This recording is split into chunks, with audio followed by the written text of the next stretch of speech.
So in the Hindu tradition, a coin is actually considered the traditional dakshina. It can be the lowest value. In India, it can even be just a paisa. In the US, it can even be just a cent. Swamiji says, I'm not trying to monetize. Keep even 1 cent, it is okay. So for 100 days, if you have darshan, it will add up $1. In India, even 1 paisa is okay. And you can offer that to Devi Parashakti. And once the darshan is over, you can do a namaskar, eat the banana, the beet leaf, and the betel nut, take it as prasadam immediately. And whoever might be wondering what exactly this beet leaf and betel nut is, or how will it benefit you, whether it's physically, emotionally, or mentally, how will it benefit you? So this betel leaf and betel nut may look too small, but in a few days you will see how much it adds to your sentiment that really Devi Parashakti is there. You will not take the Devi Darshan for granted. Rituals will break your monotonous and conscious mentality and lifestyle and remind you and raise you to the powerful cognitions. It will break your unconscious behavior. And all of you can see how you can set up your tambulam. You can set up the beet leaves, the betel nut, the banana, the coin in a plate and keep the plate in front of the screen. You can also keep the additional items such as the coconut, some turmeric, kumkum, red bangles, glass bangles, and some flowers. These are the few additional items that are kept. If you would like, you can keep these few additional items as well. But the 4 basic items that are kept as part of the tambulam is the betel leaf, the betel nut, the banana, and the coin. So you can keep it in front of the screen, arranged in a plate, and receive Devi Parashakti as she comes for the darshan, when she comes for the darshan. And with that, we come to a conclusion of this segment where we have learned who is Devi Parashakti and how we can receive Devi Parashakti when she comes for the darshan.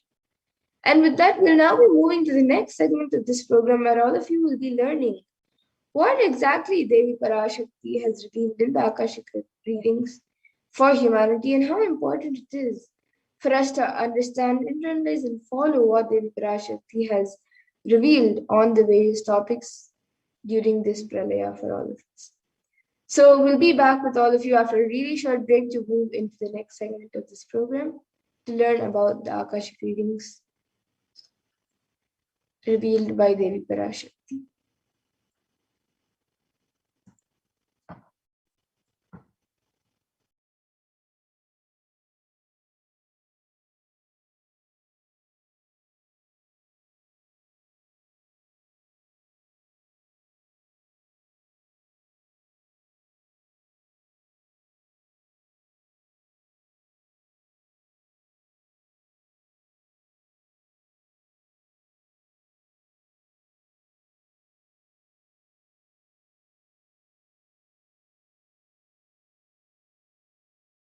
Paramashivoham. Om Nithyananda Paramashivoham. Om Nithyananda Paramashivoham. Om Nithyananda Paramashivoham. Nithyananda Paramashivoham. Om Nithyananda Paramashivoham. Om Nithyananda Paramashivoham. Om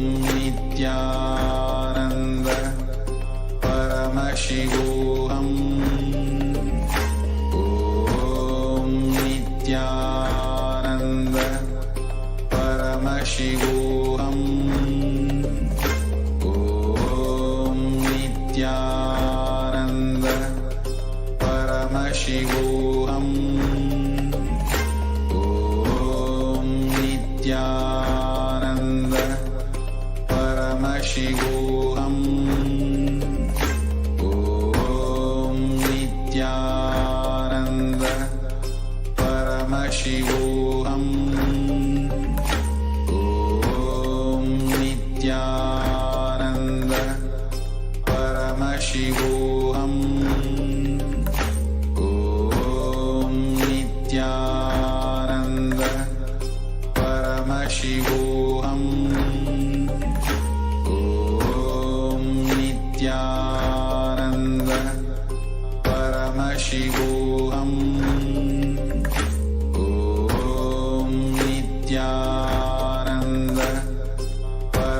Paramashivoham.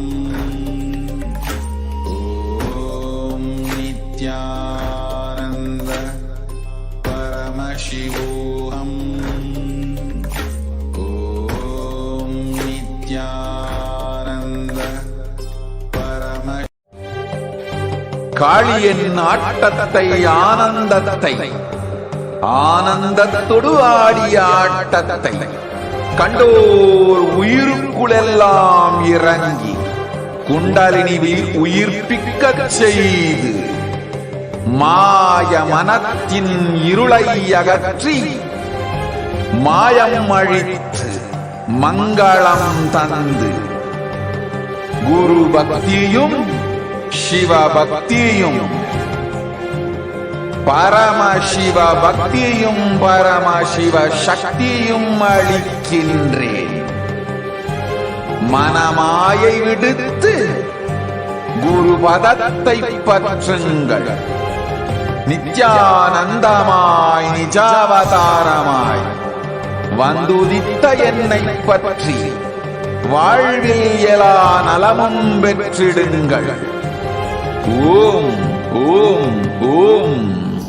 யாதுமாகி நின்றாய் காளி, ஓம் காளி ஓம் சக்தி, ஓம் காளி ஓம் சக்தி, ஓம் சக்தி ஓம் சக்தி ஓம் சக்தி. ஓம் ஓம் ஓம் ஓம்.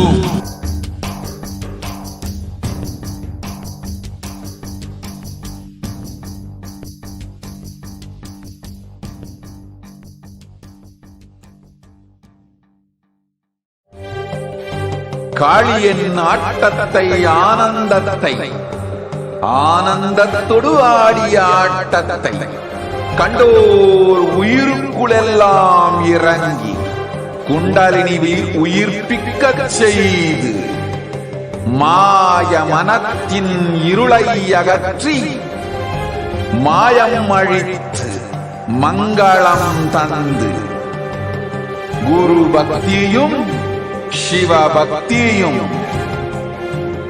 பரமசிவ பக்தியும் பரமசிவ சக்தியும் அளிக்கின்றேன். மனமாயை விடுத்து குரு பதத்தை பற்றுங்கள். நித்யானந்தமாய் நிஜாவதாரமாய் வந்துதித்த என்னை பற்றி வாழ்வில் எல்லா நலமும் பெற்றிடுங்கள். ஓம் ஓம் ஓம். யாதுமாகி நின்றாய் காளி, ஓம் காளி ஓம் சக்தி, ஓம் காளி ஓம் சக்தி, ஓம் சக்தி ஓம் சக்தி ஓம் சக்தி. ஓம் ஓம் ஓம் ஓம்.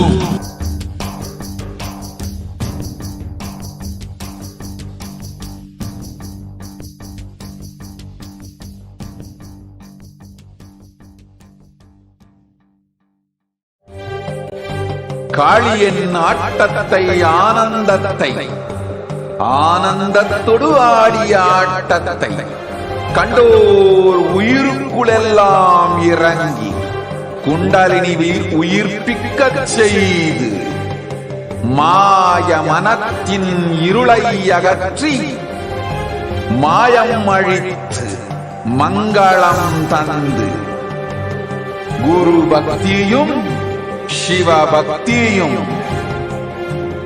பரமசிவ பக்தியும் பரமசிவ சக்தியும் அளிக்கின்றேன். மனமாயை விடுத்து குரு பதத்தை பற்றுங்கள். நித்யானந்தமாய் நிஜாவதாரமாய் வந்துதித்த என்னை பற்றி வாழ்வில் எல்லா நலமும் பெற்றிடுங்கள். ஓம் ஓம் ஓம். யாதுமாகி நின்றாய் காளி, ஓம் காளி ஓம் சக்தி, ஓம் காளி ஓம் சக்தி, ஓம் சக்தி ஓம் சக்தி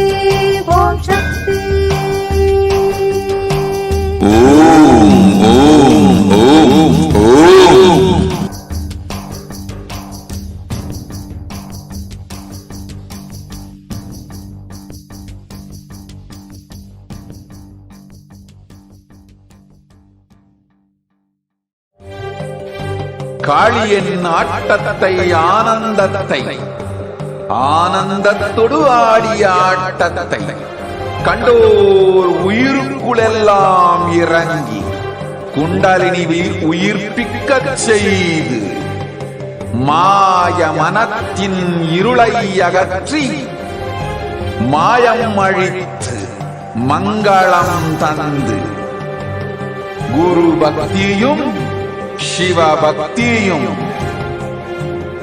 பரமசிவ பக்தியும் பரமசிவ சக்தியும் அளிக்கின்றேன். மனமாயை விடுத்து குரு பதத்தை பற்றுங்கள். நித்யானந்தமாய் நிஜாவதாரமாய் வந்துதித்த என்னை பற்றி வாழ்வில் எல்லா நலமும் பெற்றிடுங்கள். ஓம் ஓம் ஓம். யாதுமாகி நின்றாய் காளி. ஓம் காளி ஓம் சக்தி. ஓம் காளி ஓம் சக்தி. ஓம் சக்தி ஓம் சக்தி ஓம் சக்தி. ஓம் ஓம் ஓம் ஓம்.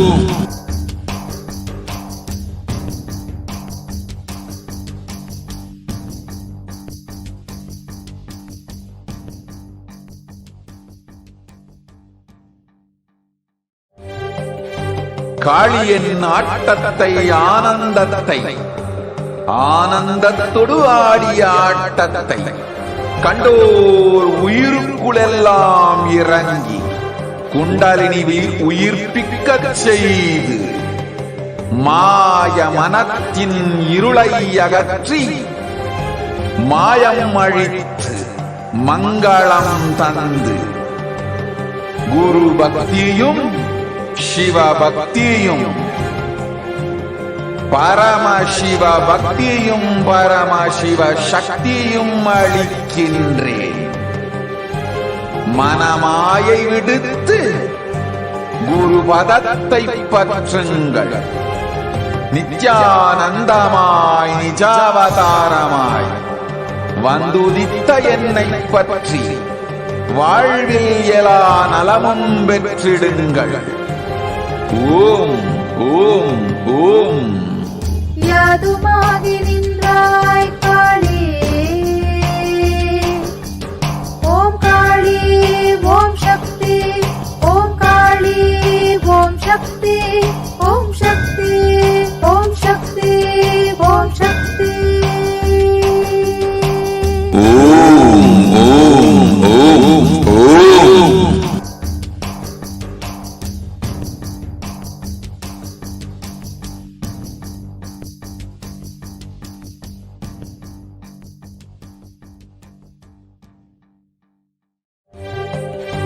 காளியின் ஆட்டத்தை ஆனந்தத்தை ஆனந்தத்தொடு ஆடிய ஆட்டத்தை கண்டோர் உயிருக்குளெல்லாம் இறங்கி குண்டலினிவில் உயிர்ப்பிக்கச் செய்து மாய மனத்தின் இருளை அகற்றி மாயம் அழித்து மங்களம் தந்து குரு பக்தியும் சிவ பக்தியும்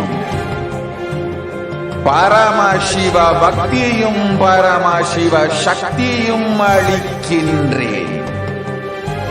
மனமாயை விடுத்து குரு பதத்தை பற்றுங்கள். நித்யானந்தமாய் நிஜாவதாரமாய் வந்துதித்த என்னை பற்றி வாழ்வில் எல்லா நலமும் பெற்றிடுங்கள். ஓம் ஓம் ஓம். யாதுமாகி நின்றாய் காளி.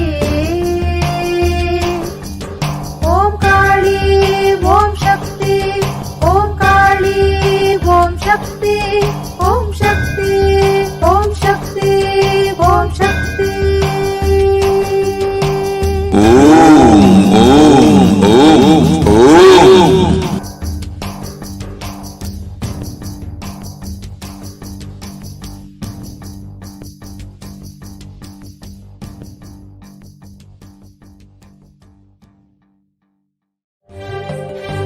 காளியின் ஆட்டத்தை ஆனந்தத்தை ஆனந்தத்தொடு ஆடிய ஆட்டத்தை கண்டோர் உயிருக்குளெல்லாம் இறங்கி குண்டலினி உயிர்ப்பிக்கச் செய்து மாய மனத்தின் இருளை அகற்றி மாயம் அழித்து மங்களம் தந்து குரு பக்தியும் சிவ பக்தியும் பரமசிவ பக்தியும் பரமசிவ சக்தியும் அளிக்கின்றேன். மனமாயை விடுத்து குரு பதத்தை பற்றுங்கள். நித்யானந்தமாய் நிஜாவதாரமாய் வந்துதித்த என்னை பற்றி வாழ்வில் எல்லா நலமும் பெற்றிடுங்கள். ஓம் ஓம் ஓம். யாதுமாகி நின்றாய் காளி, ஓம் காளி ஓம் சக்தி, ஓம் காளி ஓம் சக்தி, ஓம் சக்தி ஓம் சக்தி ஓம் சக்தி. ஓம் ஓம் ஓம் ஓம்.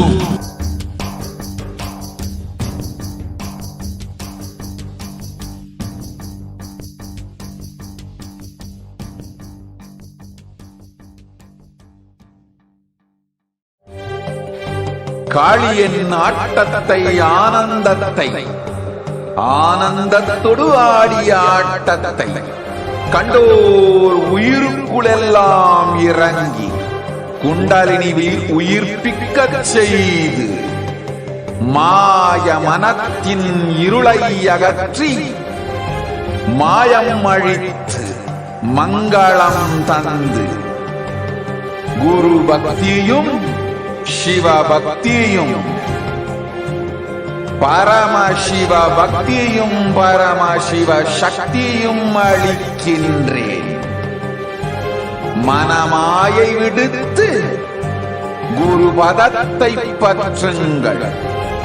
நித்யானந்தமாய் நிஜாவதாரமாய் வந்துதித்த என்னை பற்றி வாழ்வில் எல்லா நலமும் பெற்றிடுங்கள். ஓம் ஓம் ஓம். யாதுமாகி நின்றாய் காளி, ஓம் காளி ஓம் சக்தி, ஓம் காளி ஓம் சக்தி, ஓம் சக்தி ஓம் சக்தி ஓம் சக்தி. ஓம் ஓம் ஓம் ஓம்.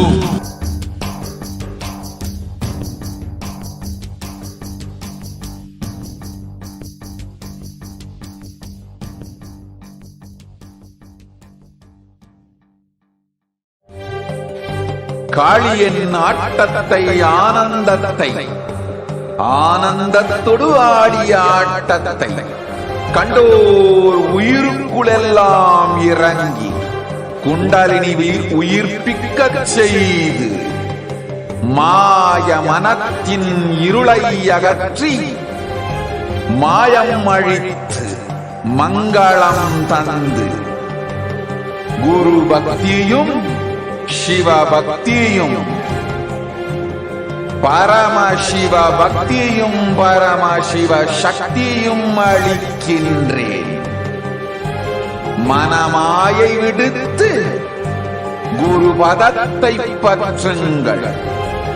நித்யானந்தமாய் நிஜாவதாரமாய் வந்துதித்த என்னை பற்றி வாழ்வில் எல்லா நலமும் பெற்றிடுங்கள். ஓம் ஓம் ஓம். யாதுமாகி நின்றாய் காளி, ஓம் காளி ஓம் சக்தி, ஓம் காளி ஓம் சக்தி, ஓம் சக்தி ஓம் சக்தி ஓம் சக்தி. ஓம் ஓம் ஓம் ஓம்.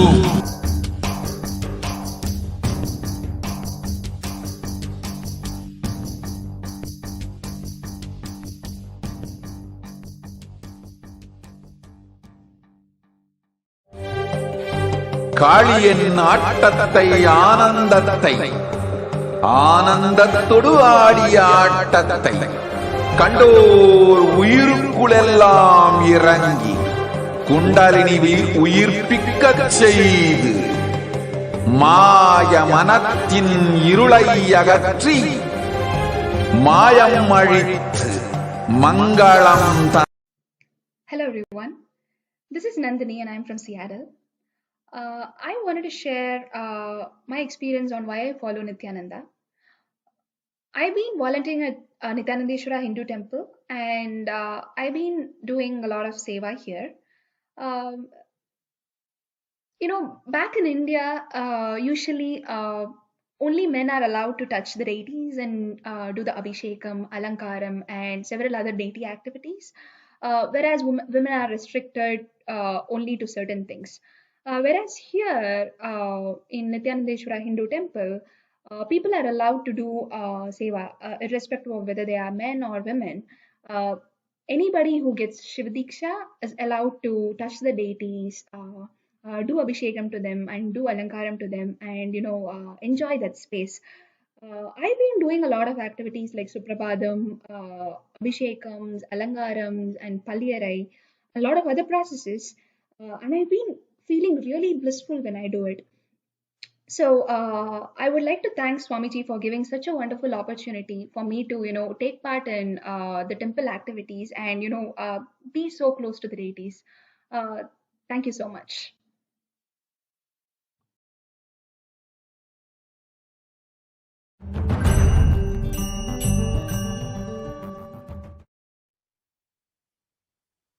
Nithyanandam, welcome back to your viewers. Now let's enter into this next segment where we will understand some of the revelations made by Devi Parashakti. So Devi has been continuously manifesting over the last several months just for the sake of guiding us. Let us understand what Devi has revealed and has given as a guidance to humanity during this time.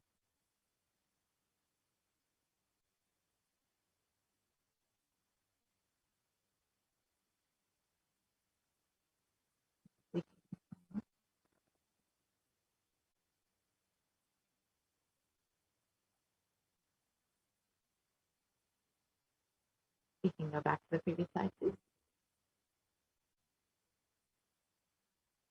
So first, let us understand the compassion of the avatar.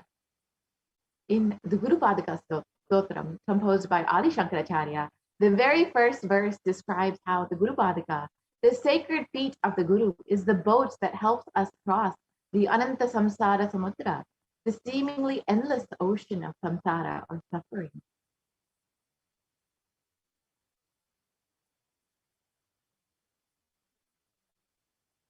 And the first verse translates as, salutations to the sandals of my Guru, who is a boat, which helps me cross the endless ocean of life, which endows me with the sense of devotion to my Guru, and by worship of which I attain the dominion of renunciation.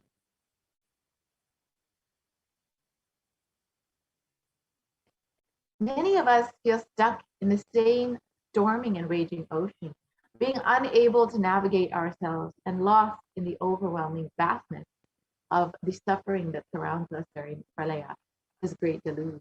Our loved ones are dying due to the pandemic. Our homes are being destroyed due to natural disasters. Social institutions are crumbling, and the whole humanity is in a desperate and dire need of hope. It's at this time that the Supreme Pontiff of Hinduism, the incarnation of the cosmic superconsciousness, out of his love and compassion, having taken responsibility for the superconscious breakthrough of whole of humanity, is manifesting Devi Parashakti.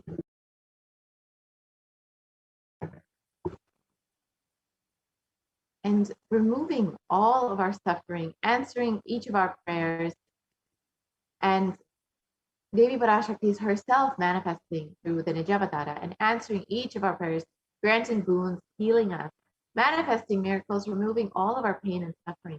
Devi has not just attended to us individually, but to us as a whole, as humanity. Devi Parashakti has guided the whole humanity in the form of revelations of profound, sacred secrets of Sanatana Hindu Dharma, and showing us the future regarding global issues, the COVID pandemic, natural disasters such as fires and floods, and much more, and even the twisted human conspiracies and underground wars, which have not surfaced to common knowledge as yet. In this segment, we will be elaborating on the statistical, scientific, and scriptural references of each of these sacred revelations, which have manifested precisely as the same guidance emerged from Devi Parashakti herself. And this is for us to imbibe deeply and start following as Devi Parashakti continues to protect us until the storm ends and we are safely harbored at the shores of our consciousness. So let us understand what Devi has revealed about the rising sea level. Let us watch the video of Devi Parashakti's revelation.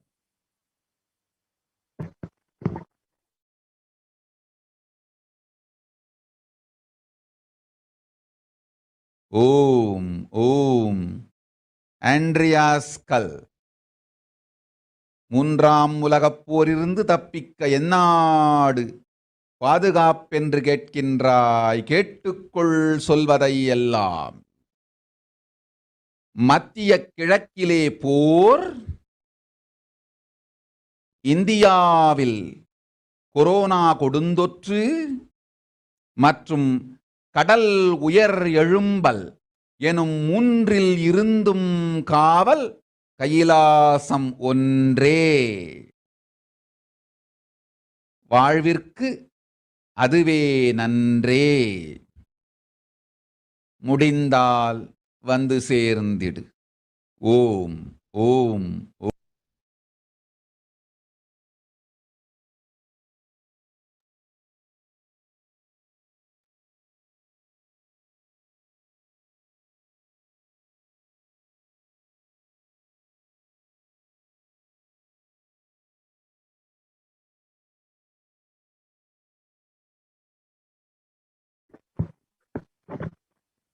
We can continue to the next slide, please.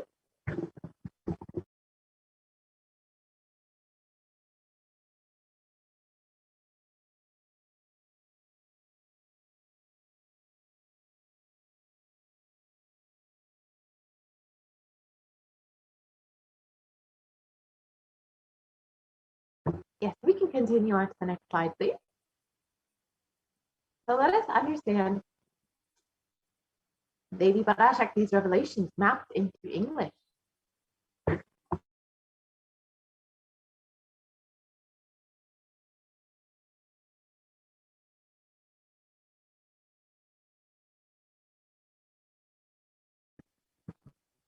Devi revealed, you were asking which country is safe to escape from the Third World War. Listen to everything which is said. War in the Middle East, deadly corona in India, and rising sea levels. Protection from all of these three is one and only in Kailasa. All it is good for life, if possible, come and reach.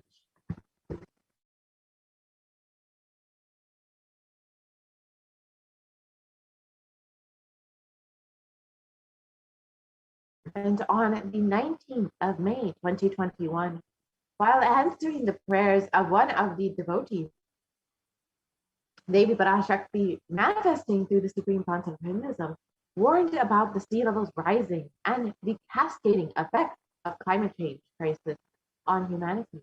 Exactly as Devi revealed the very next day, on the 20th of May, 2021, the biggest iceberg broke, which was 70 times the size of Manhattan, posing a huge threat to humanity and causing the sea levels to rise drastically. Let us now understand Devi's revelation more deeply.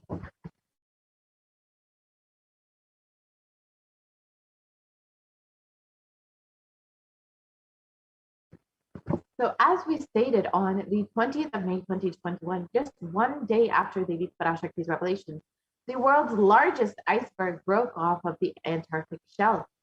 And this caused the sea levels to rise drastically.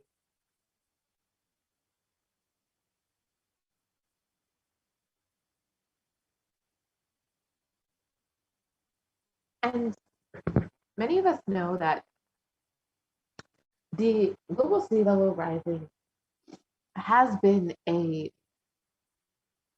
issue that scientists have been talking about for many years. Even under the most modest scenarios, scientists expect that sea levels rise. Sea levels will rise to affect Earth's coastlines significantly in the coming centuries. And it's expected that even in a best case scenario, sorry, we can go back to the previous slide.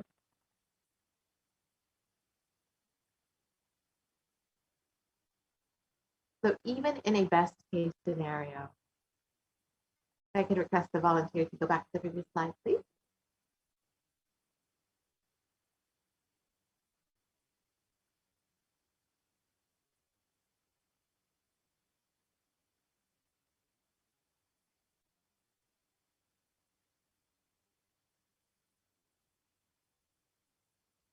Yeah. So even in a best case scenario, if we are able to reduce our CO2 emissions to complete zero we will still see sea levels rising within up to almost 1 meter within the next couple hundred years. And in a worst case scenario, if we keep going at the levels that we are, it could be well over 4 meters or more. And this is, in any level, we will be seeing sea levels rising and the coastline being affected significantly due to this. And we've known this for a while, that the climate change crisis and global warming will cause these sea levels to rise. But we never expected that it would happen so immediately. But the day after they be revealed that the sea levels will be rising, immediately we saw that affect our reality when the iceberg broke and we saw sea levels rising.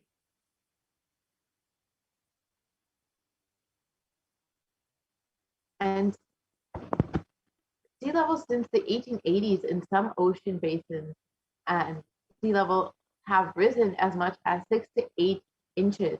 That's 15 to 20 centimeters since the start of the satellite record in 1993. And it's expected that sea levels will rise between 1 to 8 feet by the year 2100. So, as we stated earlier, even in a best case scenario, sea levels will continue to rise. And of course, as these sea levels rise, it will affect the communities that live around the coastline.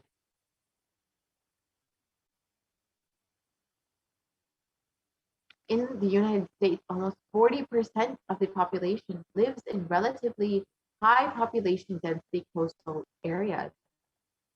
Globally, 8 of the world's 10 largest cities are near a coast, according to the UN Atlas of the Oceans. So we can see that many of the communities living around coastal areas will obviously be affected by the sea levels rising. And unfortunately, a large population in the United States alone lives around the coast. And in many other countries and cities around the world, large communities have been built around coastlines. And we will see this directly, the people who live around these coastlines being directly impacted as these sea levels rise. And even other communities who are living further inland will also see the effects of this, as higher background water levels means that deadly incidents such as those associated with Hurricane Katrina, the Superstorm Sandy, and Hurricane Michael push further inland, and that they further inland than they once did. And these higher levels also mean more frequent high tide flooding, sometimes called nuisance flooding. And over the last 50 years, we've seen an increase in the nuisance flooding between 300 to 900%. So as these sea levels rise, it'll not just be the coastlines that will be affected, but unfortunately, even more people will be affected that are more inland. And we will see more and more people facing the direct repercussions and indirect repercussions of the global climate change crisis and the rising sea levels. So what is actually causing these sea levels to rise? As we all have heard before, it is global warming that is causing sea levels to rise. And this is happening in two ways. First is that glaciers and ice sheets worldwide are melting and adding water to the ocean. Second, the volume of the ocean is expanding as the water warms. And a third, but much smaller contributor to the sea levels rising is a decline in the amount of liquid water on land, so in aquifers, lakes, reservoirs, and rivers, and soil moisture is shifting from liquid water on land to the ocean. And this is unfortunately, again, due to human activity and the groundwater pumping. So we can see an example of what has happened in less than 100 years. So the Pedersen Glacier in 1917 was a fully formed glacier, but by the year 2005, it has nearly fully melted and it's almost become a grassland. So less than 100 years, less than it's essentially one lifetime of a person, and we can see how drastically the ice sheets are dwindling and how much this will affect our lives. The pace of global sea level rise has more than doubled from 1.4 millimeters per year throughout most of the 20th century to 3.6 millimeters per year from 2006 to 2015. So for the most of the 20th century, the sea levels rising was pretty stable at 1.4 millimeters. But within a few years, it has doubled to 3.6 millimeters per year. So we can see that our damage, our human activity, our damage to the environment has continuously been on the rise. Unfortunately, it has not declined at all, despite us being aware of the effects that global warming and climate change will have on our lives in the coming years. And the Greenland ice loss has, sorry, we can go back to the previous slide, please. So we've seen in Greenland, the ice loss has drastically increased over the last few years. And in between 1992 and 2001, it was around 34 billion tons per year. But between 2012 and 2016, it increased to 247 billion tons. So that's nearly 8 times as much. We've seen an increase within just a little over a decade. So we are unfortunately continuously and drastically affecting our environment and affecting climate change with our continuous human activity. And on August 2021, the UN published a code red, a warning of worsening global warming and rising sea levels. This was a few months after Devi revealed. Devi had already given us a warning back in May of 2021. And a few months later, we also saw from the UN that they also gave a warning that the worsening of global warming and rising sea levels and how it will affect us. Let's understand a little bit more in detail.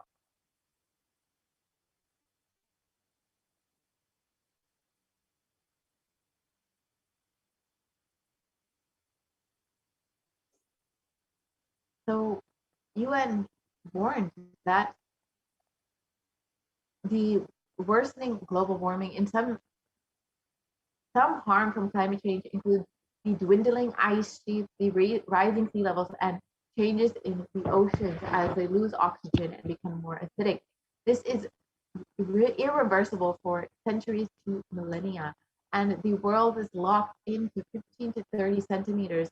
That's 6 to 12 inches of sea levels rising by the mid-century. And Davy had already revealed that the climate change crisis is worsening and that we will be seeing the effects of this. And a few months later, scientists also warned the same thing. Even though we've known for a while that global warming is affecting our, will be affecting us within the coming years, it was only recently that scientists had been giving a code red, a warning that Devi had already given much earlier.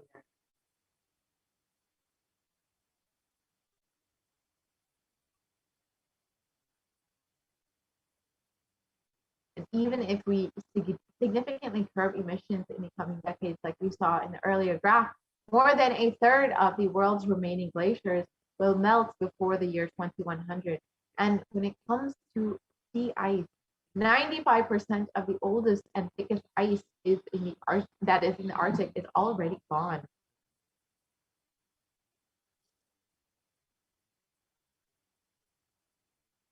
And unfortunately, as these sea levels have been rising, Devi has warned that we will see the cascading effects of this in the coming months. And unfortunately, we've already seen this affecting so many communities around the world with so many natural disasters and specifically flooding that has affected many, many people worldwide. Most recently, the German floods have devastated the country, and more than 150 people are still missing from those floods. This is exactly as they revealed. It's not just that we will see the sea levels rising, we will see the direct cascading effects of this. And unfortunately, worldwide, we have already been seeing this.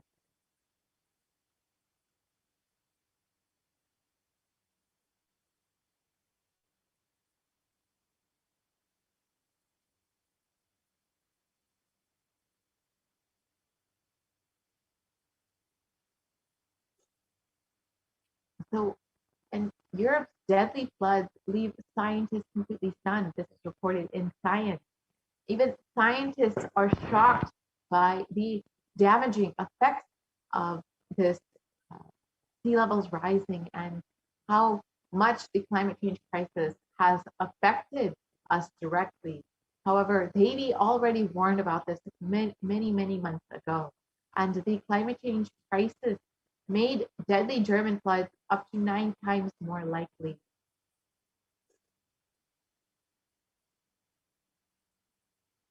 So unfortunately, as we know, it will be very difficult. As per modern science, it is nearly impossible actually to reverse the damage that we've already done to Mother Earth. And no one has really a solution. They're only able to manage the situation. But the Supreme Quantum of Hinduism and Kailasa have provided a solution for healing Mother Earth through non-violence and experiencing that oneness. When we're able to connect with Mother Nature, are able to be in tune with Mother Nature, we will see that she will literally respond to us. She'll be able to heal herself and will literally have a direct response to our oneness, our connection with her. Let us understand how the Supreme Quantum of Hinduism has revealed how Mother Nature can directly respond to us. Let us watch that video now.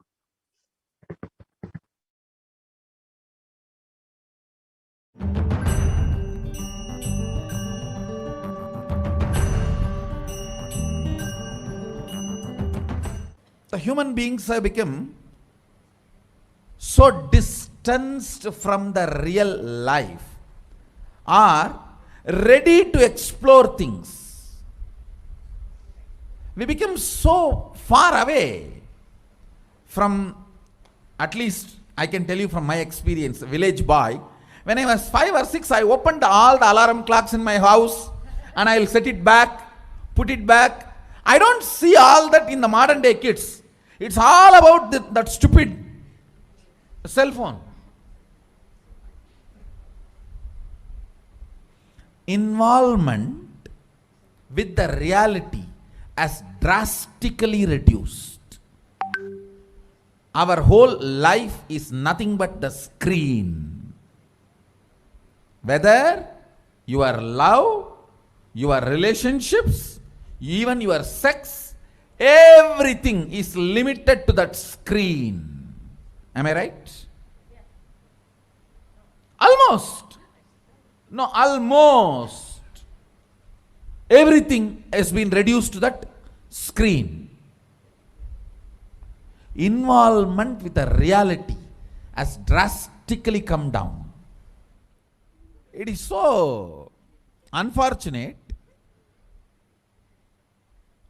especially the food, the plastic food dumped into your system.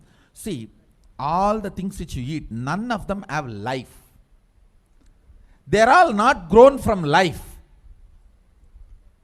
My guru used to tell, please walk without chappal or covering your feet. Whatever grows in that land, eat, because Mother Earth records when you walk without shoes what all the ingredients are missing in your body. She records what you need for your body, nutrients or vitamins, whatever. Whatever is missing in your body, she produces in that food which grows in that land. And eat that and live. It is too mind-boggling concept. I tell you, only after I started doing it, I realized you don't need any external medicine if you know to live with the nature.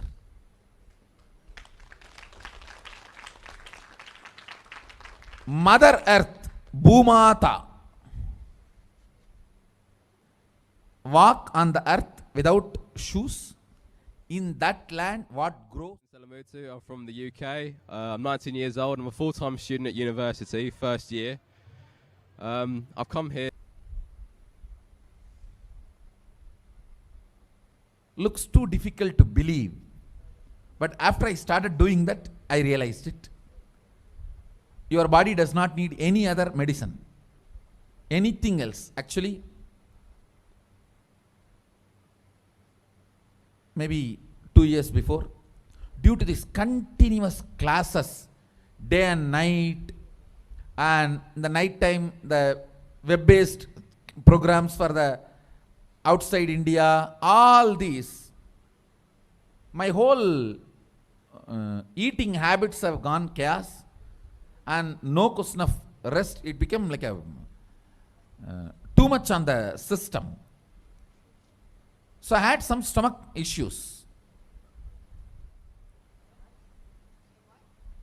I remembered my guru telling this, walk on the earth and what grows eat.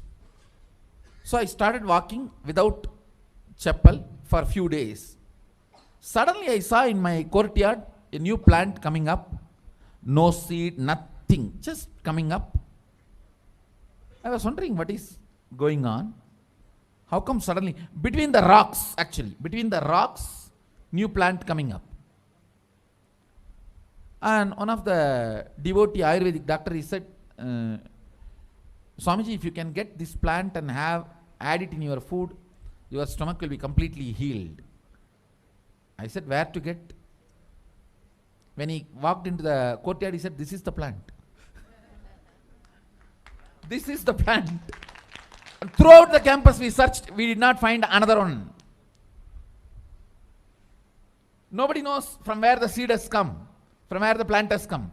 Understand, it is not that just for me miraculously nature is doing. It is the nature's life. I was ready to play with it, so she showed the miracles to me. Anybody willing to play with her, she shows her miracles to you. Nature is miraculous. If we are ready to play, she shows it. She demonstrates her love, her care. If we go back to the food with life, our life also will start more interacting, more alive, more vibrant, more overflowing.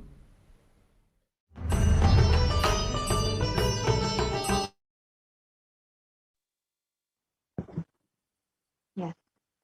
So, as the Supreme Concept of Hinduism revealed, Mother Nature will literally respond to you. Bhumata will literally respond to you when you are able to connect with her with non-violence, with that oneness.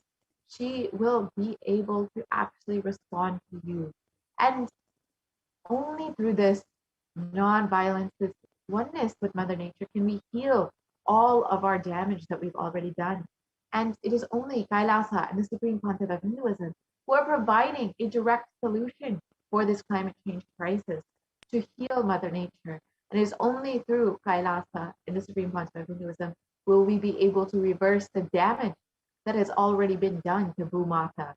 So if you would like to learn more, you can visit kailasa.org and you can sign up to become an e-Kailashian and understand what all the Supreme Pontiff of Hinduism through the Sri Kailasa Uniting Nations has been doing to curb climate change, to heal Mother Earth, and to give a super conscious breakthrough to whole of humanity. So if you would like to sign up, you can visit kailasa.org. With this, we will be concluding this portion of the program and entering into the next segment where we will learn some of the offerings that we can make to Devi Parashakti. So please stay tuned for that segment. We'll be right back after a very short break.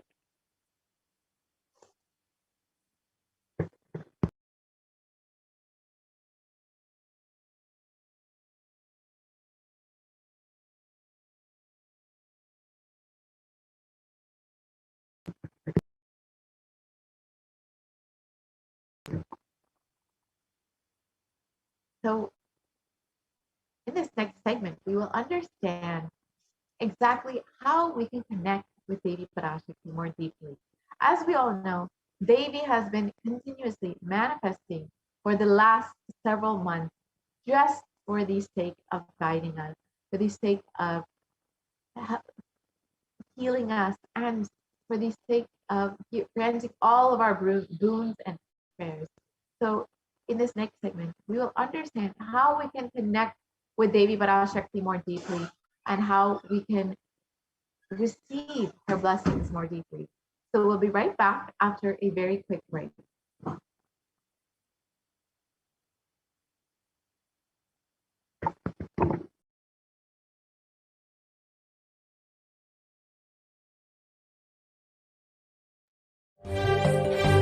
காளியின் ஆட்டத்தை ஆனந்தத்தை ஆனந்தத்தொடு ஆடிய ஆட்டத்தை கண்டோர் உயிருக்குளெல்லாம் இறங்கி குண்டலினிவில் உயிர்ப்பிக்கச் செய்து மாய மனத்தின் இருளை அகற்றி மாயம் அழித்து மங்களம் தந்து குரு பக்தியும் சிவ பக்தியும் பரமசிவ பக்தியும் பரமசிவ சக்தியும் அளிக்கின்றேன்.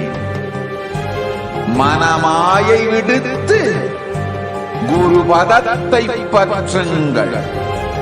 நித்யானந்தமாய் நிஜாவதாரமாய் வந்துதித்த என்னை பற்றி வாழ்வில் எல்லா நலமும் பெற்றிடுங்கள். ஓம் ஓம் ஓம். யாதுமாகி நின்றாய் காளி, காளியின் ஆட்டத்தை ஆனந்தத்தை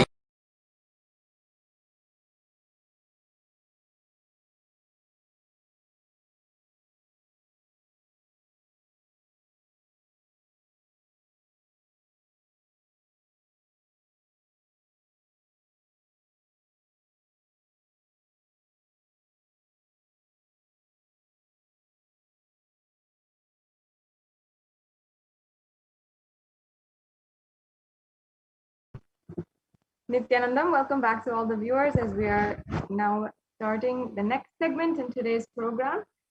The various different offerings that you can make to Devi Parashakti.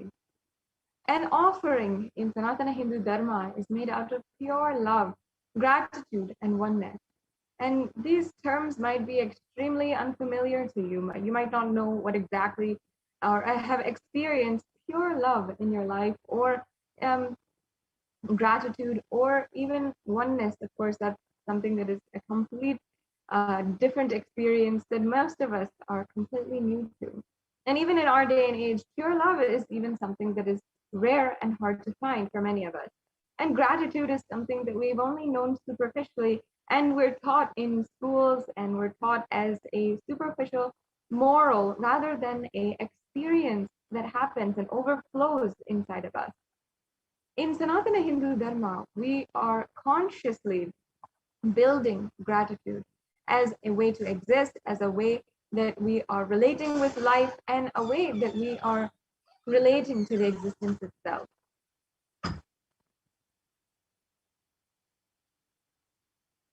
Yes, let's get started in today's segment. In every single one of these offerings,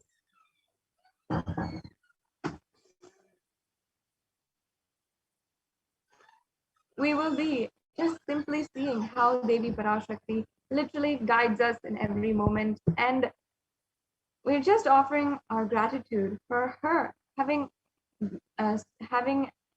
completely stretched herself, of having completely given us the opportunity to ensure and make us enjoy our lives, enjoy every single thing that is happening in our lives.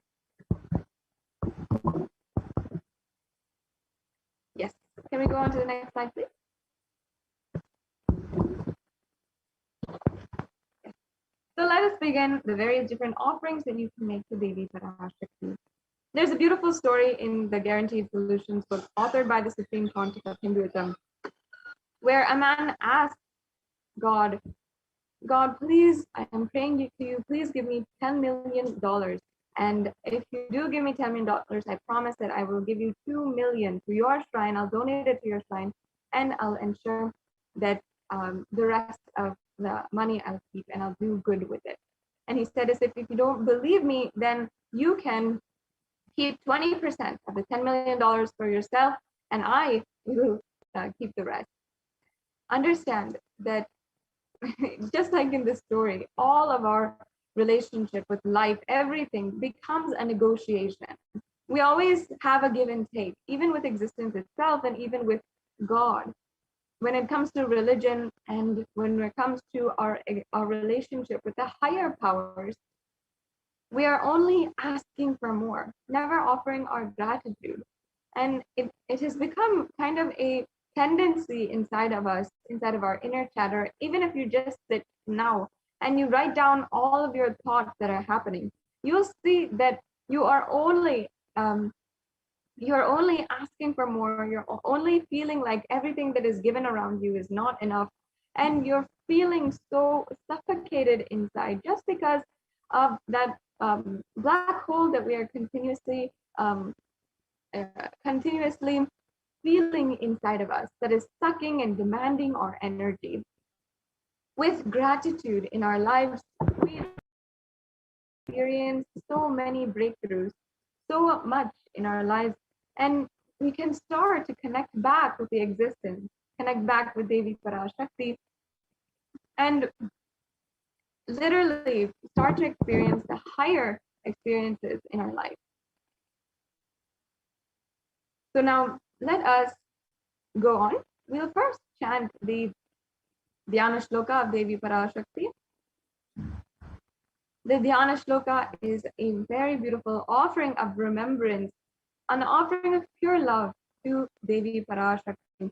And when we remember her, that feeling that it invokes, whenever we are in love, there's a beautiful proverb, is that I'm not in love with you because of the way that I'm not in love with you because of you, but the way that you make me feel. That's something that many of us always feel. In the same way, the Dhyana Shloka, when we deeply invoke the present and we are declaring our love for the divine, and that heightened feeling, that rising in love, is ultimately what happens during this, whenever we are chanting the Dhyana Shloka, whenever we are giving that love to the deity. Sorry, if we can go back to the previous slide, I'll just chant this shloka.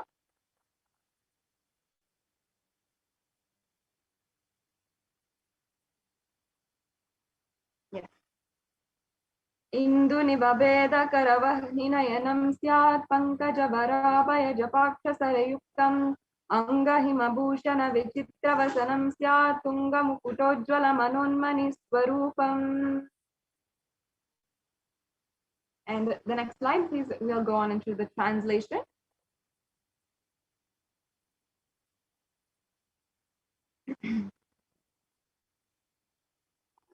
Moonlight face holding the Vedas on hand, fire in eyes with lotus flower, gracing and blessing hands on one hand with the japamala, beautifully decorated with jeweled ornaments and wonderful clothes, and shining like a bright crown. Her name is Manonmani. The next slide, please. Now I'll be chanting the next Dhyana Shloka.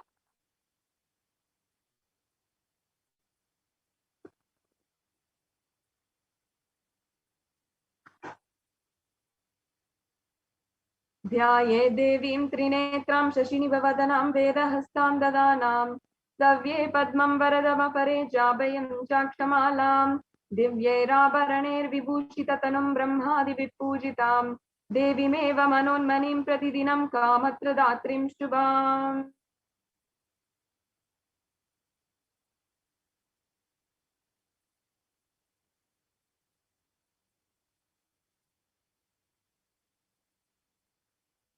Yes, and the English translation here says, I meditate on Devi with 3 eyes going like the full moon and holding the Vedas and gracing with blessing and gracing hands. She is wearing beautiful ornaments and she is worshipped by Brahma and other many gods and showers auspicious boons for all actions every day.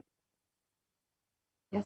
Now having thus chanted the Dhyana Shloka, remember Devi Parashakti, let us now enter into the next layer in this segment, understanding the significance of the divine element gold. As you can see, the gold is actually referred in the scriptures of Sanatana Hindu Dharma, not just in here where we have the example, the Atharva Veda, but also in several other places. It has different references for how gold is actually a very, very powerful product for spiritual alchemy, where it can literally invoke and infuse sattva energy. It can infuse life positive energy. And if to anyone who wears it and even anyone who's in its vicinity, it has so much of powerful attributes. That's why gold is considered as a divine element. It can purify anything, and it gives an element of spiritual significance and great spiritual power. As you can see here in the verse from the Atharva Veda, the gold is attributed to the long life, meaning that it has power to literally be a alchemy product for immortality. As you can see, gold is present in all the scriptures, the Agamas, Vedas, the Shrutis, Smritis, Itihasas, and Puranas. And it's in all the Hindu scriptures, it is abundantly displayed that gold is the most auspicious and purest metal which purifies our very being. In the Hindu civilization, everything was built in gold, exchanged in gold, and even ritual feasts were offered in gold bricks.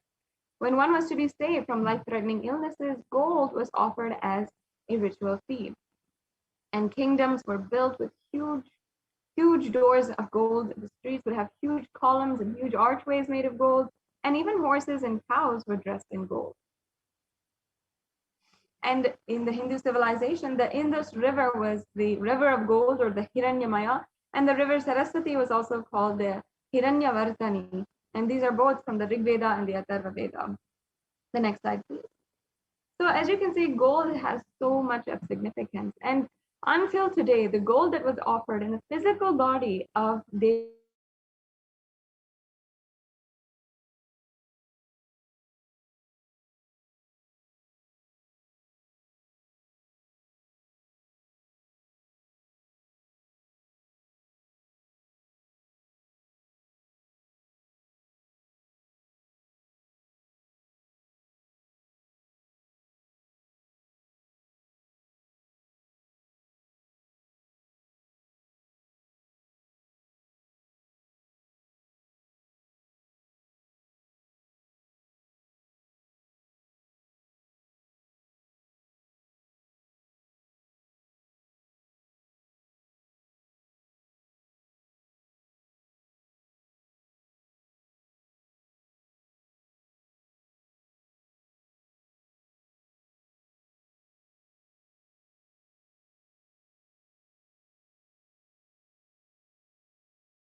Nithyanandam.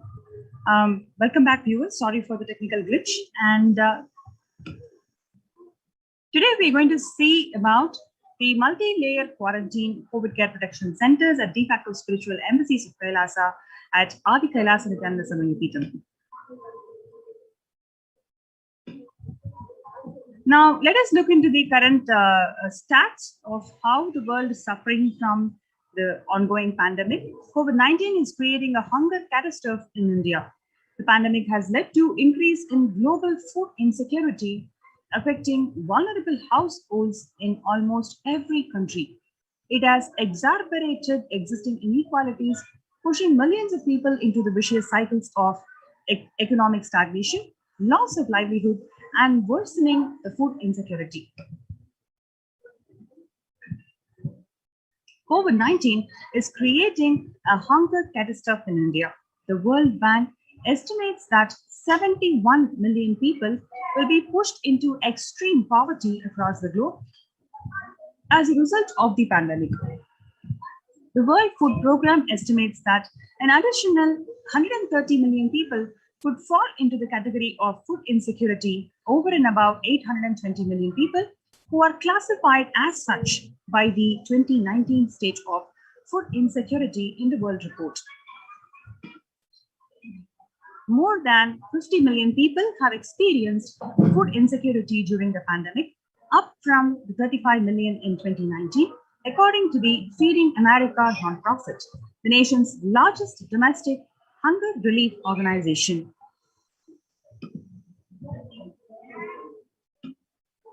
Now, let us look into the child malnutrition and the hunger skyrocket in Haiti as COVID-19 infections spike. At least 86,000 children were at risk of developing severe acute child malnutrition this year in Haiti. According to the sources connected to the United Nations Children's Fund, the number of children projected to suffer from starvation this year has doubled as the impoverished nation continues to grapple with extraordinary political and social crisis exacerbated by the pandemic. And now, on the other hand, the refugees are paying the highest price in the COVID-19 pandemic. The vulnerable groups, such as the refugees, are paying the highest price in COVID-19 pandemic. We are seeing alarming trends that show many refugees around the world are unable to pay for the food or rent and are struggling to access the healthcare and education. Price hikes in local markets and further displacement caused by campfires have pushed many families further into food insecurity. During April and May, around 30,000 refugees in Cox's Bazar camps raised questions and concerns, with 63% seeking services, including urgent food relief and shelter. Just over 1/3 requested health or medical care. The number of people teetering on the brink of famine has risen from 34 million projected at the beginning of the year to 41 million projected as of June. He said without immediate emergency food assistance, they too face a starvation as the slightest shock will push them over the cliff into famine conditions.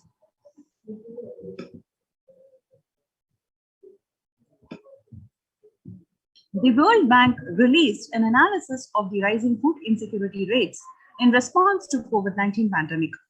The report released on May 20th, 2021 stated that COVID-19 impacts have led to severe and widespread increase in global food insecurity, affecting vulnerable households in almost every country, with impacts expected to continue through 2021 and into 2022. It also states that the global food prices increased significantly by 38% since January 2020.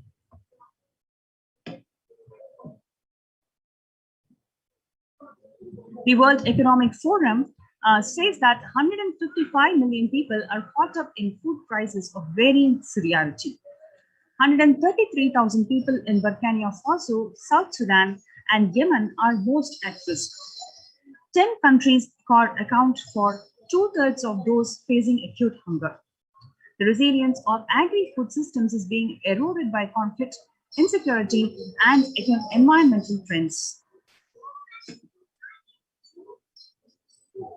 The developmental, economic, social, and medical impacts of malnutrition and famine have a critical impact on the individual, familial, community, national, ultimately on the global level. With the ongoing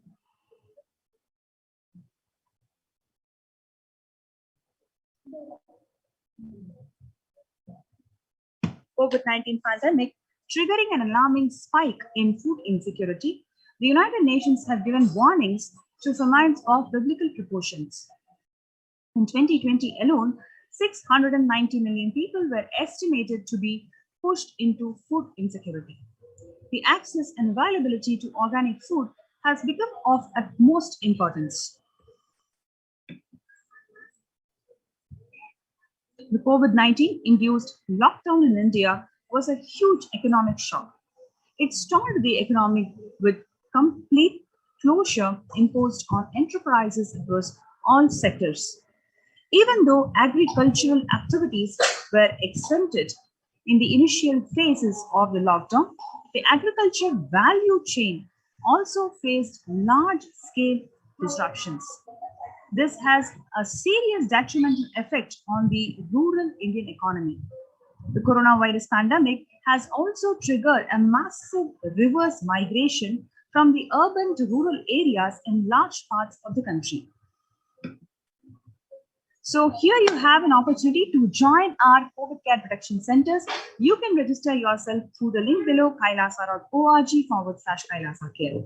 KAILASA.org/KAILASACARE. So do not miss this opportunity to be part of this COVID care protection center, where you have this wonderful opportunity to be in the energy field, the sacred energy field, blessed by the Supreme Pontiff of Hinduism, where you can feel completely protected. When the world is suffering from so many issues, it is just not a food insecurity issue, but the impact of this food insecurity issue the impact of it is being on the receiving end for many sections of people. So I'm sure all of you are feeling what is going to happen next. There are so many uncertainties involved. So for you to protect yourself in this ongoing pralaya, Devi Parashakti, manifesting through the Nijavatar, the Supreme Pontiff of Hinduism, Jagadguru Mahasannidhanam, His Divine Holiness Bhagwan Nithyananda Paramashivam, has revealed that Adi Kailasa Nithyananda Sarvangapeetham, which the Nijavatara has built several years ago to protect the humanity from ongoing pralaya, is the safest place for you to protect yourselves from pralaya. So you can register yourself from the link below, kailasa.org/Kailasa care. KAILASA.org/KAILASACARE. So let's take a few minutes to register yourselves from kailasa.org/Kailasa care.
Welcome back.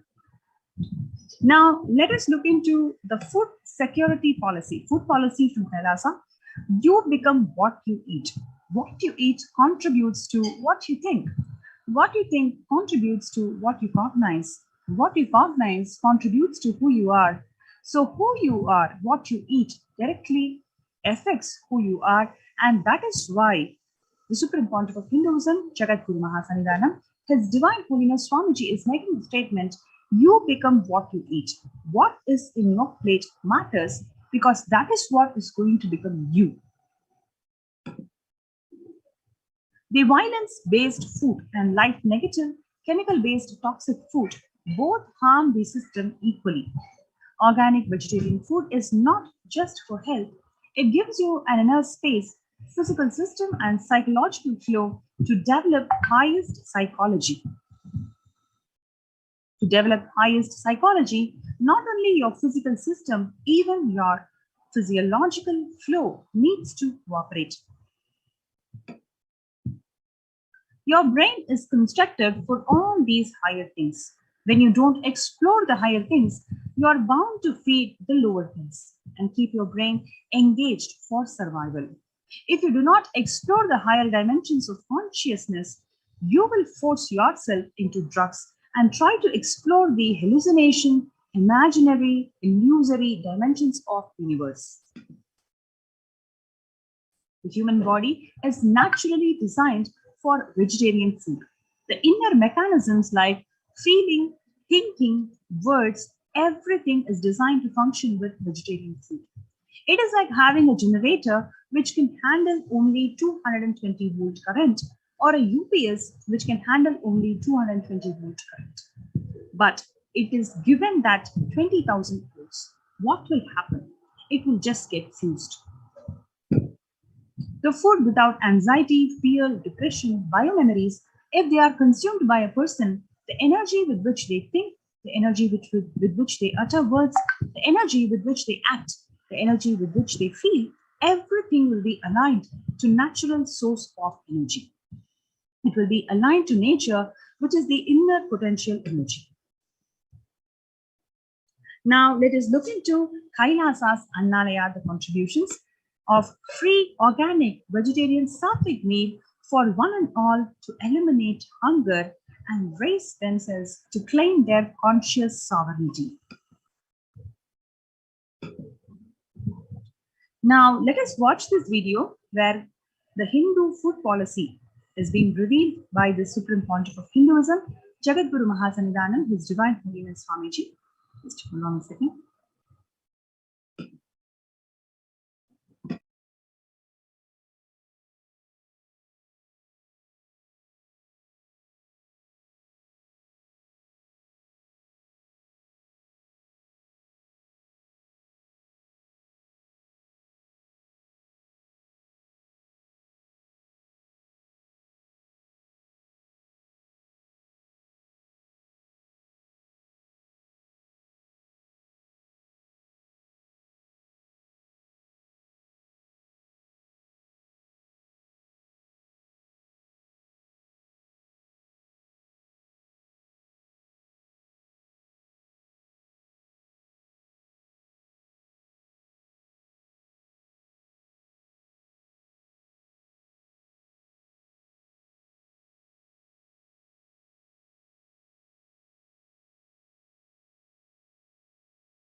Paramashiva declares food has to be completely freely available for the whole nation.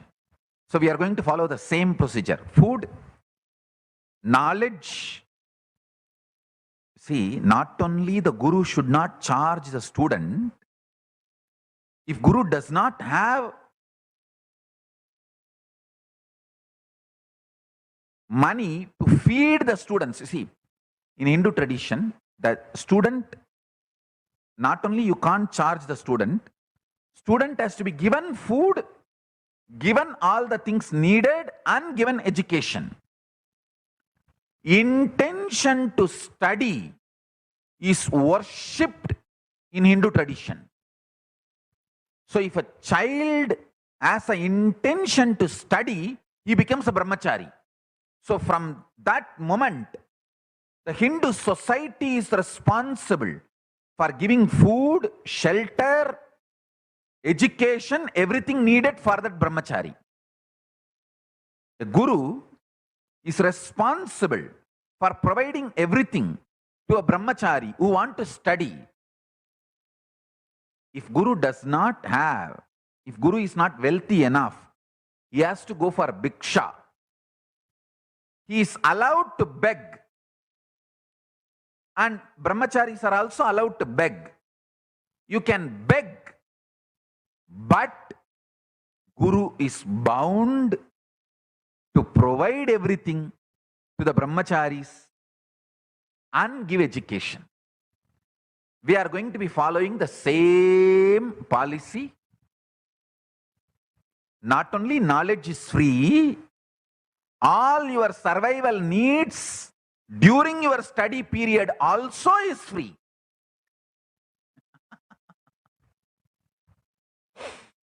And we are going to be following the same principles.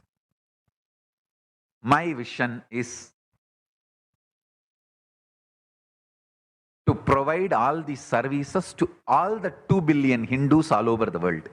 More than 1.2 billion born Hindus and around 800 million, 0.8 million practicing Hindus are there all over the world. So I feel my personal vision is to provide these services to all the 2 billion people all over the world. Let's see, with the grace of Paramashiva, we will be able to do it.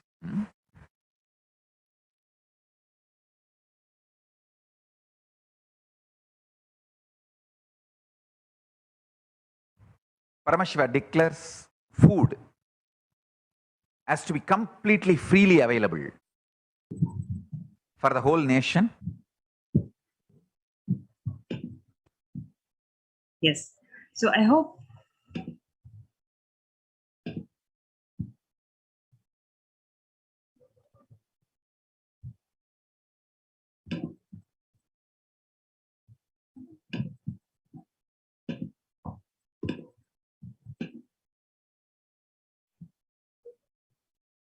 now let us look into the Hindu food policy as revealed by the Supreme Court of Hinduism. A highly effective concept of ensuring food security in ancient Hindu nations was that of food grain banks. These were prevalent until the 18th century. The elderly in villages would start food grain banks with a seed capital of grains collected by fundraising. If any person met with a crisis, such as a crop failure, the food grain bank would lend them the grains in exchange for an interest, with the debtor was expected to return with a principal grain amount during the next harvest. The bank would expand its reserves of food grains based on the interest earned and donations. At the time of severe crisis, such as famine, the entire village would be able to withdraw these grains, and if required, all such grain loans will be written off on the humanitarian grounds.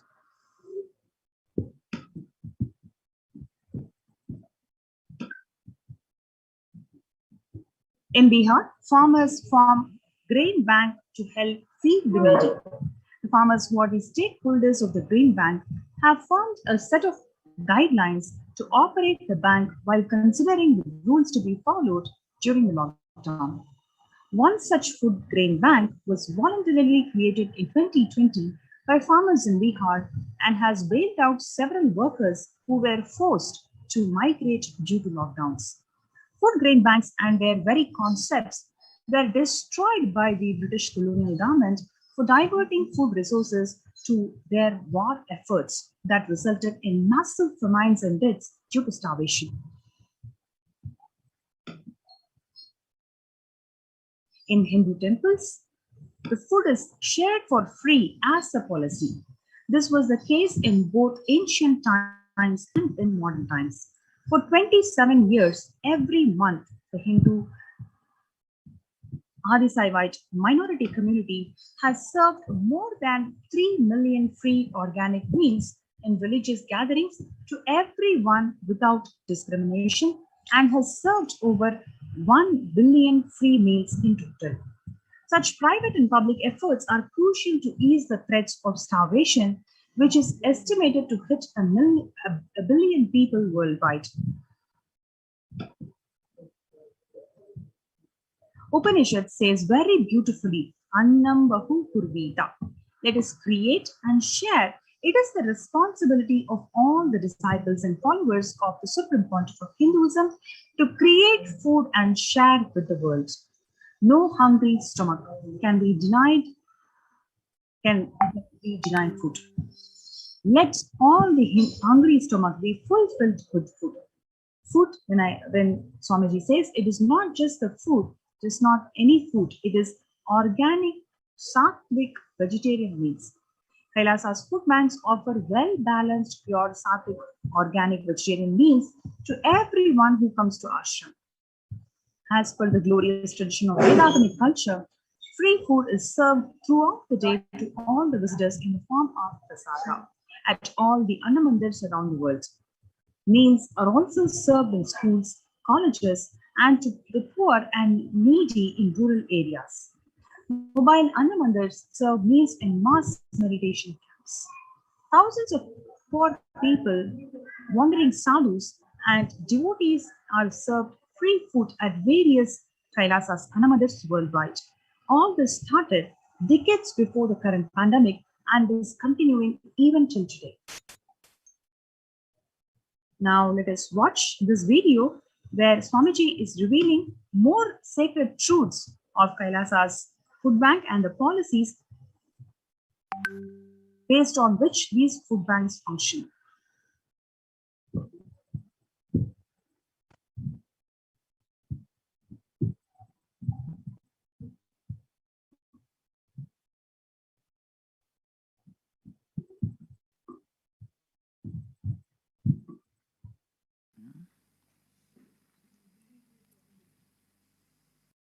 Great.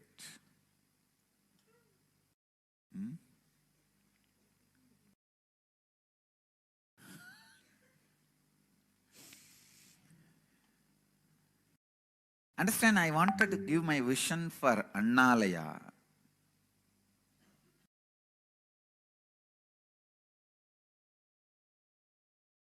When we eat, let us be authentic. When we feed others, let us be authentic. Don't put rules when you feed others. Don't pamper yourself when you feed yourself. Understand? We do completely opposite. When we feed ourselves, we pamper. When we feed others, we put all rules.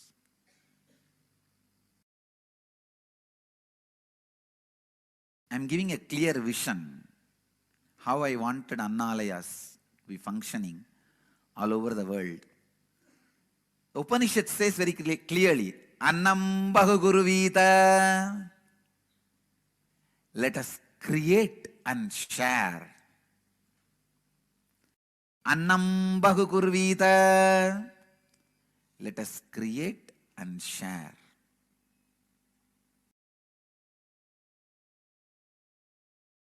It's a responsibility of all the disciples and followers of Nithyananda to create food and share with the world. Create and share. no hungry stomach can be denied food. Second, no place where there is no hunger, you can't throw food. Means you can't throw food more than your hunger. Once hunger is over, you can't dump the food inside your stomach, or you can't dump the food in the dustbin, which does not have hunger. Means no wastage. Annam bahukurvita, annam na nindyat, tat vratam. The literal translation is, let us create and share, and let us not waste food. This is authenticity. This is the vision I give for Annalayas. Annam bahukurvita, annam na nindyat tatvratam. Let us create and share food. Let no hungry stomach be denied food. Let, instead of telling in the negative, let us put it in the positive. Let all hungry stomach being fed, and let us not waste the food by dropping it in the stomach which is not hungry, or in the dustbin, outside or inside. That is being authentic with food. I wanted all our Annalayas to have this board, which will be sent to you through email. And I also feel, just like our masters used the food as a way to reach out to people. Parani, just the Panchamritam reminds people. Tirupati, just the Laddu. And ISKCON has successfully done this by reaching out to people just by their restaurants. Govinda restaurants. They run almost 3,000 restaurants. Hats off to them for reaching out to the world just through their restaurant. And I request all our devotees, disciples very sincerely, please understand, in all cities, wherever we have committed disciples, devotees, in all cities I wanted a place to be rented in the center of the city, where you will have a restaurant giving food free, and a beautiful galleria selling our books and the N Galleria products, and a library where they can sit and read, and a small meditation hall where they can meditate and go. This kind of a center should evolve in all possible cities, wherever we have temples, and even the places where we can't create temples immediately. This can be started immediately. And with authenticity, integrity, with the grace of Annapurani, I am committing, I'll fund it.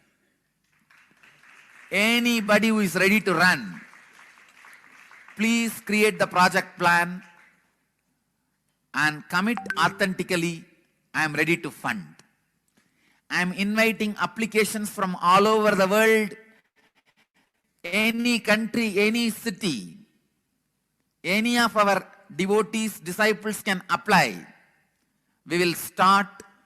If you are already running a temple, I request you to implement this project where people can come and have the food, sit in the meditation hall, or just read the books, buy the books, whatever they want, our products in Galleria. Just through this way, we will reach out to people. Understand? It's my passion project. All the Niraharis, the Nirahari team should start thinking about this.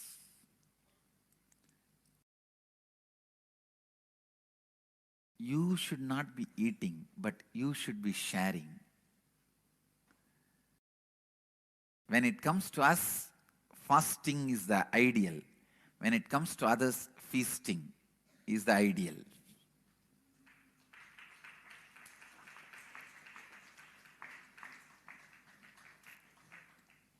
And one great sadhu, Shantananda Saraswati, he was from Coimbatore. He made this system very successfully possible. And he was running, even now his disciples are running. Swamiji has already attained Mahasamadhi, but his disciples are running. In Singapore, they are running this, Anna Lakshmi. Singapore Center, do you guys know that? Come on. Anyhow, I am alive, we can give. Okay? I am alive, we can give. All I wanted from you all is just lend your hand to share. And I am ready to fund. I am ready to fund. As long as I eat, I'll fund. I'll fund for this project, only then I'll eat. And I can. Annapurani's grace is there on us. We can. We can.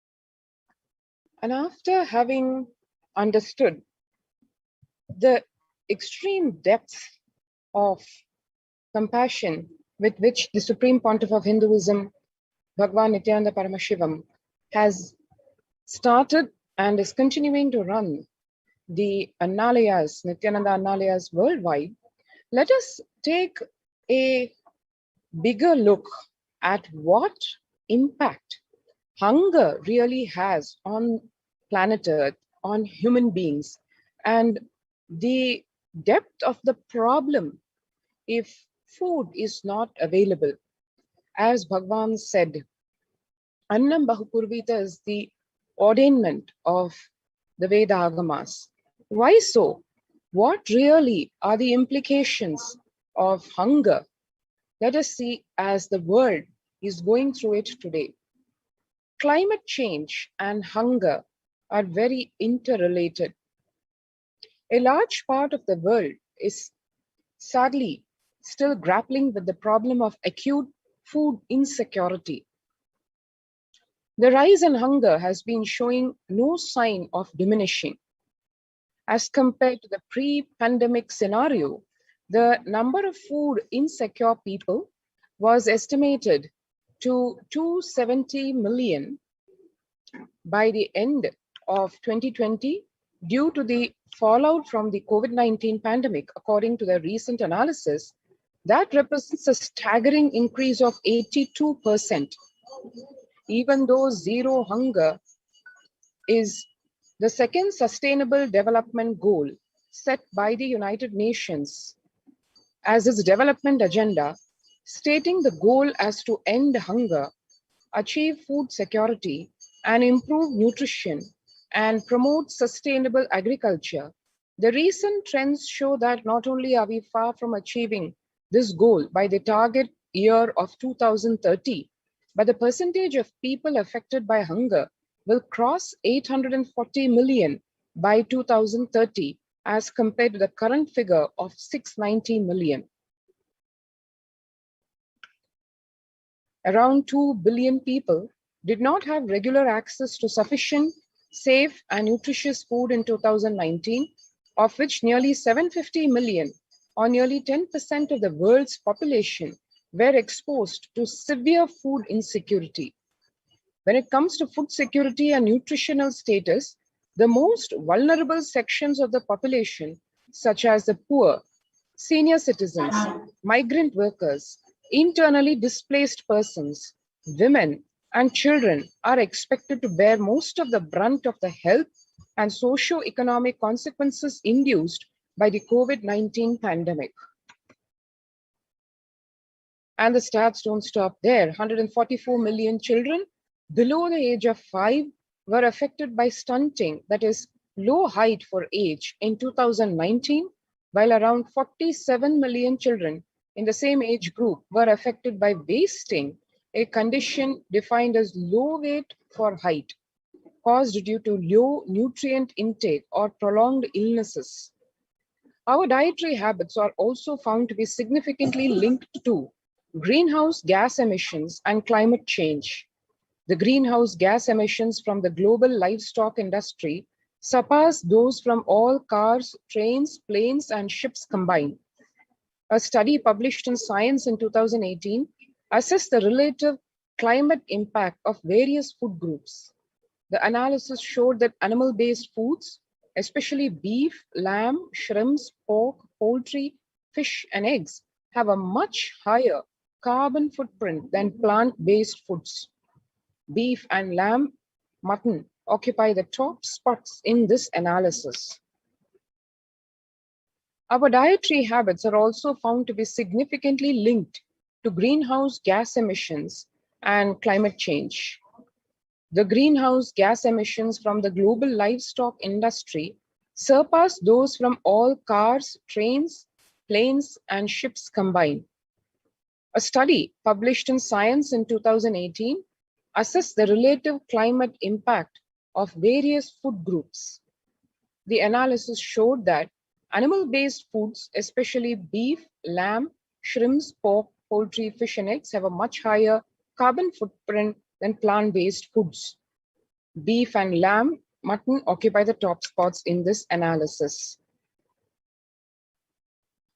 Moreover, land conversion for the sake of meat production and animal feed is a primary cause of deforestation in various tropical regions like the Amazon. 8% of global greenhouse gas emissions occur as a result of tropical deforestation. Also, the demand for large quantities of grass for grazing cattle leads to the use of nitrogen fertilizers, the production of which causes the release of carbon dioxide and nitrous oxide, both potent greenhouse gases. According to the same study, emissions from plant-based foods are on average 10 to 50 times smaller than those from animal products.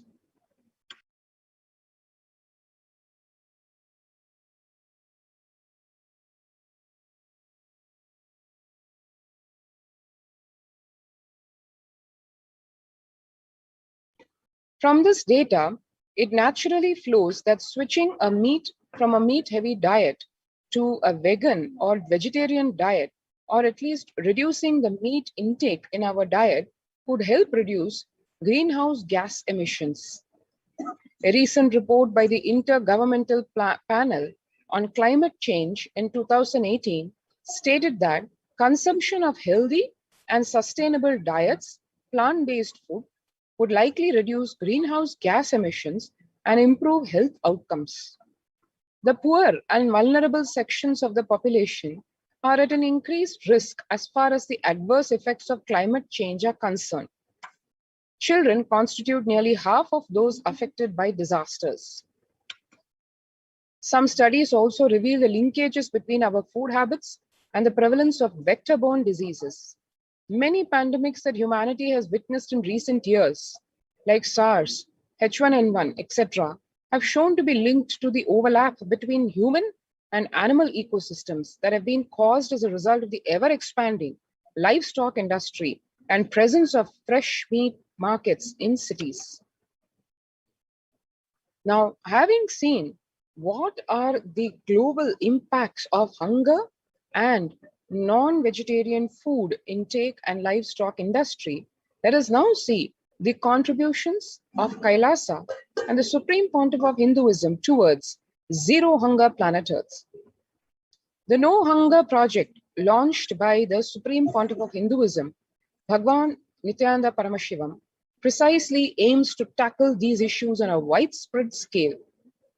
Annadan, or food donation, is a Hindu practice of serving free food to others and is ordained by the Hindu scriptures as one of the best practices, not only from a societal context, but also for one's spiritual upliftment.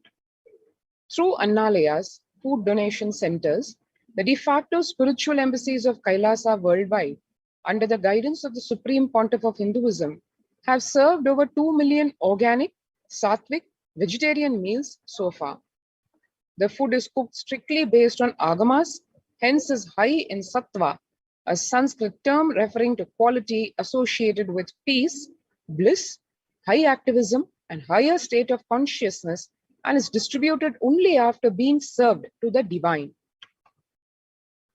As we saw about economic disparity, giving free food to all the citizens is the economic policy of Kailasa, deriving the reference from Vedas and Agamas.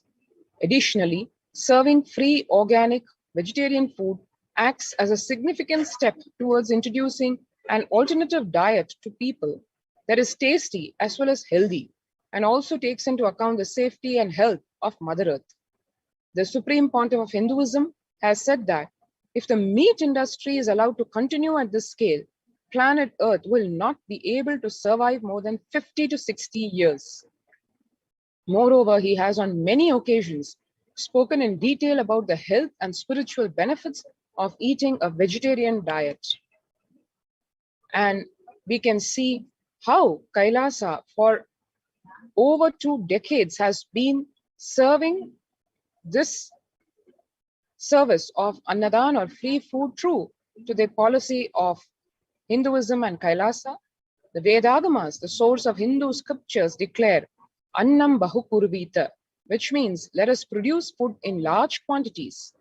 Through the widespread distribution and promotion of free, healthy, organic food, Kailasa's global peacekeepers, led by the Supreme Pontiff of Hinduism, serve such that we may achieve food security, improve nutrition, and promote sustainable agriculture globally. Annadan is a vision to end poverty and hunger in all its forms. In Hindu temples, food is shared for free as a policy. This was the case in both ancient times and modern times. For 27 years, every month, the Hindu Adishaivite minority tradition community has served more than 3 million free organic meals in religious gatherings to everyone without discrimination, and has served over 1 billion free meals in total. Such private and public efforts are crucial to ease the threats of starvation, which is estimated to hit 1 billion people worldwide. Through Kailasa's Department of Agriculture, the Supreme Pontiff of Hinduism, Jagadguru Mahasannidhanam, His Divine Holiness Bhagavan Nithyananda Paramashivam, has committed to the distribution of free organic food to everyone, not just since the beginning of his public life, but from his very upbringing itself. Kailasa's Annalayas, the food bank established all across the globe, distributes and serves free vegetarian organic food for people of all caste, creed, religion, race, gender, social standing. And the global services among the many under Kailasa's Department of State, we have the Red Home, which provides relief work for natural and man-made calamities, working to eliminate world hunger. One can see here the Supreme Pontiff of Hinduism personally organizing the relief efforts and free organic food distribution for the Thane flood relief in the Puducherry region in South India in 2012. 22nd November 2002, in the early years of the public life of the Supreme Pontiff of Hinduism, show the early days of Kailasa's spiritual mission, where the Supreme Pontiff of Hinduism is offering Annadan, providing a free organic vegetarian meal on the auspicious occasion of Kartikai Deepam in his hometown of Tiruvannamalai. One can see again a few years later the continuing practice, sustained practice, just a glimpses of the Annadan being served across various segments of the population in various programs. Like in 2005, we can see the Arogya Health Workshop in Tamil Nadu, India, where again we see the Supreme Pontiff of Hinduism himself serving the free food. 12th December 2007, the Nithyananda Spurana meditation workshop in Salem in South India, as we can see a jam-packed auditorium, and the Supreme Pontiff of Hinduism serving food to all the participants of this program. And again, a couple of years later in 2009, in Adi Kailasa Bidadi, the free food being served by the Supreme Pontiff of Hinduism. 2011, Nithyananda Annalaya inauguration in Tiruvannamalai. 3rd Jan 2012, in Puducherry, when the Thane cyclone hit the people of the state, the Supreme Pontiff of Hinduism and Kailasa rushed to aid the people, especially giving the humanitarian service of food so as to help and support the distraught victims of this natural disaster. 2013, even with a fractured hand, as we can see, the Supreme Pontiff of Hinduism, Bhagavan Nithyananda Paramashivam, engaged in selfless work day and night, inspiring the peacekeepers of the Sovereign Order of Kailasa to engage in selfless service, leading the nation of Kailasa by example. In 2011, the Supreme Pontiff of Hinduism had a multiple compound fracture with a bone protruding out of the skin. In 2013, 2 steel implants that were fastened in 2011 were removed as the bones had healed completely. And this picture is after that surgery. 5th May 2016, the Bhandara or feast served for respected spiritual leaders and Hindu monks. 2017, the Inner Awakening meditation workshop. Here the participants of the 21-day workshop are seen partaking the free food or the annadans served in the state of Tamil Nadu in the town of Tiruvannamalai. 2019 at the Tiruchangod Sarvajna Peetham in South India in Erode. And even during this COVID-19 crisis, Annadan service is continuing. As one can see here in 2020, the Annadan service to the people of Madurai in South India, including the police officers, the health officers, availed of this free food service at the Shamala Peetha Sarvajna Peetham in Madurai. And now let us take a couple of minutes to register ourselves at the COVID Care Protection Center, which is open across all de facto spiritual embassies of Kailasa across India. To register, all you need to do is go and register at the link https://kailasa.org/Kailasa Care. So let's take a couple of minutes now to register ourselves at this link.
காளியின் ஆட்டத்தை ஆனந்தத்தை ஆனந்தத்தொடு ஆடிய ஆட்டத்தை கண்டோர் உயிருக்குளெல்லாம் இறங்கி குண்டலினிவில் உயிர்ப்பிக்கச் செய்து மாய மனத்தின் இருளை அகற்றி மாயம் அழித்து மங்களம் தந்து குரு பக்தியும் சிவ பக்தியும்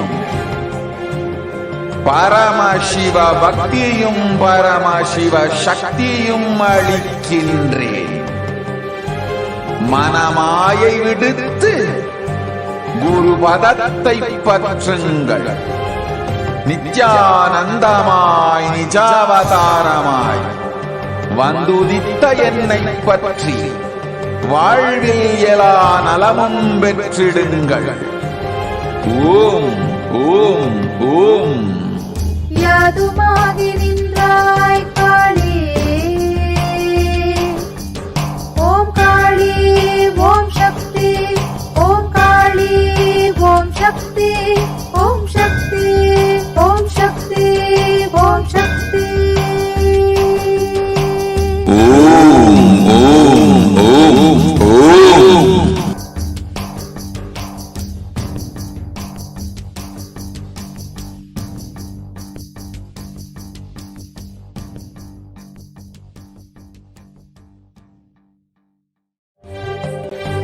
காளியின் ஆட்டத்தை ஆனந்தத்தை ஆனந்தத்தொடு ஆடிய ஆட்டத்தை கண்டோர் உயிருக்குளெல்லாம் இறங்கி குண்டலினிவில் உயிர்ப்பிக்கச் செய்து மாய மனத்தின் இருளை அகற்றி மாயம் அழித்து மங்களம் தந்து குரு பக்தியும் சிவ பக்தியும்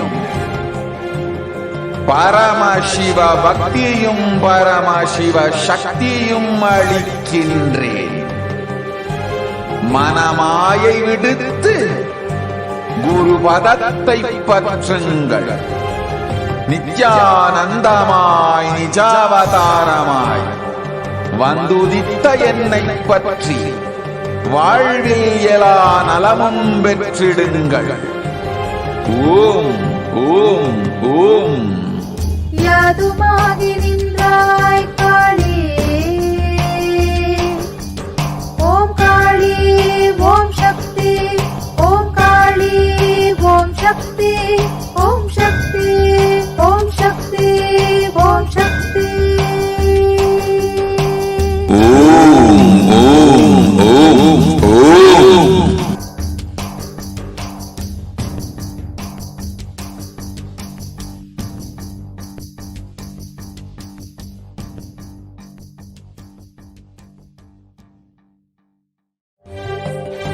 காளியின் ஆட்டத்தை ஆனந்தத்தை ஆனந்தத்தொடு ஆடிய ஆட்டத்தை கண்டோர் உயிருக்குளெல்லாம் இறங்கி குண்டலினிவில் உயிர்ப்பிக்கச் செய்து மாய மனத்தின் இருளை அகற்றி மாயம் அழித்து மங்களம் தந்து குரு பக்தியும் சிவ பக்தியும்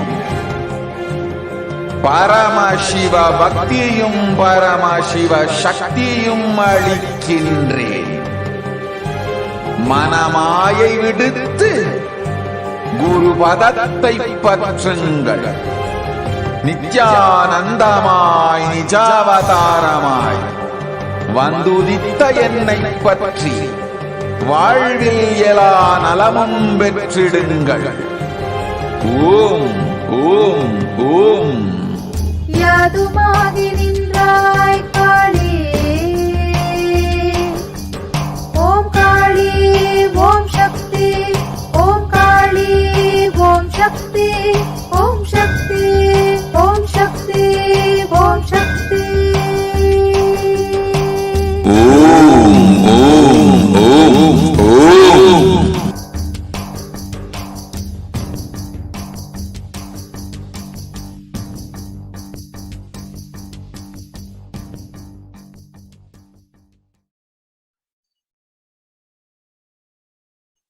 And now let us see the next portion of our Adi Kailasa ship segment, the revelations to the world by Devi Parashakti.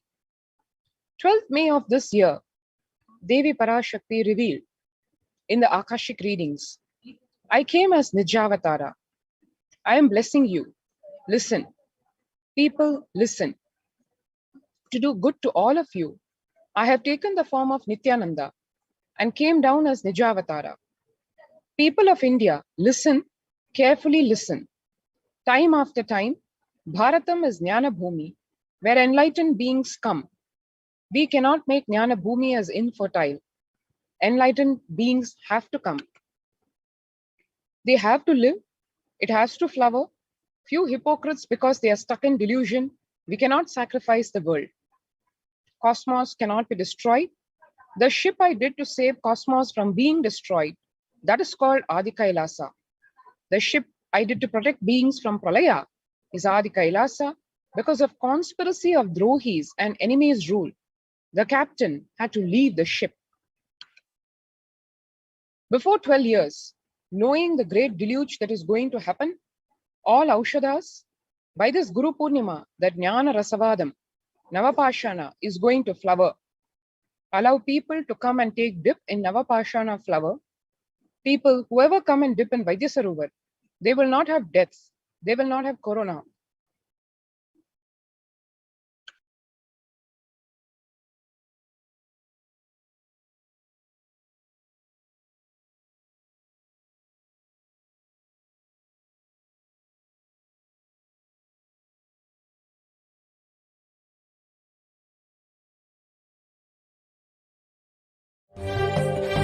காளியின் ஆட்டத்தை ஆனந்தத்தை ஆனந்தத்தொடு ஆடிய ஆட்டத்தை கண்டோர் உயிருக்குளெல்லாம் இறங்கி குண்டலினிவில் உயிர்ப்பிக்கச் செய்து மாய மனத்தின் இருளை அகற்றி மாயம் அழித்து மங்களம் தந்து குரு பக்தியும் சிவ பக்தியும் பரமசிவ பக்தியும் பரமசிவ சக்தியும் அளிக்கின்றேன். மனமாயை விடுத்து குரு பதத்தை பற்றுங்கள். நித்யானந்தமாய் நிஜாவதாரமாய் வந்துதித்த என்னை பற்றி வாழ்வில் எல்லா நலமும் பெற்றிடுங்கள். ஓம் ஓம் ஓம். யாதுமாகி நின்றாய் காளி, ஓம் காளி ஓம் சக்தி, ஓம் காளி ஓம் சக்தி, ஓம் சக்தி ஓம் சக்தி ஓம் சக்தி. ஓம் ஓம் ஓம் ஓம்.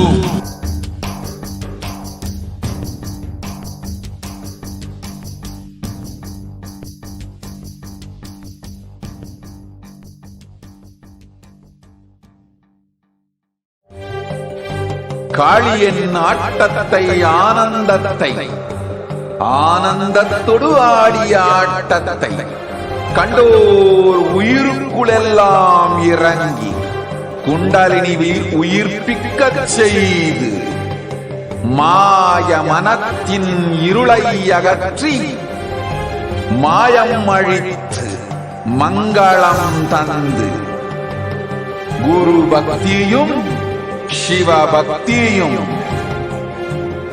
பரமசிவ பக்தியும் பரமசிவ சக்தியும் அளிக்கின்றேன். மனமாயை விடுத்து குரு பதத்தை பற்றுங்கள். நித்யானந்தமாய் நிஜாவதாரமாய் வந்துதித்த என்னை பற்றி வாழ்வில் எல்லா நலமும் பெற்றிடுங்கள். ஓம் ஓம் ஓம். யாதுமாகி நின்றாய் காளி, ஓம் காளி ஓம் சக்தி, ஓம் காளி ஓம் சக்தி, ஓம் சக்தி ஓம் சக்தி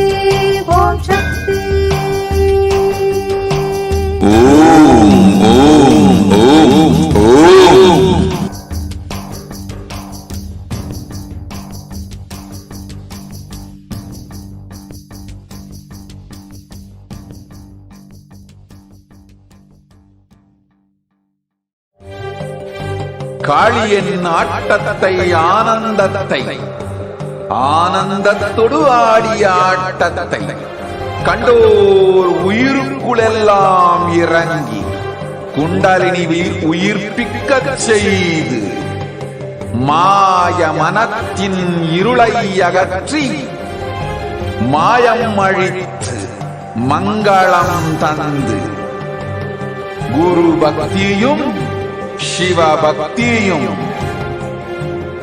பரமசிவ பக்தியும் பரமசிவ சக்தியும் அளிக்கின்றேன். மனமாயை விடுத்து குரு பதத்தை பற்றுங்கள். நித்யானந்தமாய் நிஜாவதாரமாய் வந்துதித்த என்னை பற்றி வாழ்வில் எல்லா நலமும் பெற்றிடுங்கள். ஓம் ஓம் ஓம். யாதுமாகி நின்றாய் காளி.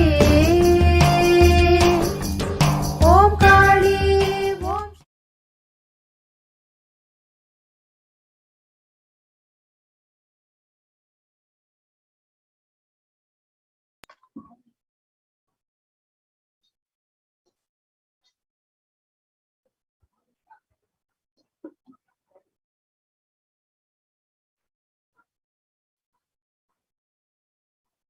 Listen well to my words. For India, I made ship as protection. The Nithyananda Navapashana Lingam and Vaidya Sarovar. Go to Adi Kailasa. O Indians, listen. All those regretting losing Nithyananda Nijavatara, without confusion and without talking just as lip service, go to Adi Kailasa. Crores of people will come there looking for health, Navapashana water feast and medicine, to get health and protection and enlightenment. To protect India from the great destruction, I, Parashakti, made this huge ship. Even if captain is not there, ship is there. And when the first world countries closed their borders during a massive global emergency, Kailasa has opened its doors to all without exception, and needless to say, Kailasa is the only nation which has done so.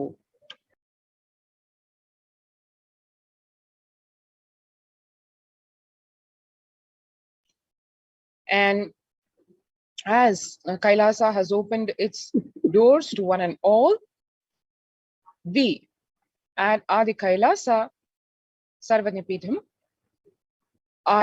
have our COVID care center protection running since the last few months. And today we have with us one of the COVID care protection center participants sharing his experience at the Adi Kailasa COVID Care Protection Center. And here we have with us Ramaraya. Welcome, Nithyananda Ramaraya. Yes, Nithyanandamma. Yes, we can hear you. Yes. So we would like to hear from Ramaraya his experience at Adi Kailasa. We'll start with Ayya having to just introduce himself.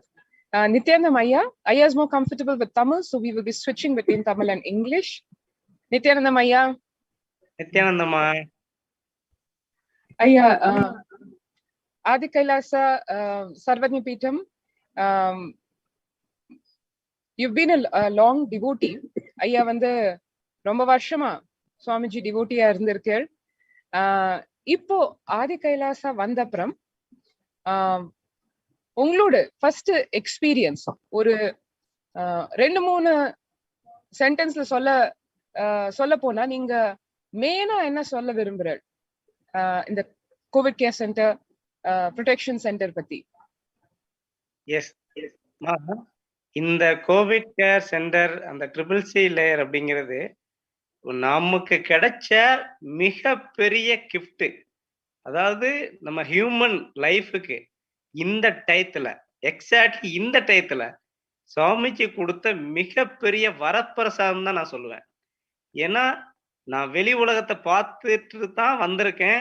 வெளி உலகத்துல எவ்வளோ death நடந்ததுன்னு நேரடியா பார்த்துருக்கேன். எவ்வளோ கஷ்டப்படுறாங்கன்னு கஷ்டப்பட்டிருக்கோம் in case நம்மளும் கூட. So வெளியே பார்த்துட்டு தான் அந்த நிலைய டாலரேட் பண்ண முடியாத சூழ்நிலையில தான் கண்டினியூ பண்ணிட்டு இருந்தோம். அப்பதான் சுவாமிஜி வந்து கரெக்டா எக்ஸாக்ட்லியா சொன்னாங்க, அனௌன்ஸ் பண்ணாங்க. நம்ம வந்து இந்த மாதிரி கோவிட் கேர் சென்டர் நீங்க தாராளமா எல்லாரும் உள்ள வரலாம் அப்படின்ட்டு. அப்போ மிகப்பெரிய கிஃப்ட் சாமி கொடுத்தது அந்த டயத்துல. அது ஹியூமன் லைஃப்க்கு உண்மையிலேயே இன்கேஸ் ஹியூமன் லைஃப்க்கும் கூட எனக்கு மிகப்பெரிய கிஃப்ட்மா. நான் என்னுடைய அனுபவத்துல மிகப்பெரிய ஒரு திருப்தி அனுபவிச்சிட்டு இருக்கேன். ஒரு மரண பயம் இல்லாத நிலையில வாழ்ந்துட்டு இருக்கேன். அதுதான் உண்மை. வெளியே வந்து எப்போ எனக்கு கொரோனா வந்திருக்குமோ, சும்மா சாதாரண இருமுனா கூட எனக்கு கொரோனா இருக்குமோ அப்படின்ற பயம் தான், பயத்தாக்குதல் அதிகமா இருந்துட்டே இருந்தது. வெளி உலகத்துல பயத்தோட தான் வாழ்ந்துட்டு இருந்தோம். ஆனா இங்க உள்ள ஆதி கைலாஸ்ல ஒரு பயம் கூட இல்ல. சிங்கிள் அந்த தாட் பேட்டர்ன் கூட இல்ல. அந்த அளவுக்கு ரொம்ப நிம்மதியா, பீஸ்ஃபுல்லா நல்லபடியா வாழ்ந்துட்டு இருக்கோம்மா. அதுதான் ஒரு மெயின் இது நான் அனுபவிக்கிறது. ரொம்ப நன்றிங்கய்யா. வேற ஏதாவது ஒரு முக்கியமான ஏதாவது அனுபவம் உங்களுக்கு மோர் தென் ஒரு 2 months நீங்க இருந்திருக்கீங்க இங்க. ஸோ ஏதாவது ஒரு அனுபவம் வந்துட்டு நீங்க நம்மளுடைய நேயர்களுக்காக ஷேர் பண்ண முடியுங்களா?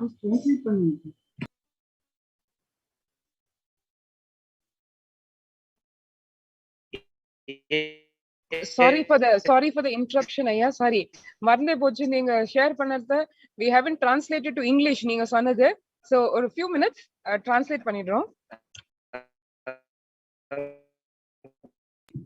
So Ramaraya is basically from Rajapalayam, and he's sharing that one of the biggest gifts that Swamiji has given to this world is this COVID Care Protection Center, where he's not able to connect with the idea of fear of death. No such thought currents affects him, or there is no room for such thought currents. And he is somebody who has lived outside. He has seen deaths, how many people left the body, how many people went through so much by living outside in this COVID pandemic, and how he is feeling extremely protected living in Adi Kailash, where no such fear or any thought current, there is no room for any of these thought currents. He's extremely happy and enjoying his stay in Adi Kailash Nithyananda Paramashivam. Okay, I think Ramaraya is experiencing some technical glitch. Yes, he has joined with us again. Okay, so next I'm going to ask to Ramaraya to share one experience that he has that he would like to share with all of us during his stay in Adi Kailash Nithyananda Paramashivam. So ஐயா, உங்களுக்கு ஏதாவது ஒரு அனுபூதி நம்மளுடைய நேயர்களுக்காக இந்த 2-3 மாசம் நீங்க இங்க ஸ்டே பண்ணிருக்கீங்க, இதுல ஏதாவது ஒரு எக்ஸ்பீரியன்ஸ் நம்மளுடைய நேயர்கள் கிட்ட பகிர்ந்துக்கணும் அப்படின்னா என்ன ஷேர் பண்ண விரும்புறீங்க? எக்ஸ்பீரியன்ஸ் அப்படின்னா நம்ம அனுபவம் அப்படின்னா அதுதான்மா, பயம் இல்லா வாழ்க்கையை வாழ்ந்துட்டு இருக்கோம்மா. அதுதான் எக்ஸ்பீரியன்ஸ். வெளி உலகத்துல கண்டிப்பா ரொம்ப பயத்தோட தான் வாழ்ந்துட்டு இருக்கோம். கொரோனா பயம் இல்லாத வாழ்க்கையை வாழ்ந்துட்டு இருக்கோம். அதை விட முக்கியமானது உடல் இங்க ஆதி கைலாஷ்ல இருக்கும்போது என்னுடைய பாடி கம்ப்ளீட்டா ஹீல் ஆக்கி இருக்கிறத நான் கண்கூட பாக்குறேன். இது எனக்கு மிகப்பெரிய அனுபவம். ஆதி கைலாஷ்ல நான் உள்ள இருக்கும்போது நான் நிறைய பேக் பெயின், அல்சரு, இந்த மாதிரி சில சின்ன அந்த ப்ராப்ளங்களோட தான் இருந்தேன். இங்க இருக்கும்போது எனக்கு 80% எனக்கு வந்து அல்சர் இருக்கா இல்லையான்னு கூட எனக்கு இப்ப யோசிக்க முடியல. ஏன்னா அந்த அளவுக்கு எனக்கு ஒண்ணுமே தெரியல, நல்லா இருக்கு. அதே மாதிரி பேக் பெயினும் கம்ப்ளீட்டா கியூர் ஆகிட்டு இருக்கு. என்னுடைய அந்த ஹோல் பாடியும் கம்ப்ளீட் ஹீல் ஆகுறத என்னால இந்த பிளேஸ்ல என்னால கம்ப்ளீட்டா ஃபீல் பண்ண முடியுதுமா. அதான் என்னுடைய முழு அனுபவமா இருக்கு. Great. So Ramaraya is sharing that he's experiencing extraordinary recoveries in terms of health, whether it is in terms of his back pain or ulcers. He's not even able to relate to any of the health problems that he used to have, and he's feeling so much of bliss and experiencing a lot of health recoveries just by being in this space of Adi Kailash.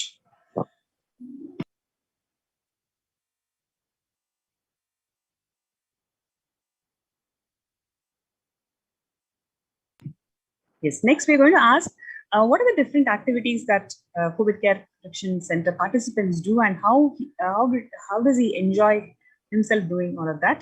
So ஐயா, இங்க ஒரு மொத்த டேல வந்துட்டு நீங்க என்ன மாதிரியான சேவைகள் செய்றீங்க, என்ன மாதிரி உங்களோட டே எப்படி போயிட்டு இருக்கு, அதை பத்தி நீங்க கொஞ்சம் நம்ம நேயர்கள்கிட்ட ஷேர் பண்ணலாம். எஸ்மா, இப்போ என்னுடைய டெய்லி காலையில எப்பவுமே நார்மல் ரொட்டீன், ஸ்பிரிச்சுவல் ரொட்டீன். அப்புறம் வந்துட்டு நம்மளுடைய சேவைகள், டெம்பிள் சேவா, கோசாலா சேவா, இந்த மாதிரி நல்ல சேவைகள் நல்லா போயிட்டு இருக்கு. இன்கேஸ் பகவான் அதை பத்தி நிறைய ரிவீல் பண்ணியிருக்காங்க, டெம்பிள் சேவா, கோசாலா சேவா பத்தி. அது எங்களுக்கு பெரிய கிஃப்ட். இந்த இடத்துல மிகப்பெரிய ஒரு கிஃப்டா கொடுத்துருக்காங்க. எங்களுடைய கர்மங்கள் அதனால கழியும். ஸோ சாமி சொல்லியிருக்காங்க. அப்புறம் வந்துட்டு நிறைய என்டர்டைன்மெண்ட்டும் எங்களுக்குள்ள நாங்க நல்லா இது பண்ணிக்கிறோங்கம்மா. நல்ல ரிலேஷன்ஷிப் இருக்கு, இங்க உள்ள மக்கள் நல்ல ரிலேஷன்ஷிப்பு. அகைன் வந்துட்டு நிறைய இப்போ பர்த்டேயா இருக்கட்டும், இல்லை அவங்களோட இண்டிவிஜுவல் ப்ரோக்ராமா இருக்கட்டும், இல்லை இண்டிவிஜுவல் அவங்களுடைய பர்த்டே இருக்கட்டும், எதுனாலும் இங்கே நல்லா செலிப்ரேட் பண்றோம். ரொம்ப ஜாலியா, ரொம்ப பீஸ்ஃபுல்லா செலிப்ரேட் பண்றோம். வீட்டில் இருக்கிறத விட, வீட்டில் அந்த செலிப்ரேட் பண்ணியிருக்கிறத விட இங்க செலிப்ரேட் பண்ணது எக்ஸ்ட்ரானரி. அவ்வளோ ஹாப்பியா இருக்கு. அவ்வளோ மக்கள் ஃபுல்லாமே ரொம்ப ஹாப்பியா இருக்கும்மா.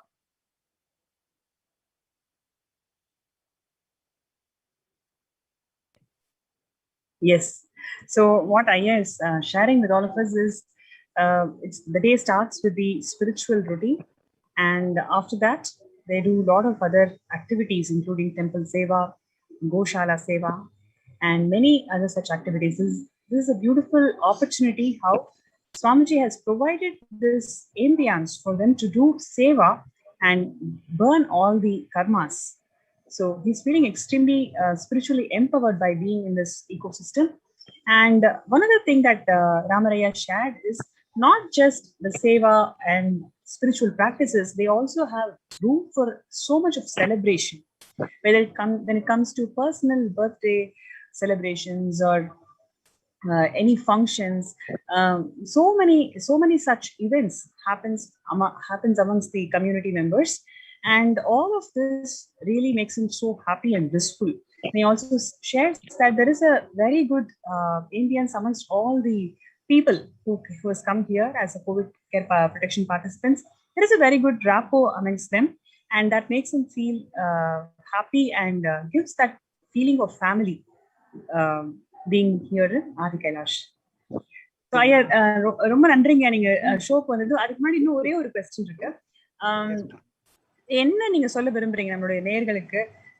நிறைய பேர் நிறைய தடைகள் அவங்களுக்கு இருக்கும். அதாவது மனத்தடை இருக்கலாம், இல்லாட்டி அவங்க ஒர்க்ல இருந்து லீவ் கிடைக்கிற தடை இருக்கலாம், அவங்களுக்கு வரணும்னு ஆசை இருக்கலாம், ஆனா அதை நடத்துறதுக்கு வந்துட்டு நிறைய தடைகள் இருக்கலாம். அப்படின்ற போது அவங்களுக்கு என்ன சொல்ல விரும்புறீங்க? எப்படி அவங்க வந்துட்டு, ஏன்னா உங்களுக்கும் அதெல்லாம் இருந்தது இல்லையா, அதெல்லாம் தாண்டி நீங்க எப்படி இங்க வந்தீங்களோ அது மாதிரி என்ன சொல்ல விரும்புறீங்க நம்மளோட நேயர்களுக்கு? எஸ்மா, இப்போ மக்களுக்கு வர்றவங்களுக்கு நான் என்ன சொல்ல விரும்புறேன்னா, என்னுடைய எக்ஸ்பீரியன்ஸ்ல இருந்து பகவான் சொல்லியிருக்காங்க, இது பிரளய காலம் அப்படின்னு. இந்த பிரளய காலத்துல நாம வெளியே இருக்கிறது மிகப்பெரிய ஆபத்து அப்படின்னும் தேவி ரெவலைசேஷன் பண்ணிட்டாங்க. சோ அப்படி பண்ணின பிறகும், பகவானே திருப்பி சொன்ன பிறகும், தேவியே நேரடியா இறங்கி சொன்ன பிறகும், நாம தேவியோட வேர்ட்ஸுக்கு லிசனிங் கொடுக்கணும். ஸோ பகவானோட வேர்ட்ஸுக்கு நம்ம லிசனிங் கொடுக்கணும். நாம குருவோட லைஃபை தான் ஃபாலோ பண்ணி வாழ்றோம். அவருடைய வேர்ட்ஸையும் அவரோட வேர்ட்ஸ் தான் வாழ்க்கையா நம்ம ஃபாலோ பண்ணி வாழ்றோம். ஸோ அதுக்கு நம்ம இம்பார்ட்டன்ட் கொடுக்கல அப்படின்னா, அதுக்கு பின்னாடி வர்ற எல்லா பிரச்சனைக்கும் நாம தான் ரெஸ்பான்சிபிலிட்டியா மாறிடுவோம். ஸோ அப்போ நம்ம குருவோட வார்த்தைக்கு அலைனாகும் போது, குரு நம்மளை எந்த இடத்துல எப்படி காப்பாற்றணும் அப்படிங்கிறத ஈஸியா ரிவலைசேஷன் பண்ணிடுவாங்க. இன்க்ளூடிங் என்ன கூட வந்து, நான் வெளியே போகணும் அப்படின்னு கேட்டேன். அப்ப கூட நோ, நீ வெளியே போக கூடாது, இந்த டயத்துல நீ உள்ளதான் இருக்கணும், பிரளய காலம், உயிர் ரொம்ப முக்கியம். ஸோ நம்மளுடைய ஃபியூச்சர் குருவுக்கு நல்லாவே தெரியும் நம்மளுடைய ஃபியூச்சர் எப்படி இருக்கும் அப்படின்னு. ஸோ அவங்களுக்கு தெளிவா ரிவலைசேஷன் பண்ணிடுவாங்க. ஸோ அவங்களுடைய வார்த்தையை நம்ம கேட்டுட்டு உள்ள வர்றது மிகப்பெரிய புத்திசாலித்தனம். அது ஒண்ணுமா. அகைன் நிறைய அப்டக்கிள்ஸ் கண்டிப்பா இருக்கும். ஆனா பகவான் என்ன சொல்லியிருக்காங்க, நீ என்னுடைய வார்த்தையை கேட்கும்போது நான் உனக்கு அங்க என்னென்ன வேலை இருக்கோ அதை நான் பார்த்துப்பேன் அப்படின்றாங்க. ஸோ என்னுடைய லைஃப்ல அது எக்ஸாக்ட்லி நடந்துட்டு இருக்கு. என்னுடைய வேலையை எல்லாமே பகவான் தான் பார்த்துட்டு இருக்காரு. நான் இங்க என்னுடைய உயிரை காப்பாற்ற மட்டும்தான் உட்கார்ந்துருக்கேன். சோ அப்படிங்கும்போது பகவானுடைய வேர்ட்ஸுக்கு நம்ம ஒரு அடி எடுத்து வச்சாலே பகவான் நம்மளுக்கு எல்லாத்தையும் அங்க இருக்கிற எல்லா வேலையும் கரெக்டா ஆர்கனைஸ் பண்ணி பக்காவா நடத்திடுறாங்க. சோ இதுல எதுவுமே அப்டக்கிள்னு ஒண்ணுமே எனக்கு தெரியலம்மா. ஏன்னா மனம் மட்டும்தான் அப்டக்கிள். மத்தபடி எல்லாமே பகவான் கண்டிப்பா ஈஸியா பண்ணி முடிச்சிருவாங்க. சோ இதுல வந்து மனத்தடை மட்டும்தாம்மா. வேற எந்த தடையும் பகவான் எல்லாத்தையும் கிளியர் பண்ணிடுவாங்க. அதுல எல்லளவு சந்தேகம் கிடையாது. பகவான் மேல முழு நம்பிக்கை வச்சுட்டோம்னா எல்லாமே கிளியர் பண்ணிடுவாங்க. நல்லதுங்கய்யா. So, what Ramaraya shares, I wanted to share with all the viewers is that there is no such obstacle per se. It is only the obstacle of your mind. Swamiji has revealed as Devi Parashakti several times that the only thing that you need to do in this pralaya is to protect your life. Nothing else. Really, nothing else matters. So all you need to do is just decide that you need to be here and protect your life. And he also shares his experiences when he wanted to go out because of some personal work. Even at that time, Devi has given blessings to him that no, just stay back and protect your life. And he simply listened to it and everything else aligned. It is his personal experience that just by listening to Devi's words and making the decision that you need to be in Adi Kailash, every other problem, whatever you feel as problem or whatever you feel as obstacle, it will be taken care by Bhagavan himself. All you need to do is just decide. There is no such thing as obstacle. It is just your mind. So if you decide, you're going to be here and protect yourself from this pralaya. So that's what Ramaraya wanted to share. Thank you so much. Yeah, that's beautiful. Master Swami has got one more question for you. Yes, ma'am. நித்யானந்தையா, நம்ம வியூவர்ஸ்க்கு ஒரு நீங்க சொன்னது இப்ப எப்படி life வந்து இங்க ஆதி கைலாஷ்ல celebration, Swamiji இதுதான் சொல்லுவா. ஹிந்துவிசம்ல மொத்தமா 365 டேஸ் எல்லாமே செலிப்ரேஷன் தான், எல்லாமே சென்டர்ட் அரௌண்ட் டெம்பிள், கோவில் சார்ந்து.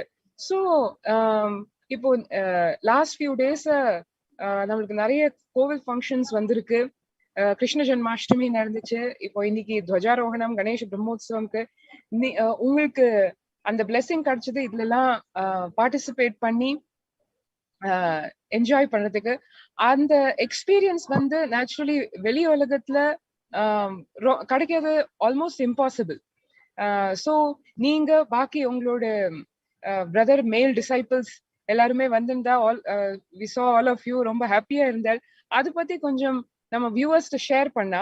எக்ஸாக்ட்லி இப்ப எப்படி பகவான் வந்து டெம்பிள் பேஸ்ட் லைஃப் ஸ்டைல் தான் ஹிந்துவிசமோட அச்சாணி அந்த மாதிரி சொல்றா, அது உங்களுக்கு எக்ஸ்பீரியன்ஸா எப்படி கிடைச்சது கொஞ்சம் ஷேர் பண்றீங்களா? எஸ்மா, டெஃபினெட்லி. இப்போ டெம்பிள் அங்க சேவைங்கும் போது இப்போ நாங்க டெம்பிள் சேவை போறோம். தேவி ராஜராஜேஸ்வரிக்கு அபிஷேகம் பண்ற பாக்கியம் கிடைக்குது. இதெல்லாம் எங்கம்மா கிடைக்கும்? நேரடியா நம்ம கையாலேயே ராஜராஜேஸ்வரிக்கு அபிஷேகம் பண்றோம், அலங்காரம் பண்றோம், ஆரத்தி பண்றோம். அவ்வளோ பெரிய புண்ணியம் நம்மளுக்கு கிடைக்குது. அகெயின் நாம டெம்பிள் உள்ள அந்த ஆலமரம் அதெல்லாம் சுத்தி நம்ம கிளீன் பண்ற பாக்கியம் கிடைக்குது. ஆலமரத்து அடியில போகும்போதே அவ்வளோ பெரிய வைப்ரேஷன் நம்ம பாடி ஃபீல் பண்ணுது. ஸோ அவ்வளோ பெரிய விஷயம் அங்க நடந்துட்டு தான் இருக்கு. இப்போ கிருஷ்ண ஜெயந்தி எடுத்துக்கிட்டோம்னா நேரடியா நாங்களே வெளி உலகத்துல இந்த அளவுக்கு நாங்க என்ஜாய் பண்ணியிருப்போமானே எங்களுக்கு தெரியல.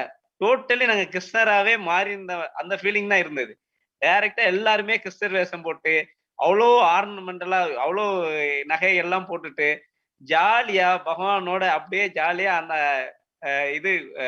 அந்த லீலைகள் மாதிரி பகவான் கூடயே இருக்கும்போது அப்படியே கிருஷ்ணர் அதே ஃபீல் பண்ண முடிஞ்சது. இதே வெளி உலகத்துல இருந்திருந்தோம்னா ரொம்ப ஃப்ரஸ்ட்ரேஷனா தான் யோசிச்சிருந்திருப்போம் மேபி இந்த டைம் காலத்துல. ஸோ பகவான் அதையும் கூப்பிட்டுட்டு உள்ள கூட அவ்வளோ பெரிய என்டர்டெயின்மெண்டா தான் நம்மளை வாழ வச்சிட்டு இருக்காரு. அகைன் இப்போ அந்த இன்னைக்கு நடந்த அந்த கணேச இதுல கூட விநாயகர் சதுர்த்தி வருது. இந்த 10 days ரொம்ப பக்காவா செலிப்ரேட் பண்ணுங்க, ஒவ்வொரு நாளும் ஒவ்வொரு விதமா செலிப்ரேட் பண்ணுங்கன்னா பகவான் நீங்க சொல்றீங்க. ஸோ அவ்வளோ ஜாலியா நாங்க ஒவ்வொன்றுக்கும் என்ன பண்ணலாம், ஒவ்வொரு டேக்கும் என்ன பண்ணலாம், இதை பண்ணலாம், இப்படி பண்ணிடலாம், பகவானுக்கு இதை ஆஃபர் பண்ணலாம் அப்படின்னு நாங்க இங்க இருக்கிற ஒவ்வொன்றையும் வச்சு ரொம்ப பியூட்டிஃபுல்லா யோசிச்சுட்டு இருக்கோம். ஸோ அந்த அளவுக்கு ரொம்ப ஜாலியா செலிப்ரேட்டிங்கா இருக்குது. இன்கேஸ் இந்து இந்து இந்து அந்த ஃபங்க்ஷன் எதுவுமே செலிப்ரேட்டிங் தான் சாமி சொல்லுவாங்க. அந்த செலிப்ரேஷனை இங்க எங்களால இருந்து ரொம்ப ஆனந்தமா ஃபீல் பண்ண முடியுது. ஸோ நாங்களும் செலிப்ரேட் பண்றோம். ரொம்ப சந்தோஷமா இருக்குதுமா இங்க. Thank you so much, Ramaraya. Ramaraya was just sharing a very unique aspect of the Adi Kailasa COVID Care Protection Center. He was saying, where else in the outside world is not even possible to do directly worship to the divine by offering Abhishekam, Puja, Arati. All this the participants are able to do. Going to the banyan tree, getting the privilege of the seva of cleaning the banyan tree and the whole body vibrating intensely with the energy of the sacred banyan tree, the Kalpavriksha. And Aya was sharing how in every celebration, like Hinduism has all temple-based celebrations, it's become a part of the COVID care participants' life. Needless to say, like other than coming here for protection, as how Aya was sharing in the beginning, Swamiji, Bhagwan is giving the opportunity for all the participants to just enjoy the whole temple-based lifestyle. Like yesterday, we had the Krishna Janmashtami, and all the participants dressed up as Krishna and Radha and literally living with Bhagwan, reliving Krishna. This was something which could never have been done outside. So they all enjoyed it so much. Today, we had the start of the Ganesha Brahmotsavam, and all the participants coming to the temple and participating in this festive celebration. And now in the next coming, this was just the first day, we have a 10-day Brahmotsavam for Vinayaka Chaturthi. And Aya was saying every single day, as Bhagwan has instructed, this is going to be a grand celebration in different ways. And they are all looking forward to being a part of it. And Aya is so happy that Bhagwan's given the opportunity, the Supreme Pontiff of Hinduism, Bhagavan Nithyananda Paramashivam, giving such a blissful life for the COVID Care Protection Center participants who came in here, like Aya said, to protect their lives, but here experiencing quantum transformation and enjoying this spiritual lifestyle. And again, Aya expressing his gratitude to Bhagwan for giving them all this blissful lifestyle, which one can never get anywhere else in the outside world. Thank you so much, Ramaraya. இன்னைக்கு வந்து share பண்ணதுக்கு. One more. Yes. பகவான் எதை கொடுத்தாலும் எக்ஸ்ட்ரீமா மட்டும்தான் கொடுப்பாருமா, வேற எதுலயும் குறை வைக்கவே மாட்டார். இது வந்து மக்களுக்கு கொஞ்சம் புரிஞ்சிச்சுன்னா இன்னும் ரொம்ப நல்லா இருக்கும். அவர் கொடுக்கறது எல்லாமே எக்ஸ்ட்ரீம் தான். அது இங்க கொடுத்தாலும் சரி, வெளியே கொடுத்தாலும் சரி. ஆனா அவர் வார்த்தையை மட்டும் நம்ம ஒபே பண்ணா போதும், மத்த எதுவுமே தேவையில்ல. அந்த வார்த்தை மட்டும் போதுமா.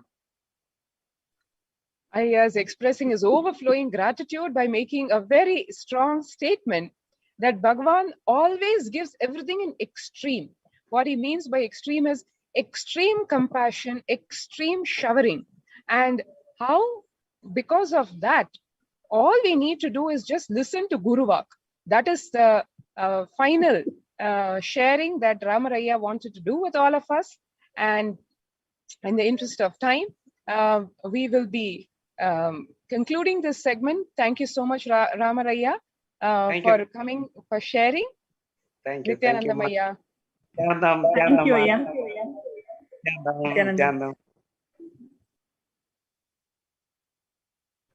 Dear viewers, I hope all of you enjoyed this segment. Just listening to the sharings from Ramaraya from Rajapalayam would have opened up so many dimensions for you guys. You may have felt extremely delighted to listen to this testimonial. So thank you so much for joining us. And we're going to have the next segment shortly starting. So stay tuned and we'll be right back. Thank you.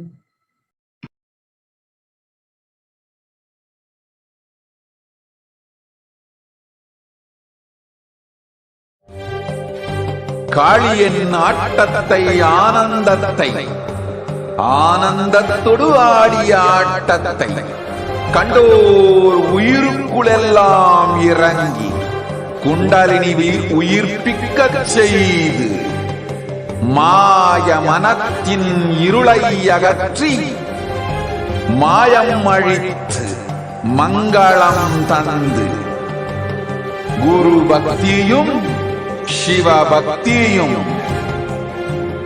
Paramasiva பக்தியும் பரமசிவ சக்தியும் அளிக்கின்றேன். மனமாயை விடுத்து குரு பதத்தை பற்றுங்கள். நித்யானந்தமாய் நிஜாவதாரமாய் வந்துதித்த என்னை பற்றி வாழ்வில் எல்லா நலமும் பெற்றிடுங்கள். ஓம் ஓம் ஓம். யாதுமாகி நின்றாய் காளி,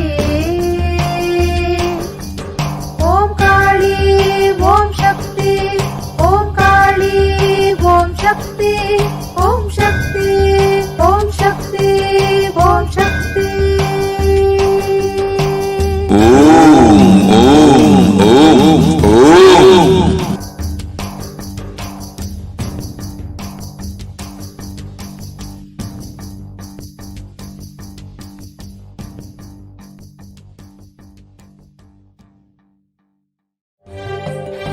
காளியின் ஆட்டத்தை ஆனந்தத்தை ஆனந்தத்தொடு ஆடிய ஆட்டத்தை கண்டோர் உயிருக்குளெல்லாம் இறங்கி குண்டலினிவில் உயிர்ப்பிக்கச் செய்து மாய மனத்தின் இருளை அகற்றி மாயம் அழித்து மங்களம் தந்து குரு பக்தியும் சிவ பக்தியும் பரமசிவ பக்தியும் பரமசிவ சக்தியும் அளிக்கின்றேன். மனமாயை விடுத்து குரு பதத்தை பற்றுங்கள். நித்யானந்தமாய் நிஜாவதாரமாய் வந்துதித்த என்னை பற்றி வாழ்வில் எல்லா நலமும் பெற்றிடுங்கள். ஓம் ஓம் ஓம். யாதுமாகி நின்றாய் காளி, ஓம் காளி ஓம் சக்தி, ஓம் காளி ஓம் சக்தி, ஓம் சக்தி ஓம் சக்தி ஓம் சக்தி. ஓம் ஓம் ஓம் ஓம்.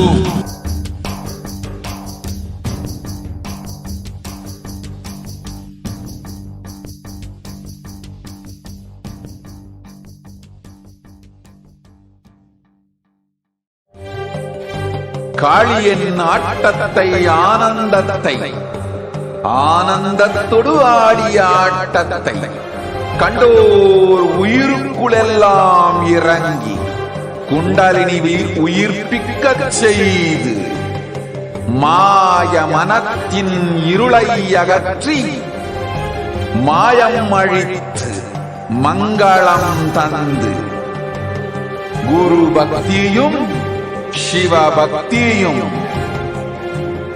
பரமசிவ பக்தியும் பரமசிவ சக்தியும் அளிக்கின்றேன். மனமாயை விடுத்து குரு பதத்தை பற்றுங்கள். நித்யானந்தமாய் நிஜாவதாரமாய் வந்துதித்த என்னை பற்றி வாழ்வில் எல்லா நலமும் பெற்றிடுங்கள். ஓம் ஓம் ஓம். யாதுமாகி நின்றாய் காளி, ஓம் காளி ஓம் சக்தி, ஓம் காளி ஓம் சக்தி, ஓம் சக்தி ஓம் சக்தி ஓம் சக்தி. ஓம் ஓம் ஓம் ஓம்.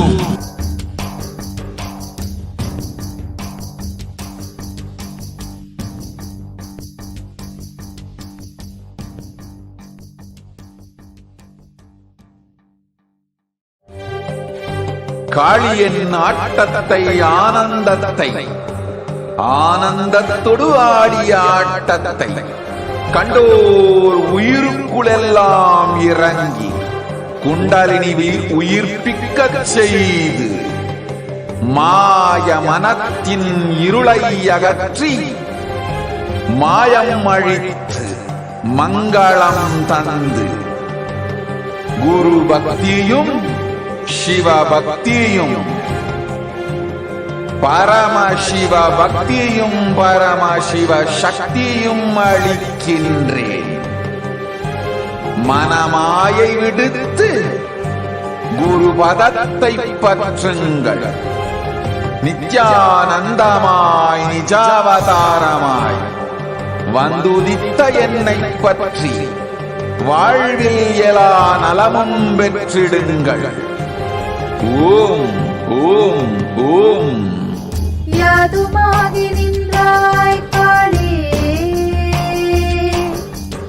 ஓம் காளி ஓம் சக்தி, ஓம் காளி ஓம் சக்தி, ஓம் சக்தி ஓம் சக்தி ஓம் சக்தி.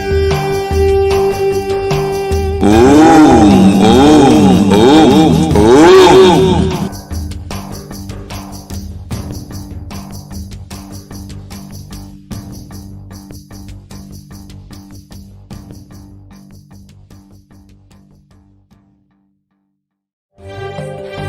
காளியின் ஆட்டத்தை ஆனந்தத்தை ஆனந்தத்தொடு ஆடிய ஆட்டத்தை கண்டோர் உயிருக்குளெல்லாம் இறங்கி குண்டலினிவில் உயிர்ப்பிக்கச் செய்து மாய மனத்தின் இருளை அகற்றி மாயம் அழித்து மங்களம் தந்து குரு பக்தியும் சிவ பக்தியும் பரமசிவ பக்தியும் பரமசிவ சக்தியும் அளிக்கின்றேன். மனமாயை விடுத்து குரு பதத்தை பற்றுங்கள். நித்யானந்தமாய் நிஜாவதாரமாய் வந்துதித்த என்னை பற்றி வாழ்வில் எல்லா நலமும் பெற்றிடுங்கள். ஓம் ஓம் ஓம். யாதுமாகி நின்றாய் காளி, ஓம் காளி ஓம் சக்தி, ஓம் காளி ஓம் சக்தி, ஓம் சக்தி ஓம் சக்தி ஓம் சக்தி. ஓம் ஓம் ஓம் ஓம்.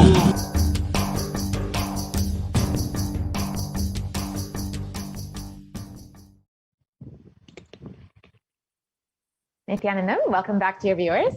So now we have a very exciting segment where we will be hearing from some devotees who have had the blessings of Devi Parashakti and have experienced miracles in their life. The first devotee that we have here today is Ma Nityaguhambananda, who has experienced miraculous healing after receiving blessings from Devi Parashakti and the Supreme Pontiff of Hinduism.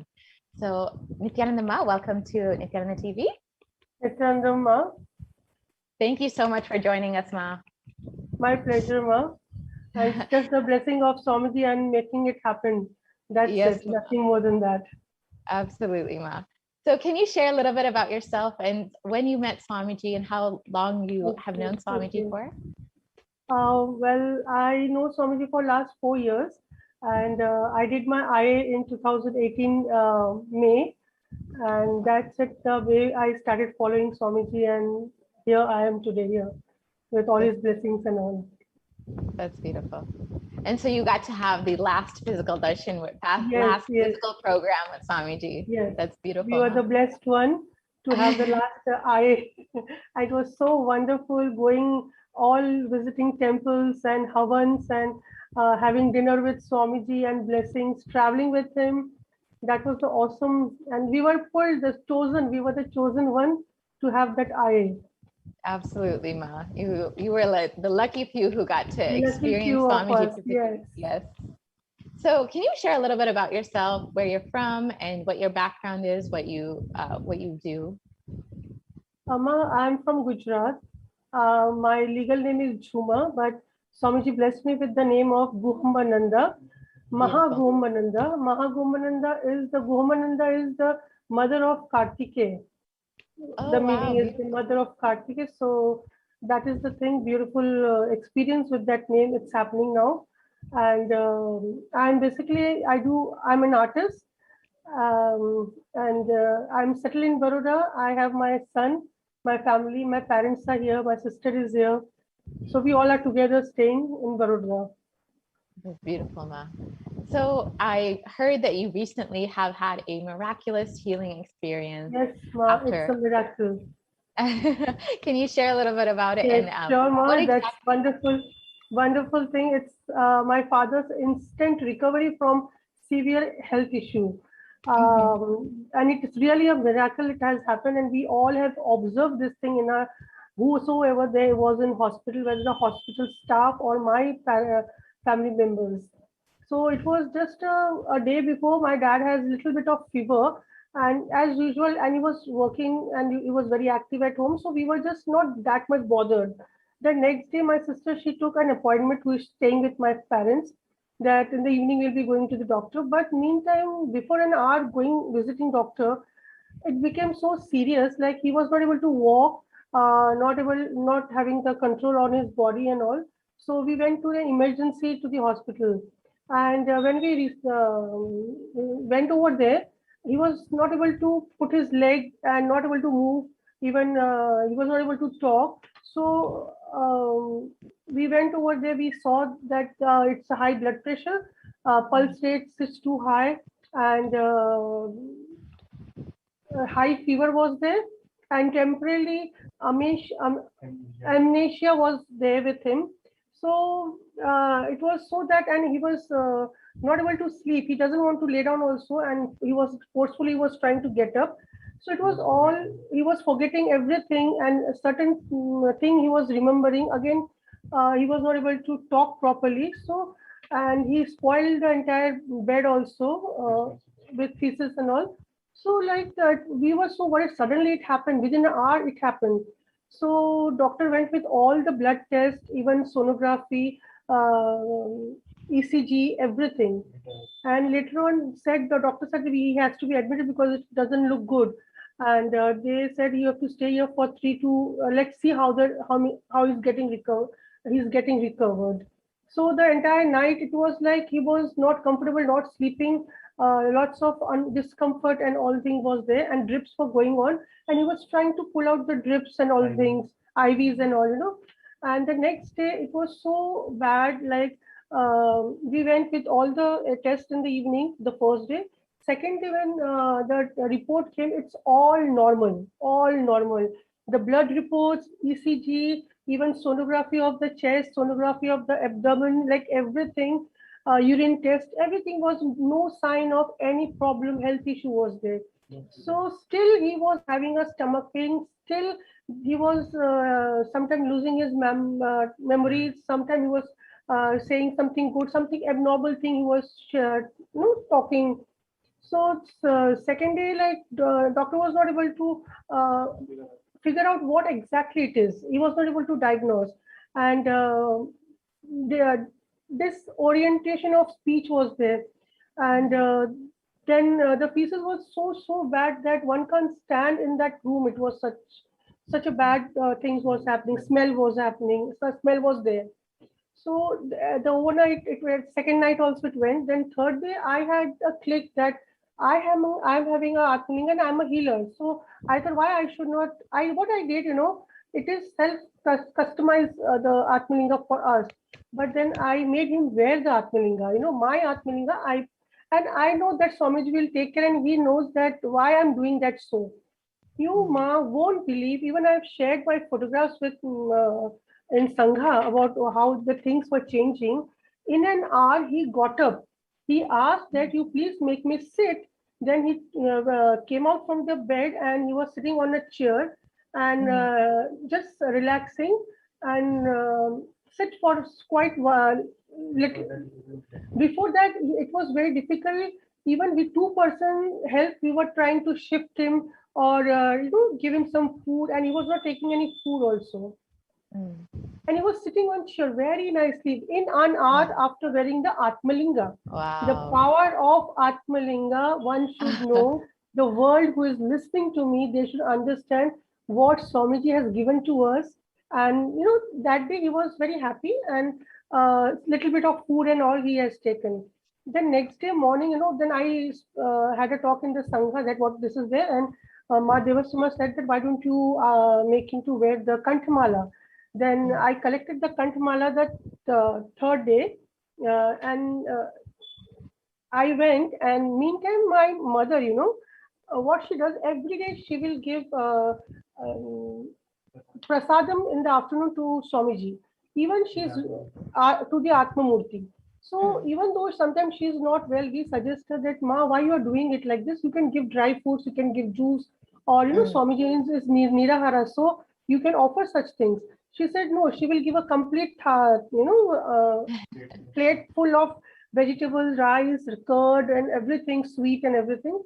So she and my dad, every time that plate of offering to Swamiji, he used to eat in the afternoon during the lunchtime. So my mother said that, Swamiji, the person who is to eat this food, I want that person within 2 days in my house to have this food, to have this prasada of yours. That she said. Then I went and I took the Kanthamala. I made him to wear the Kanthamala. So he was asking me what it is. So I said it is Swamiji's blessings and it has come from Birdi for you. So he wore it. And within 1 and 2 hours, he got up from bed and he asked the attendant, you make me to stand, because the first time he's standing, you make me to stand. I want to walk. I want to walk because I'm not feeling comfortable and there is a body pain because I'm laying down for last 2 days, so I need to walk.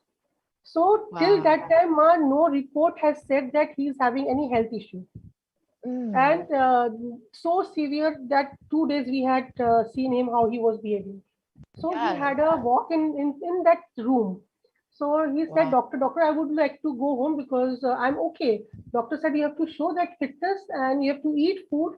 You have to we need to be clear that you're okay. The fourth day, he said the attendant that you are not going to touch me, you're not going to hold me. I will walk. He got up from the bed and he did all the rituals in the bathroom also by himself. Just we were standing for the precaution. And then he went out from the room. He had a walk in the corridor. It was a long corridor. He was sitting in the reception. And then he said, now I'll go to the room. And then doctor came. He said, how can I stay here? Doctor, I need to go home. I am quite well. Doctors and sisters, they all were surprised. It happened just within an hour or so with the Kanthamala only Kanthamala and the Atmalinga. That's so beautiful. And that fourth Monday he was admitted in the hospital, and Saturday morning we were not sure that doctor is going to discharge from here. Before lunchtime he was there at home to eat the prasad. My God. Wow, that's so beautiful, Ma. It's so beautiful that what Swamiji is giving us. The world should know that really it is the science of Hinduism. Yes. Avatar who is giving us such a small thing. People might think it's a Rudraksh, it's a stone, but no, what the important, what the energy, the power it has. Wow. So basically your father was bedridden for 2 days and the doctors were completely they were not able to diagnose what the issue was, but he was unable to move. And just from the Atmalinga healing and just from the Kanthamala within 1 hour, just from 1 hour, he was completely fine again. Yes. Wow. And he's fine now today too, right? No more symptoms, no more issues. No more issue, and he is at home now and he's sitting. And the day he wore the Kanthamala, he called my mother and said that I'm coming home. You prepare food for me. I'm coming home. That was it was such a wow, that's beautiful. That conversation, he had already decided. He knew that he is going home. And the wonderful thing what we have seen, how the completion happened, what happened, how he came home. After coming home, when he was before, my father, before going to hospital, the way he was in the house, talking to my mother, doing some other thing, doing lots of work. Sometimes, even sometimes there was some tension also in the house, But now, when he has come back home, when I enter to the house, my sister is entering, my son is entering, we find such a smooth feeling, a complete Wow. shanti, calm So feeling in not the just house. Yeah, calm feeling, and we all feel a beautiful completion within the relationship. wow. I Wow. don't So know how to literally Swamiji express, just Ma. took out the There is a karma and just gave completion with completely. each other, with everyone, and it's beautiful. Like we have never felt that atmosphere, that feeling, that aura in that house, That's I so don't know. beautiful, Ma. This is all the Leela of Swamiji. He made this thing happen, and the person is different now. And he's all now after coming from hospital.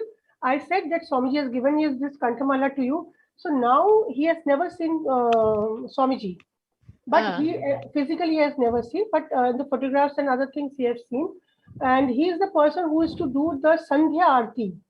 uh, He used to light the lamp every evening during the Sandhya time to Swamiji and other god and goddess over there in the temple. Now he is telling Swamiji is coming today. I would like to see him. He's coming. Swamiji coming today. I would like to see him. And wow. few times when Dad went to the hospital, I messaged to Devi, "Ki Devi, Uh, my father is admitted, and please take care. Swamiji bless." I uh, informed him Swamiji has blessed you, and you will be getting okay.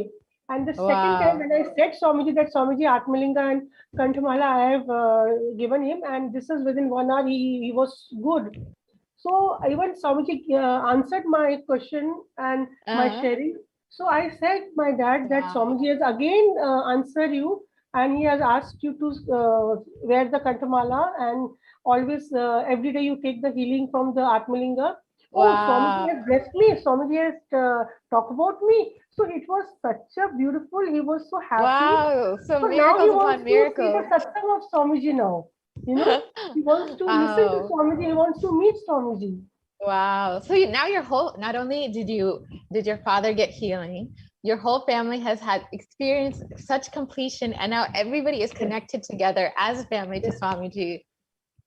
That's so beautiful, Ma. So beautiful, ma.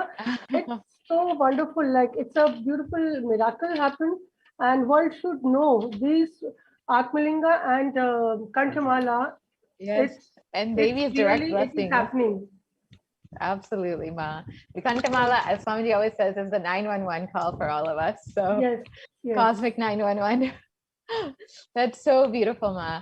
And yes, it's so beautiful to hear. Not only did you experience healing, but now that your whole family's connection to Swamiji has just deepened through this whole process. And now you're on this journey together as a family through yes, the to have this super conscious breakthrough that Swamiji is giving to the world. It's so yes. beautiful, Ma.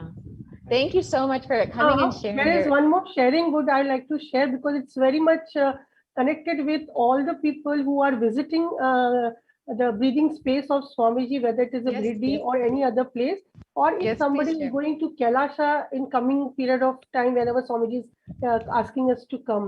There Yes, was Ma. two incidents. There were two incidents in my life. It was Uh-huh. that 2017 when I visited Alinam, I had a severe backache and leg pain, and I was not able to walk a step. So Balasan over there, gave a healing. I said Mm-hmm. to the Balasan, "Ma, please heal me to reach the gate Uh, because my vehicle is waiting over there." This was the mm, one thing. Okay, and she healed me, and it was.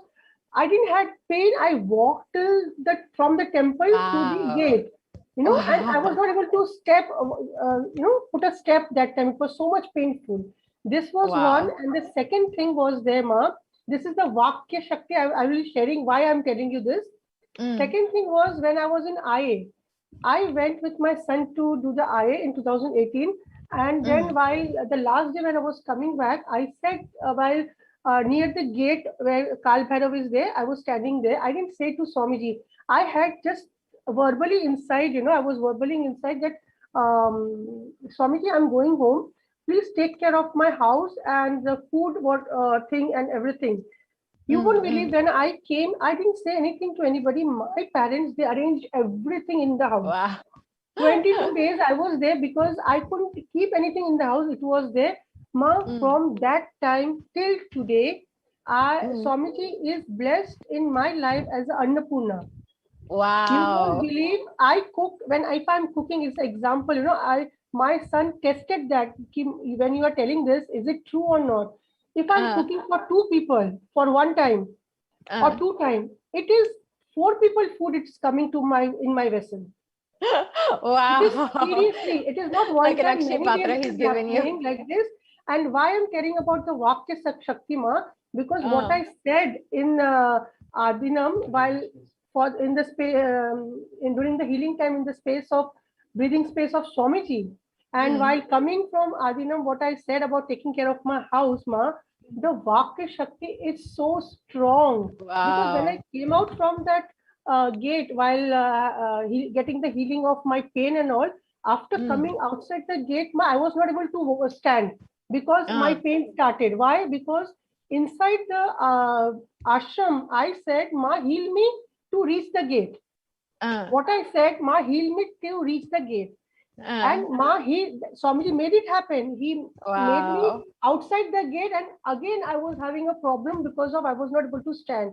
So what I want to share to the world, to the people who are there in the ashram, or they are in the breathing space of anything, what you think, what you say, even if you don't utter, the conversation which is going inside you, you should be really taking care of those things, because it happens in your life.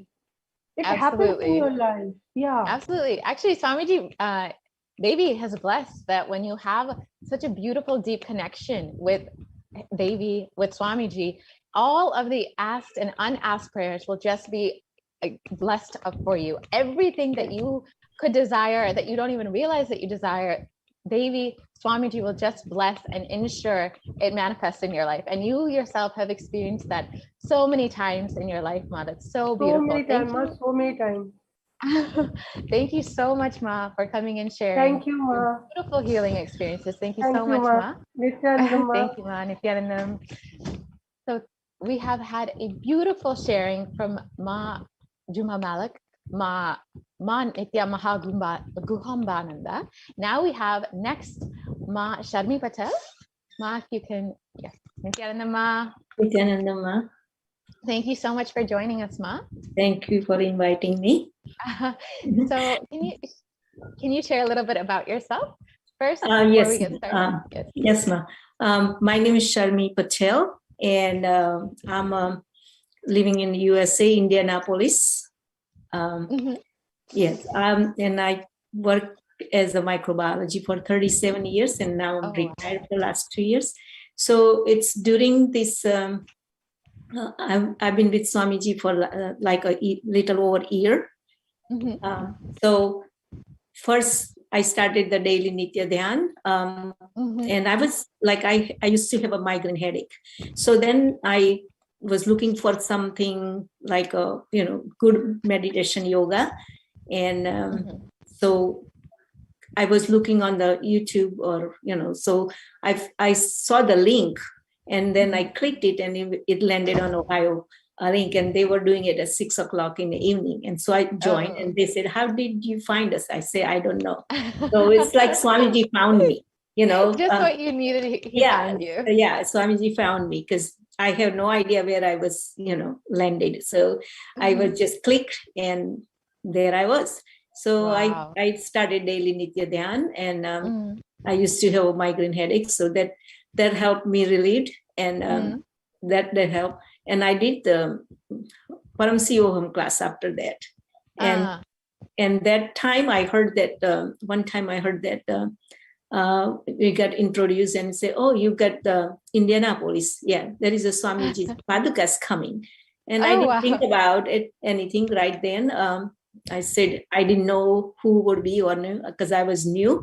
And so then I just say, okay, I had, after that, I finished the classes and doing the daily Nitya Dhyan every day.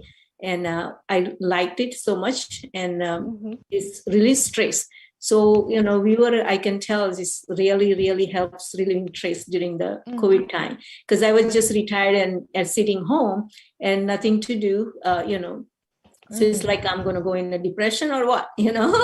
So then this daily Nitya Dhyan really helps, you know. So, but then I had burning desire to be in presence of Swamiji and doing the Pada Puja. You know, when I was watching Satsang and I say, well, I cannot see Swamiji in a, you know, in a presence, but I do have deep desire, you know, and I always have a desire to have, you know, build the temple. So then it just like my deep desire. And one day I got, you know, call that Paduka is coming in Indianapolis, really.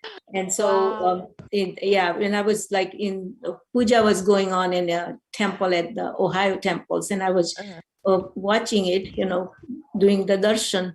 And they said, oh, the Smaz is coming to Indianapolis and the Paduka is coming to your place.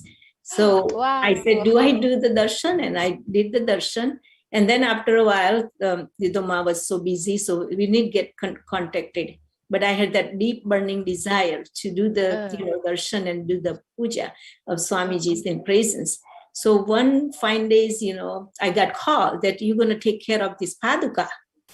And I was just like within few months, you know, and so in Akashic reading, you know, I asked Swamiji, you know, Ma Parasakti, that I wanted to do the, you know, Pratyaksa Pada Puja and you know, SJP manifesting. And so all this Swamiji is manifesting my desire, and he said Tathastu. But so this fine days, you know, Ma called and said, you know, you're going to take care of this Paduka. And so I received the Paduka on that day, you know, and she brought me with so much love, and she carried on her head and she brought it. Now I have a Paduka Mandir. So it's the miracle for me. And Swamiji knows what your deep desire is, and he's fulfilling it. So it was very nice. How long ago was this, Ma? This is just like a few months ago. This is just only, a few months ago. Yeah, because it's happened, and I've only been with Swamiji's 1 year, you know. So and then and I started the diabetes kriya. I'm just doing it in the evening. It's 7:30 to 8:30 in the evening at Eastern time. So that's a good session to do. So I get to do that and daily meditation then too. So it's just Swamiji is just showering, and I get to do the Gana as well. So in a whole year, I cannot, you know, say, you know, so much miracle that happens. That's so beautiful. Like Swamiji, during this pandemic, when you were not having anything to do, when you could have gone crazy like many people are, Swamiji found you, and he has been showering you, just your one deep desire to have a temple. And even during a pandemic, he ensured that you were able to have this temple in your house, so you can have literally his physical presence with you. Wow. So beautiful. So I mean, he just took care of us during the whole pandemic and didn't even realize. And I also joined in a Gana, and beautiful time with Gana, with everybody's, you know, joining together with the Sangha, and it's just beautiful time and share. Can you share a little bit more about your experience with having Swamiji's Padukas in your house, having a Paduka Mandir in your home, and what it's been like being able to live with Swamiji literally for the past few months? Oh, I feel like, you know, literally Swamiji is living with me in my house. I am just so blessed. And it just like when I'm doing the puja in the morning, I just like Swamiji's, you know, really there. And I'm just so enjoying the puja. Wow. And just that desire my house, and they do the darshan, you know, and they don't even know it's there, and they just say, oh, it's a Paduka, and I do the darshan. Beautiful, Ma. So just your desire to do Pada Puja to Swamiji, he himself manifested in your home. So you can do Pada Puja to him every day. Yes, Ma. Wow, that's so beautiful, Ma. And can you share a little bit? Sorry, go ahead, Ma. Yes, and I also asked Ma Devi about, you know, doing I have a yogic body, and I was so lazy to get up in the morning. I would not get up until like 8, 9, since I was, retired. I was getting up early because I had to go to work. So at that time I get up and that I didn't like it either, because I say, why I had to get up so early? But so now I just with the yoga, I get up at 5 o'clock in the morning and join you and do yoga. Yeah. So, that's so beautiful.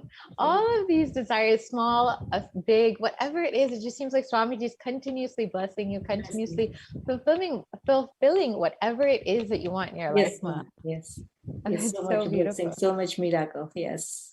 And Ma, so since the time that you have been connected, have been doing the diabetes kriya, have you experienced any healing or anything during that? Yes, I used to have a blood pressure medicine that my doctor had started, 2 of them.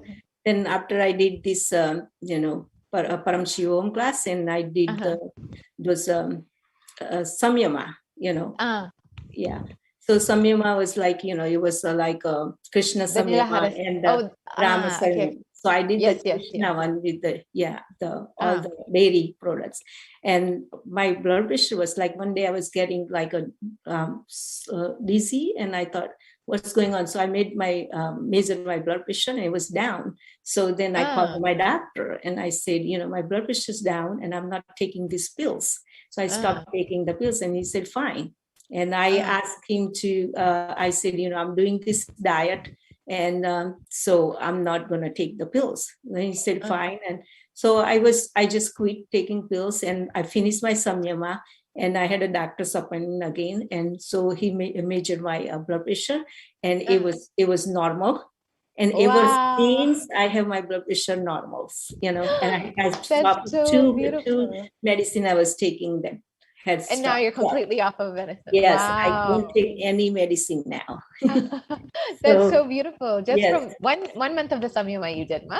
Yes, 1 month of samyama. Wow. Yeah. And then you're completely been healed. Yeah, and that time I wasn't doing the yoga either. I just did that first samyama. That's what happened. Wow. And then just daily Nithyananda I was joining. Those only 2 things. Yeah. Wow. Yeah, and it's not even something that you had intended or planned for or even asked for. And Swamiji just that wasn't asking. Yeah, that was Swamiji did it because I was new and I didn't know anything. So I just did the samyama, and yeah. Wow. And after that, I did other samyama, but it's just like very blessing. So I don't get, migraine headache anymore. If I get it, it's very light headache, but not what I used to. I used to throw up, and I used to have 2 days and 3 days, and it's just like even if somebody talk, I don't like, and I couldn't even think simple things. That's how bad it was getting.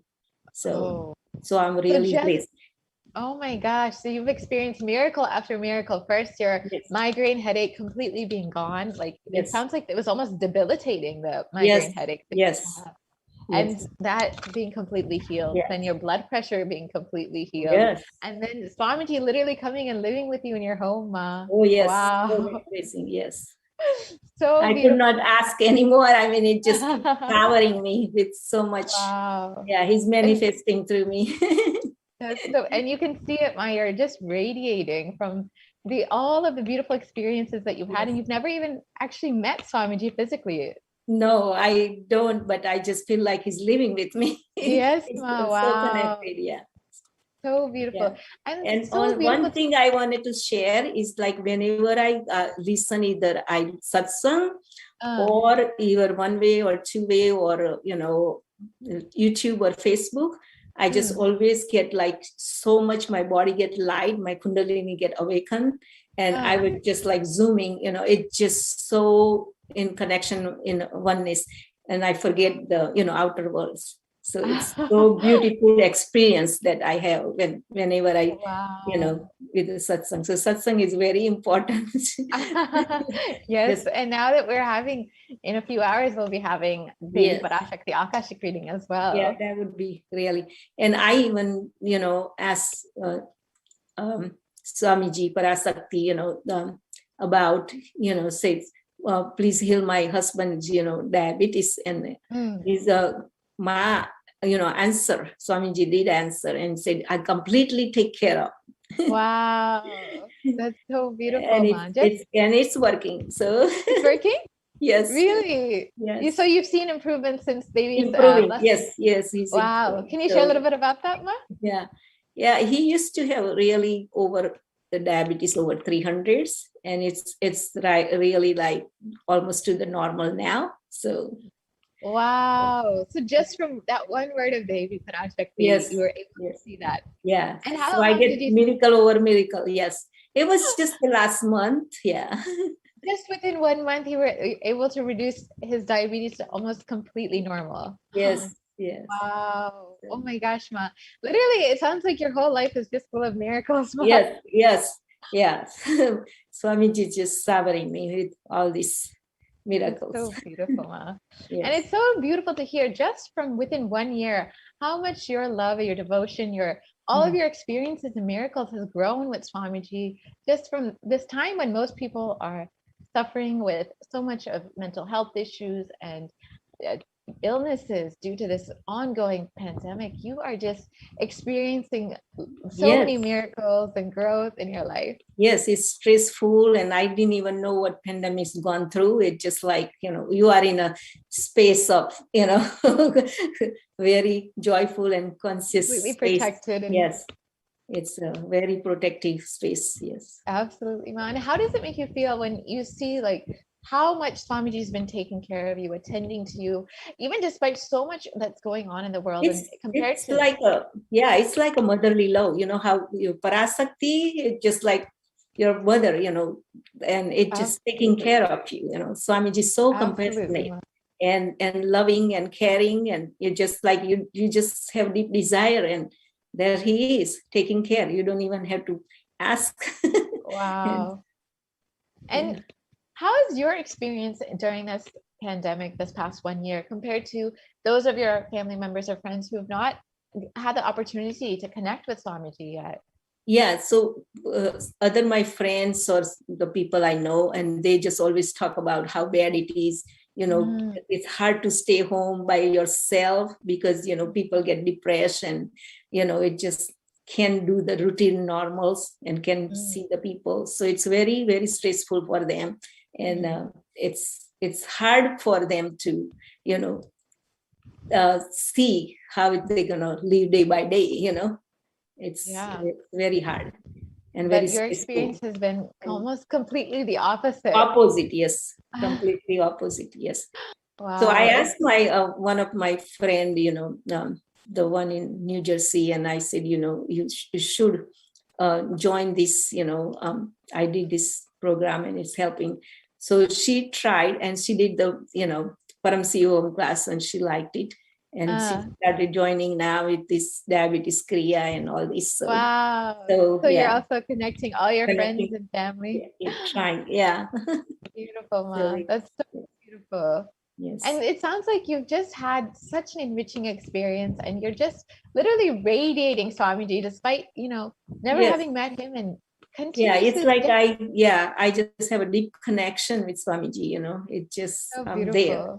Yeah, that's also his blessing. And I wasn't even looking for guru or anything. It's just like Swamiji found me, Literally, he found you right when you needed him most, probably. When I really needed it. Yes. That's so beautiful. And that's exactly what Swamiji has been doing for every single person anytime they need him. And he's just there. He's just showering. Like even this Parashakti Akashic readings. Swamiji, during this time when so much of suffering and destruction is happening in the world, Swamiji has brought down Mother Parashakti, the cosmic mother herself, to bring that healing into this world. How does that make you feel, Ma? Oh, I feel so blessed. Yeah, because it's like your mother, it's Parasakti. It's just like there for you, so you don't have to worry about it. It's you've been taken care. You're just so free. Exactly. And like exactly, that's beautiful. Exactly what you said. You don't have to worry about a thing because whether you know or don't know, whether you ask or don't ask, she just takes care. Yeah, and it doesn't matter what's going on out of outer world. It does not matter. You just consciously you are happy. Yeah. Ma, it sounds like your whole life is just Yeah. miracle after miracle after Miracle, miracle. yeah. And the Sankalpa mantra, oh gosh, that's really, really, Sankalpa mantra is so much bliss. It's just like when I do Sankalpa mantra, it's just like I'm in a state of consciousness, you know. Wow. Yeah, it's Swamiji. So, Wow. Ohio, we have our slot is like 6:30 to 7:30 in the evening, and we take turns, but it's just like you forget the whole world and you just like connected, how Swamiji is talking about the collective integrity, so it's positive. I think it's like we all connected that with the whole world because it's going 24 hours and Swamiji blessing whole humanity, Absolutely. suffering with all kind of, blessing, whether it's relationships or, sins or anything or wealth, health, everything, your karmas, everything. So it's just so beautiful that Swamiji is blessing with those Sankalpa mantra. And it's not only you, but if you do it for someone in behalf of someone else, they get blessed with the health and relationships and everything else, so it's so good for Sankalpa. Actually, this is such a beautiful point you made. Swamiji is blessing in so many different dimensions. You first experienced the Nitya Dhyan, then the diabetes Kriya, then of course Devi Parashakti Akashic readings, the blessings you've had with the Padakas, the blessings with the Paramashiva Dhyana mantra. So many dimensions Swamiji is given for every being to connect with and for every being to experience all of these miracles. Yes. It's like continuously Swamiji is showering upon us and continuously just waiting for each and every single one of us to connect with him, to let him heal us, give us miracles in our life, just like you've experienced. Yes. Now I have a deep desire of building Kailasa in Indianapolis. That's Swamiji's blessings. Yes, with Swamiji's blessings, surely. He already blessed Ma Swamiji already blessed me that you build my temple. I would manifest through you. So it will happen because I believe in Swamiji's work. Wow, beautiful. So it's already happened. Wow. It's just a matter of time for how long it'll take for it. I just can't wait. Beautiful, Ma. So beautiful. And it's really just so touching to hear how, like, you did not even meet Swamiji, you didn't even know, and he just found you wherever you were and just has been continuously blessing you through various methods. And now you are being blessed to build the Kailasa in Indianapolis. You're literally getting to be a part of Swamiji through this. Yes, Ma. Yes, wow, so beautiful, Ma. And how is your experience and your relationships? How have they been being evolved during this time after having so many blessings from Swamiji? I just so blessed and just like we're so connected with the Swamiji. It's just like whatever I desire. It's like Swamiji said, you have all the powers if you consciously think. That would happen. Your power is with you. So all you have to think is consciously and it would happen, whether it's wealth or anything else, Yes.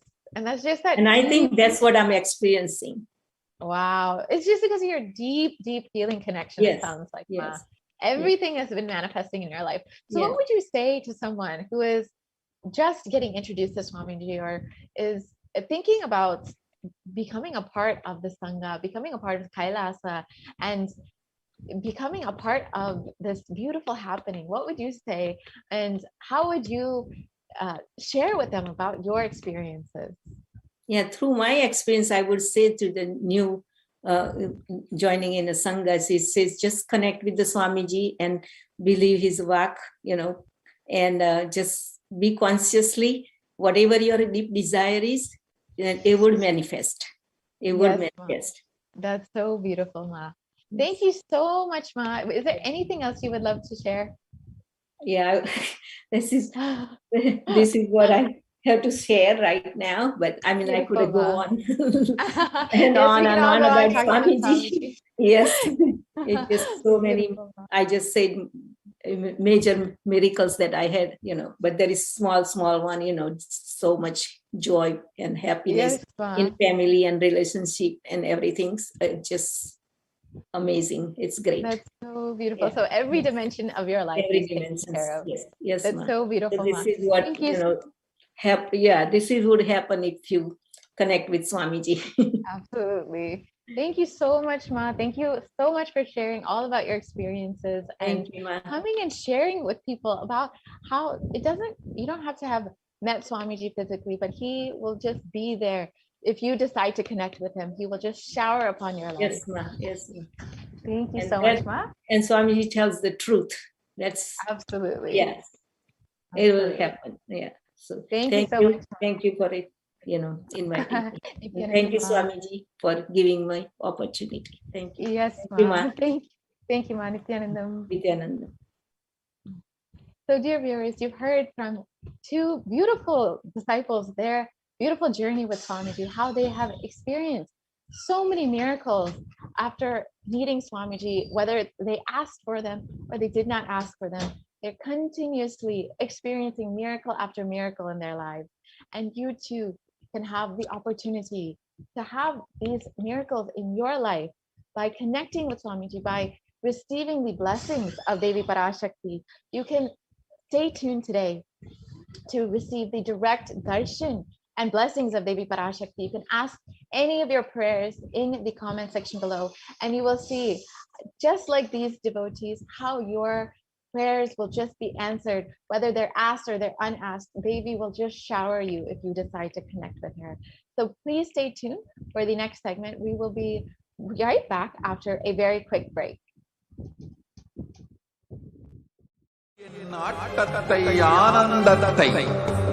ஆனந்தத்தொடு ஆடிய ஆட்டத்தை கண்டோர் உயிருக்குளெல்லாம் இறங்கி குண்டலினிவில் உயிர்ப்பிக்கச் செய்து மாய மனத்தின் இருளை அகற்றி மாயம் அழித்து மங்களம் தந்து குரு பக்தியும் சிவ பக்தியும் பரமசிவ பக்தியும் பரமசிவ சக்தியும் அளிக்கின்றேன். மனமாயை விடுத்து குரு பதத்தை பற்றுங்கள். நித்யானந்தமாய் நிஜாவதாரமாய் வந்துதித்த என்னை பற்றி வாழ்வில் எல்லா நலமும் பெற்றிடுங்கள்.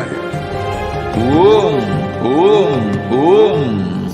யாதுமாகி நின்றாய் காளி,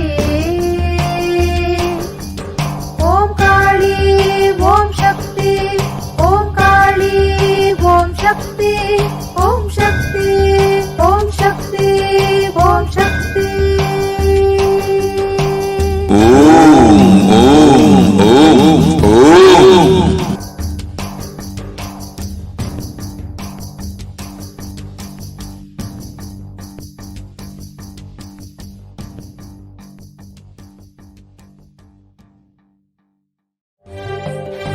காளியின் ஆட்டத்தை ஆனந்தத்தை ஆனந்தத்தொடு ஆடிய ஆட்டத்தை கண்டோர் உயிருக்குளெல்லாம் இறங்கி குண்டலினிவில் உயிர்ப்பிக்கச் செய்து மாய மனத்தின் இருளை அகற்றி மாயம் அழித்து மங்களம் தந்து குரு பக்தியும் சிவ பக்தியும்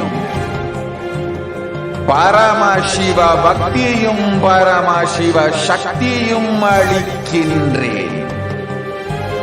மனமாயை விடுத்து குரு பதத்தை பற்றுங்கள். நித்யானந்தமாய் நிஜாவதாரமாய் வந்துதித்த என்னை பற்றி வாழ்வில் எல்லா நலமும் பெற்றிடுங்கள். ஓம் ஓம் ஓம். யாதுமாகி நின்றாய் காளி, ஓம் காளி ஓம் சக்தி, ஓம் காளி ஓம் சக்தி, ஓம் சக்தி ஓம் சக்தி ஓம் சக்தி.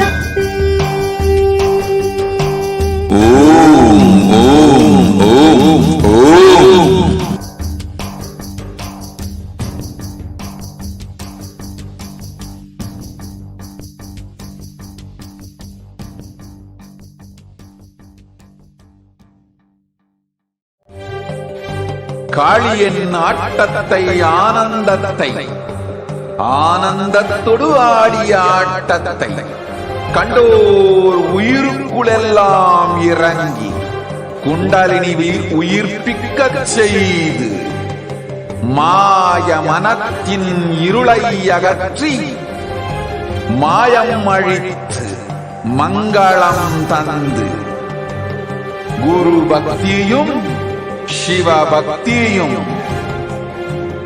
பரமசிவ பக்தியும் பரமசிவ சக்தியும் அளிக்கின்றேன். மனமாயை விடுத்து குரு பதத்தை பற்றுங்கள். நித்யானந்தமாய் நிஜாவதாரமாய் வந்துதித்த என்னை பற்றி வாழ்வில் எல்லா நலமும் பெற்றிடுங்கள். ஓம் ஓம் ஓம். யாதுமாகி நின்றாய் காளி, ஓம் காளி ஓம் சக்தி, ஓம் காளி ஓம் சக்தி, ஓம் சக்தி ஓம் சக்தி ஓம் சக்தி. ஓம் ஓம் ஓம் ஓம்.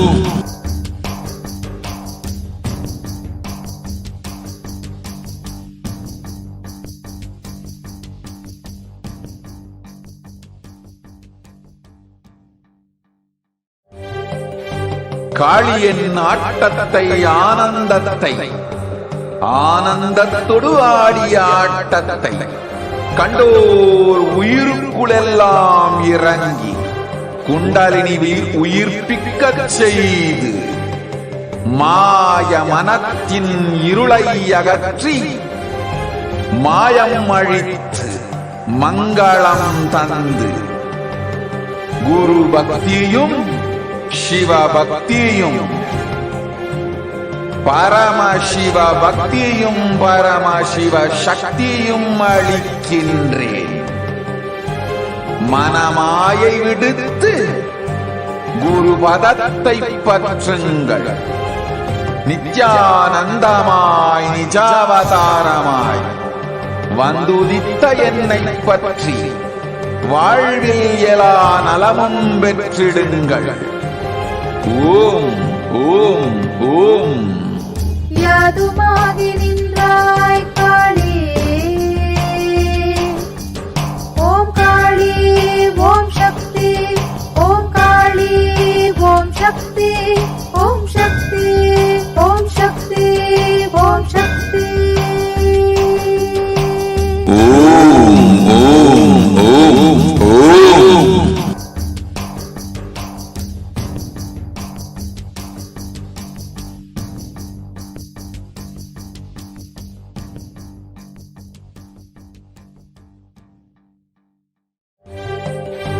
காளியின் ஆட்டத்தை ஆனந்தத்தை ஆனந்தத்தொடு ஆடிய ஆட்டத்தை கண்டோர் உயிருக்குளெல்லாம் இறங்கி குண்டலினிவில் உயிர்ப்பிக்கச் செய்து மாய மனத்தின் இருளை அகற்றி மாயம் அழித்து மங்களம் தந்து குரு பக்தியும் சிவ பக்தியும் பரமசிவ பக்தியும் பரமசிவ சக்தியும் அளிக்கின்றேன். மனமாயை விடுத்து குரு பதத்தை பற்றுங்கள்.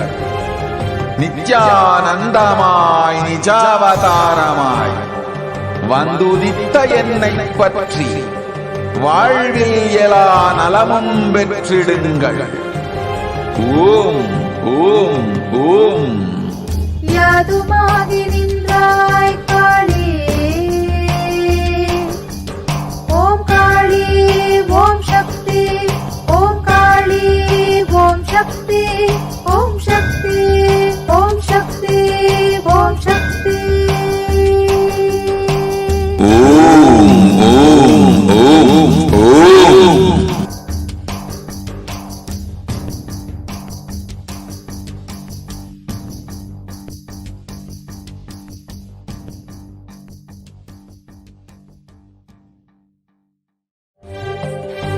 காளியின் ஆட்டத்தை ஆனந்தத்தை ஆனந்தத்தொடு ஆடிய ஆட்டத்தை கண்டோர் உயிருக்குளெல்லாம் இறங்கி குண்டலினி உயிர்ப்பிக்கச் செய்து மாய மனத்தின் இருளை அகற்றி மாயம் அழித்து மங்களம் தந்து குரு பக்தியும் சிவ பக்தியும்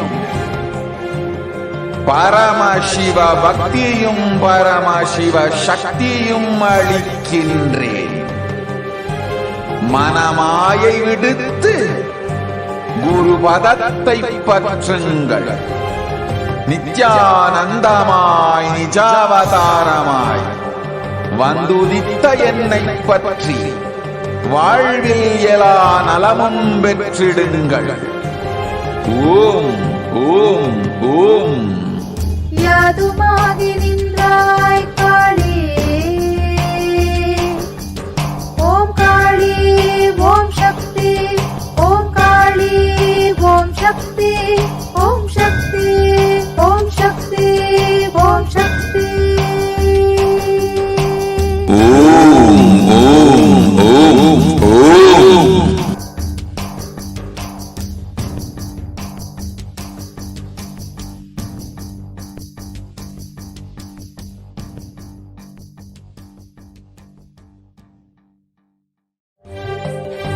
காளியின் ஆட்டத்தை ஆனந்தத்தை ஆனந்தத்தொடு ஆடிய ஆட்டத்தை கண்டோர்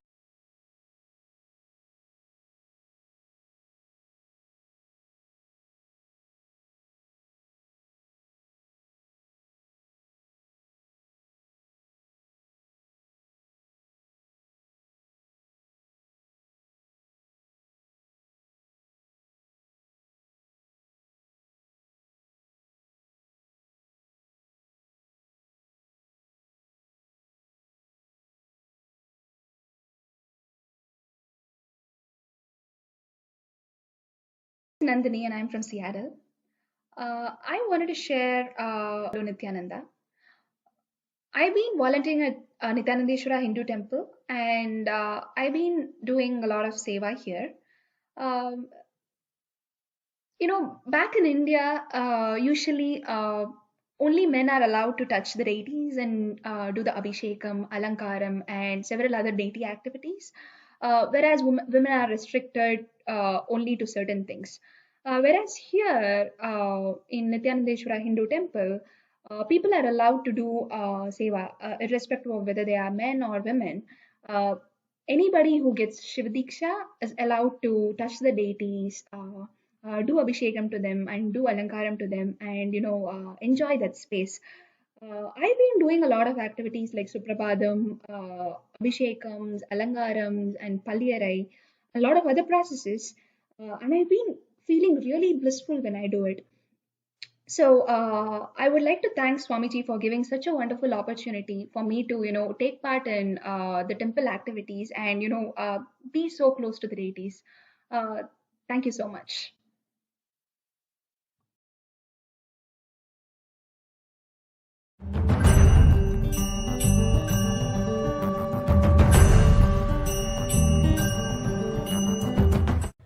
Hi, my name's Nathan Selamutu. I'm from the UK. I'm 19 years old. I'm a full-time student at university, first year.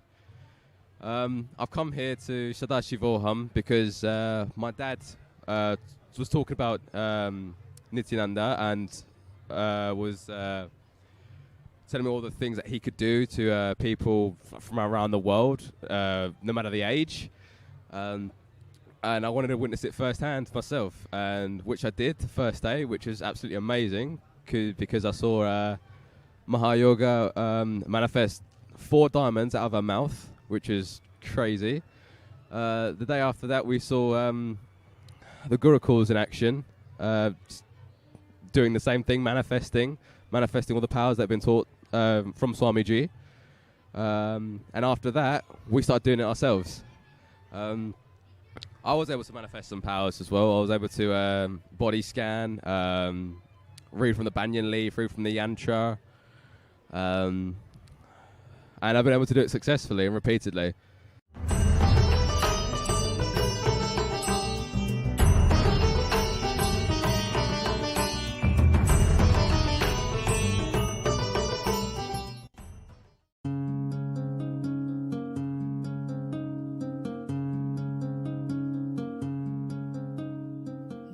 My name is Debbie, and I'm from St. Louis, Missouri, and I just want to talk to you about a Pradikshapata Puja experience that I had. Actually, it was my very first Pradikshapata Puja. I was in Varanasi in October of 2015 for an Inner Awakening program, so I actually wasn't too far from Swamiji's feet during this puja. I just remember being really excited. Yay, I get to do my first Pradikshapata Puja. This is awesome. They give us all the puja items and get us ready, and we're sitting there, and Swamiji's sitting there on the chair. Ankles are crossed. You can see his feet. So then the puja starts. I'm thinking, oh, I'm going to be in such a state of bliss, which I was. But the tears just started coming, and they just kept coming. And I was basically just sobbing during the puja, through most of the way, probably 3/4 of the way through the puja. I finally got myself together towards the end. Such a release. I mean, I had no idea that I would actually have that reaction while doing the puja. I had never experienced anything quite like it. And it wasn't tears of sadness at all. And it's just such a beautiful place to be, beautiful space. And hopefully you can someday enjoy that as well. There are many opportunities to do Pradikshapata Puja with Swamiji via two-way video conferencing, which is still very powerful, even though you may not be physically at his feet performing the puja. It's still very, very strong space to be in. And that's what I want to share today. I just want to share that it's a powerful, powerful ritual, connecting with the divine in that space of gratitude. And I just hope that those of you who have not offered Pradikshapata Puja could actually experience that. Thank you very much for letting me share this. Nithyananda.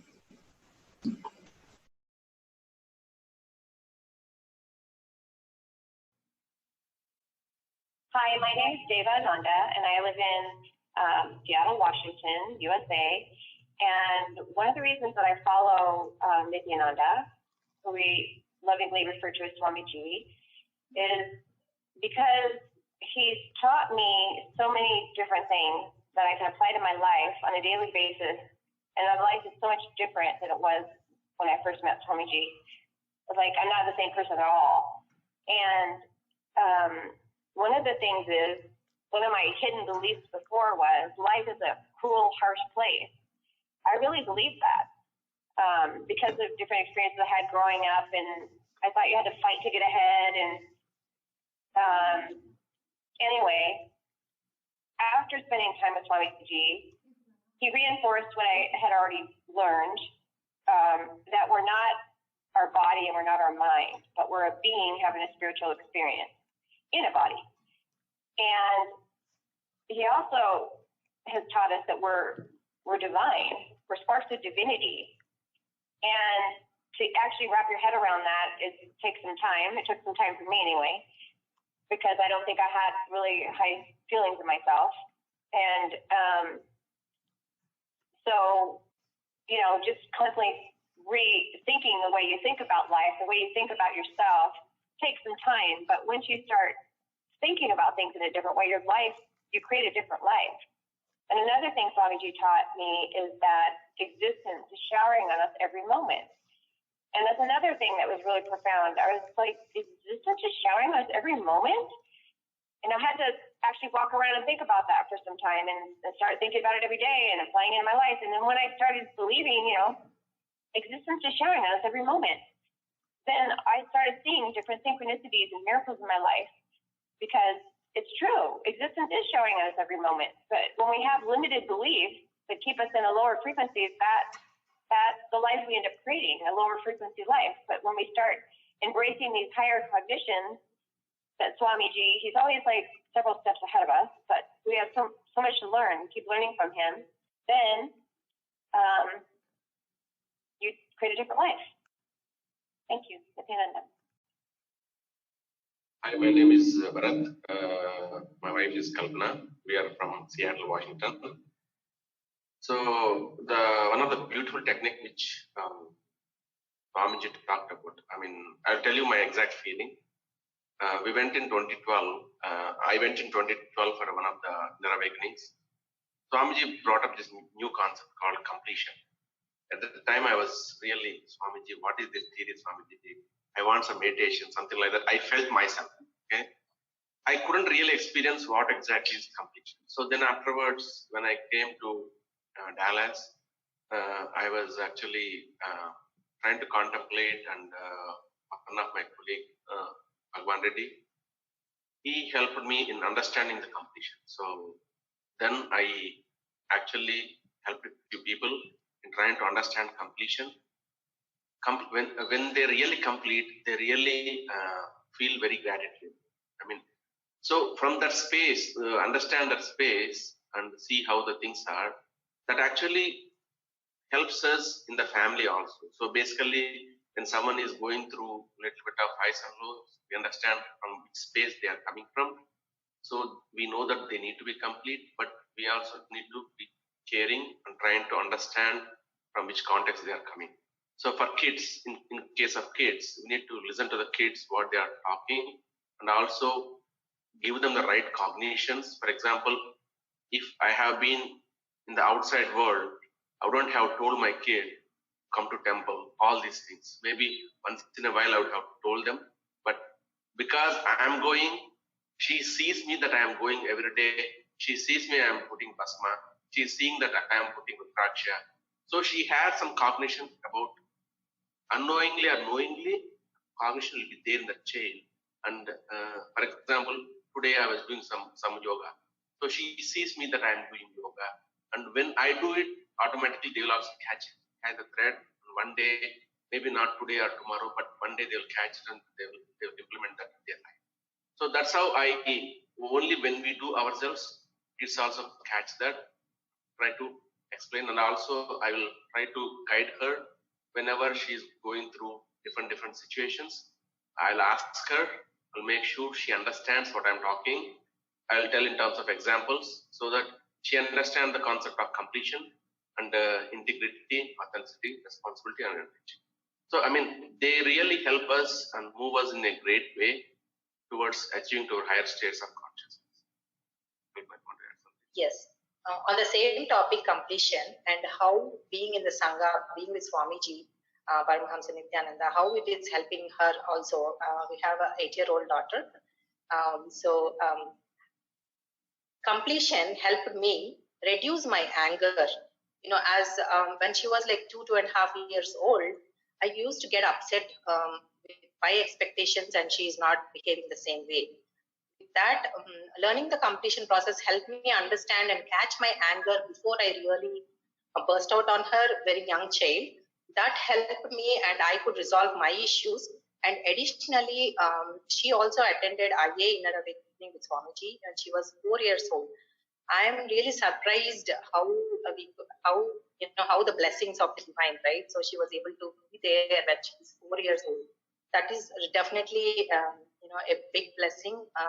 And we also saw that how she was very shy and calm before, and after that she kind of in all her dimensions she started developing, growing, and we feel happy for that. And growing, she's growing in the Sangha, definitely. And a lot of other parents tell me, saying that she is so good, so patient, so understanding and accommodating. And I really feel all these is coming up along with the ambience we are in. So yeah, thank you. Thank you. My name is Nithya Nithyananda, and I'm from Seattle. I'm a Tanadar at the temple and a volunteer. I want to express my gratitude for Nithyananda. He has led me to a place where I can express his teachings in my being, and I can now assist humanity to raise themselves to their highest level of consciousness as I continue to evolve through his teachings. Thank you.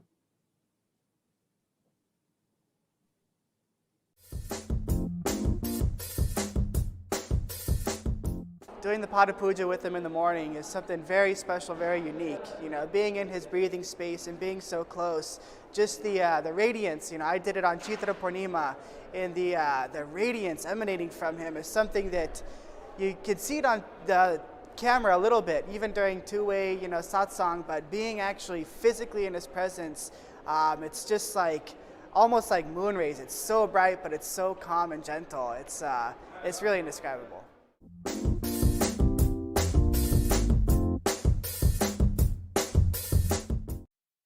Hello everyone, this is Nandini and I'm from Seattle, Washington.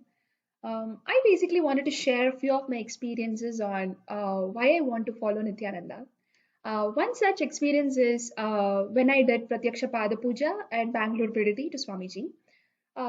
Everybody gets an opportunity to talk to Swamiji after they do the Pada Puja, and I had a lot of questions to ask him during that time. I went there, he was right in front of me, and he asked me what I want. And even though I had a lot of questions, at that moment, I felt like I had everything and I didn't have anything that I want to ask him because I felt really fulfilled at that moment. And when he asked that question, I also had that intense feeling that anything that I asked this person who was in front of me, he would be able to grant it to me at that moment itself. So I had that kind of a connection and confidence right at that moment, even though it was the very first meeting that I had with Swamiji. So that was an amazing experience, and this is one specific reason why I follow Nithyananda. Thank you.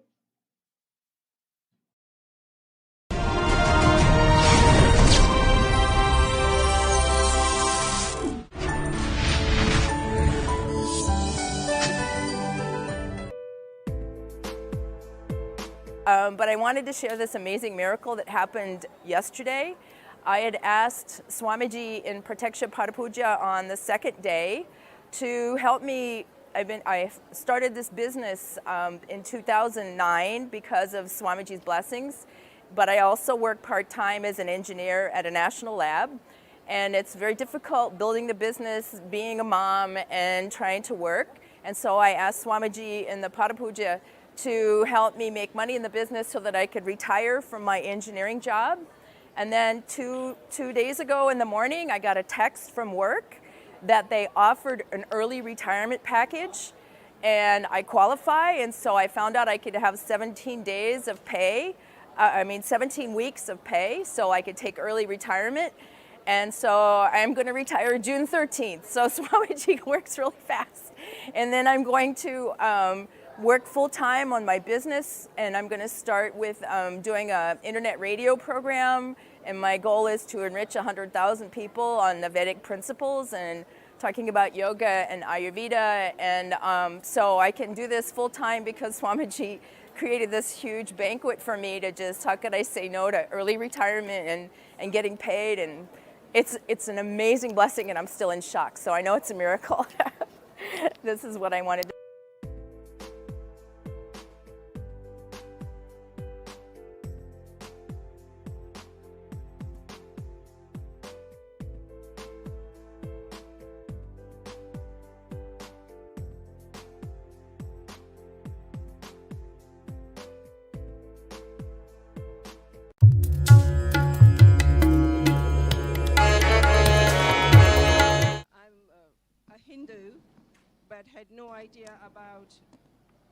I'm a Hindu, but I had no idea about the puja rituals and the sacred Rudra Abhishek rituals that we were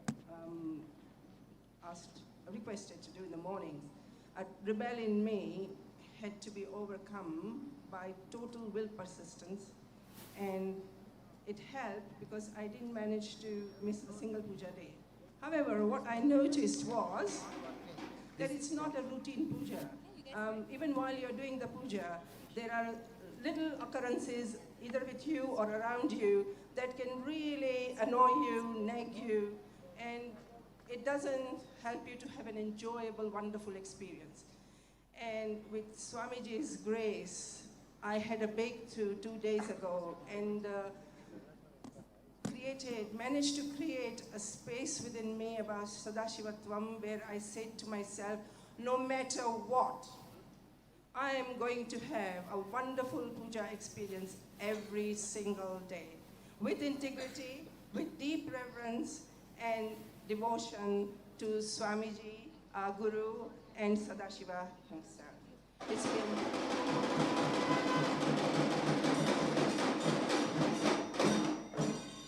It's been 2 days. Everything has unfolded so beautifully, and I would love to continue this magical entangle of puja every single day.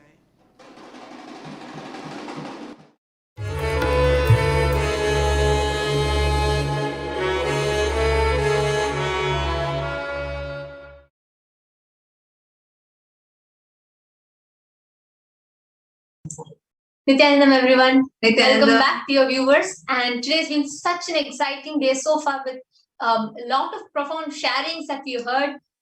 I am just listening to these sharings, like how Ma Mahaguhambananda and Ma Sharmi Patel, and so many of them had come and they are sharing, especially listening to how healing happens, where medically impossible things, like, even doctors cannot heal, but just one word, just one blessing from Swamiji, just one word of Swamiji's can just transform their lives, physically heal them and walk them out of great and most complicated ailments. Out of 7 billion people on planet Earth right now, it is the few million of us that are watching right now here in this moment, the few thousands of you that are listening to this right now. You are the most blessed. You are the most fortunate of amongst humanity, because we get to directly witness, directly interact, directly receive the divinity in form. We directly get the blessings from Devi Parashakti manifesting in her Nija Avatara as the supreme pontiff of Hinduism. What a blessing it is for each and every one of us. For all of you that are watching us on YouTube, Facebook, and we are being streamed live right now in thousands of social media handles. Actually, Swamiji, the Supreme Pontiff of Hinduism, is available in 16,000 plus social media handles in more than more than 108 languages, in 25,000 social media platforms, and 25 different social media platforms, in more than 20,000 social media handles, in 108 plus languages. The Supreme Pontiff of Hinduism is available, and right now this program is being streamed in all the 108 languages platforms, in so many social media handles, and being watched by all of you. So this is not an accident. You are not an accident. You are a conscious miracle. Existence has got you here because existence has decided to manifest in the form of Swamiji, each and every one of your life at this point in time. You are not here by accident. So what you are going to hear now, what you are going to witness from this moment, what you have been witnessing, is because existence has something very special to convey to you. Devi Parashakti, Parameshwari, the ultimate, is manifesting in your life right now to bring you the best of boons, the best of manifesting your realities, bringing you the best of life in front of you. So now, to all the thousands of you that are watching us right now, what is the best way you can prepare to receive Devi Parashakti? What is the best way you can prepare yourself to receive the darshan of Devi Parashakti? What is the best space you can be in? Now, before we enter into that, can I request all the viewers that are watching us on YouTube right now to share with us, so far, what is the best space you experience? What is the space that you experience when you witness Devi sitting in front of you? What exactly do you experience? How does witnessing Devi in front of you, when she answers your questions, when she blesses you with boons, how does that make you feel? How does it make you experience? Can all the viewers that are watching us on YouTube leave a comment in the YouTube comment section?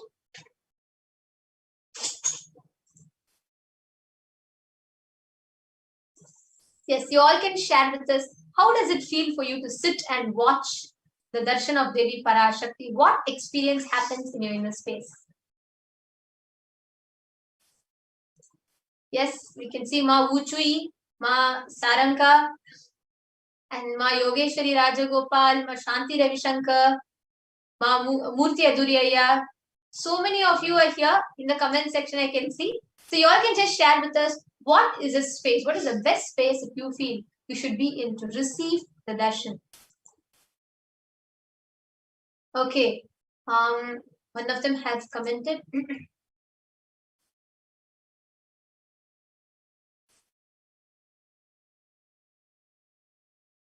Okay, Ma Barbie Barb has commented out of the world. Okay, you have an out of the world experience when you witness Devi Parashakti. All right. Anybody else? What is a space? What is the way? What is the experience that happens in you? And I apologize to all the viewers if you're commenting on Facebook. Yes, you all can comment on YouTube chat. Those of you that are watching us can comment on the YouTube chat as answers. And the main SPH Kailasa's HDH Nithyananda Paramashivam YouTube platform. Yes, out of this world. And yes, so many of you are commenting of how you experience the space that you experience. Understand, ultimately, the best way to receive Cosmic Mother is through love and gratitude. Yes, Ma Shanti Ravishankar, absolutely. That's the space that all of us experience. That pure love, that costless love. Ma Saranga has put devotion. Lataksha has put devotion. Yes, that love, that devotion, ultimately that gratitude makes all of you open. Like Ma Jalandhara Sita has put, just being in the space, presence of Devi, puts me in the space of tremendous gratitude. And Ma Laura has put, so loved, taken care of, and treasured. Gratitude and friendliness. You all can see for yourselves how many people are commenting, and everybody is commenting how just seeing Devi opens up the space of gratitude. You know why? To receive anything in life, gratitude is the best space.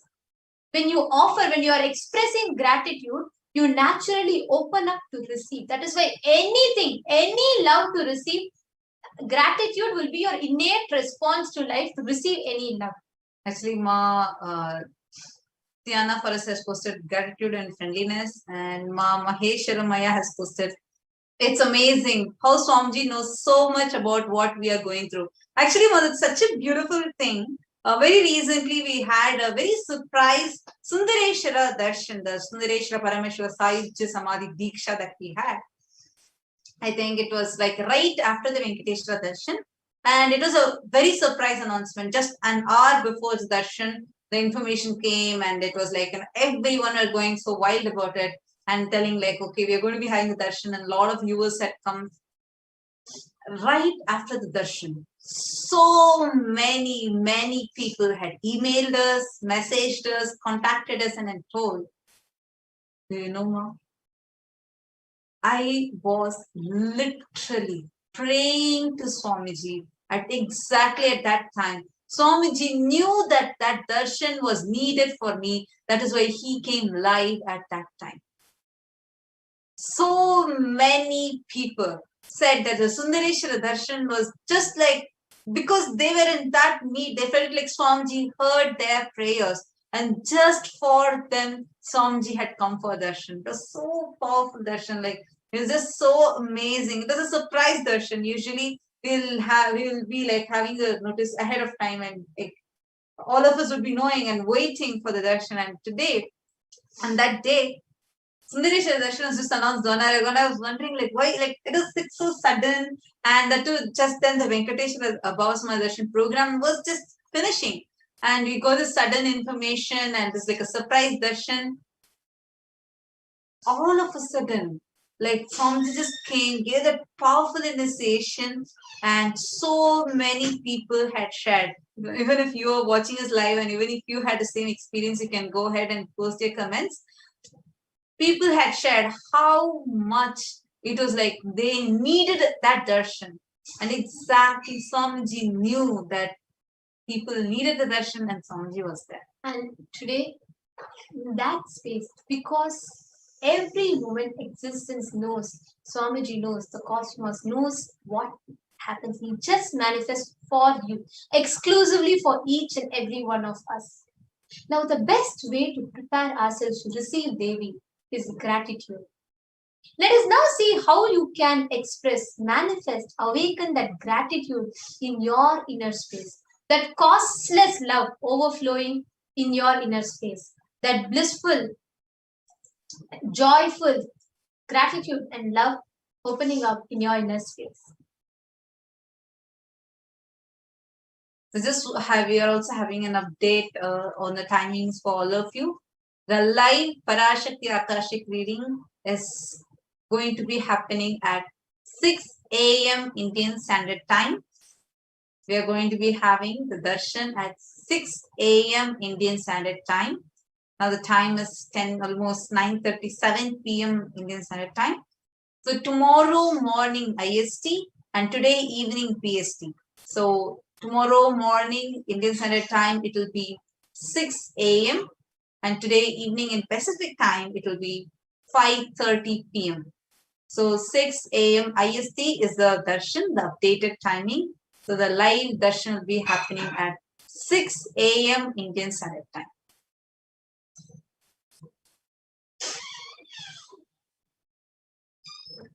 So now let's enter into understanding how we can connect with Devi Parashakti. And joining with us in this segment is also Ma Jnanatma Swami. And let us now enter into preparing ourselves to how we can receive. What is the space of, how to get into that space of gratitude.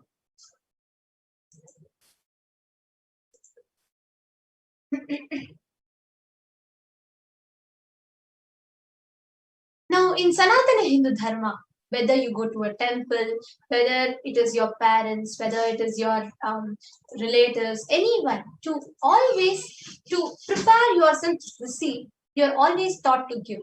Whether when you go to a temple and you offer something.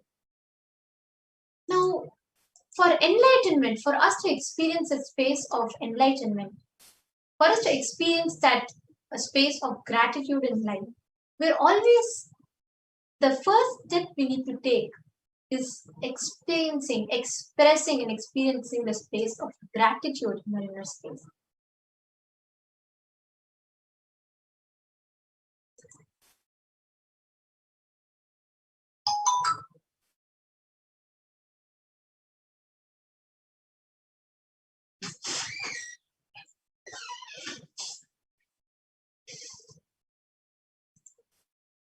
Sorry for the technical glitch. Seems like there's some audio issue.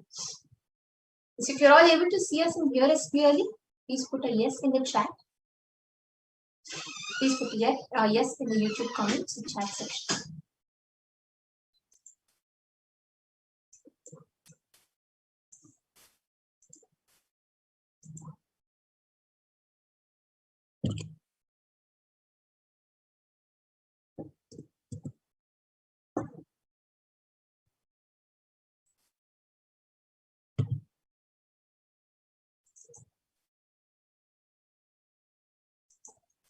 Sorry for the technical glitch. Hope all of you are able to hear us and see us clearly now.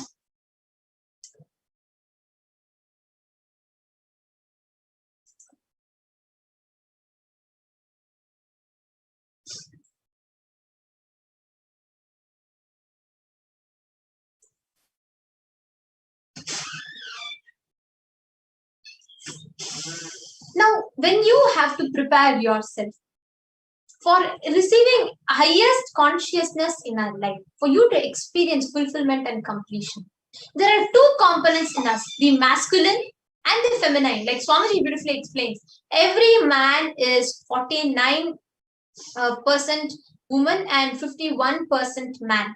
Every woman is 49% man and 51% woman. So for you to experience completion, the both consciousness of masculine consciousness and the feminine consciousness have to be expressed equally by every human being to be enlightened. Until enlightenment, only the masculine dimension expresses more than the feminine dimension, irrespective of the male or female physical bodies. All of us need to awaken that feminine consciousness, the mother consciousness, the divine feminine consciousness, in order for us to experience that. Now, every human being has to be complete, experience completion with 5 dimensions in their life for them to achieve enlightenment. Those 5 dimensions are Pitrus, which are ancestors, like making sure you offer the Pinda Darpana to the ancestors, liberating them, the Pitrus. The second is Kula Devatas, completion with family deities. The third is parents, completion with your parents, your family. The fourth is nature, Prakriti, Para, Shakti, completion with the nature dimension. The fifth is Guru, ultimate, God in human form. In order for you to experience enlightenment in life, all these 5 dimensions has to be complete. You can do through Maheshwara Puja, Pinda Darpana, you can experience completion with Pitrus. With completion process, with the Purnatva, Swapurnatva Kriya and Advaita process, you can complete with your parents, family. With the completion, with nature, just by experiencing oneness, you can feel completion. But with Guru and with God, the God embodied form as Guru, it is feeling connection, offerings, the sevas, connecting, enjoying that feeling connection completes the dimension with Guru in your life.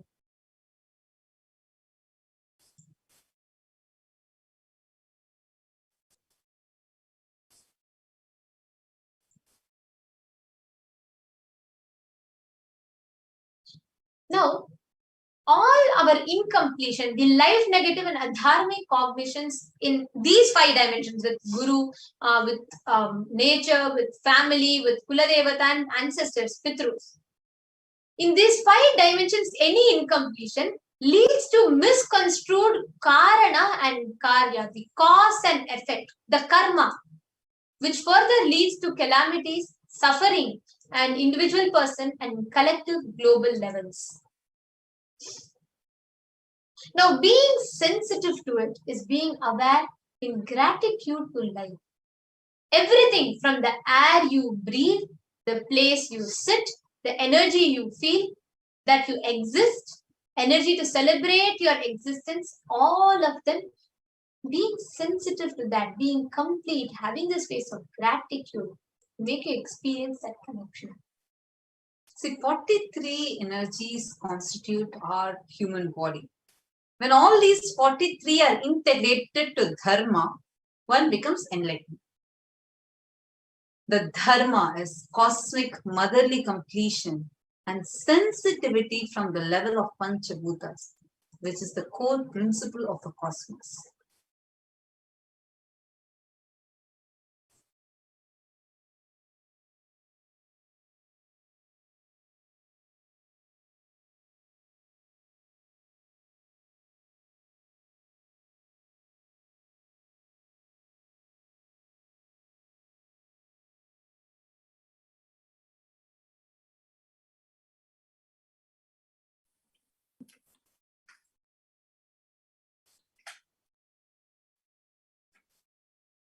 There are 43 energies that constitute our human body. When all the 43 are integrated to dharma, one becomes enlightened. Dharma, the cosmic motherly completion and sensitivity from the level of Panchabhutas, is the core principle of the cosmos.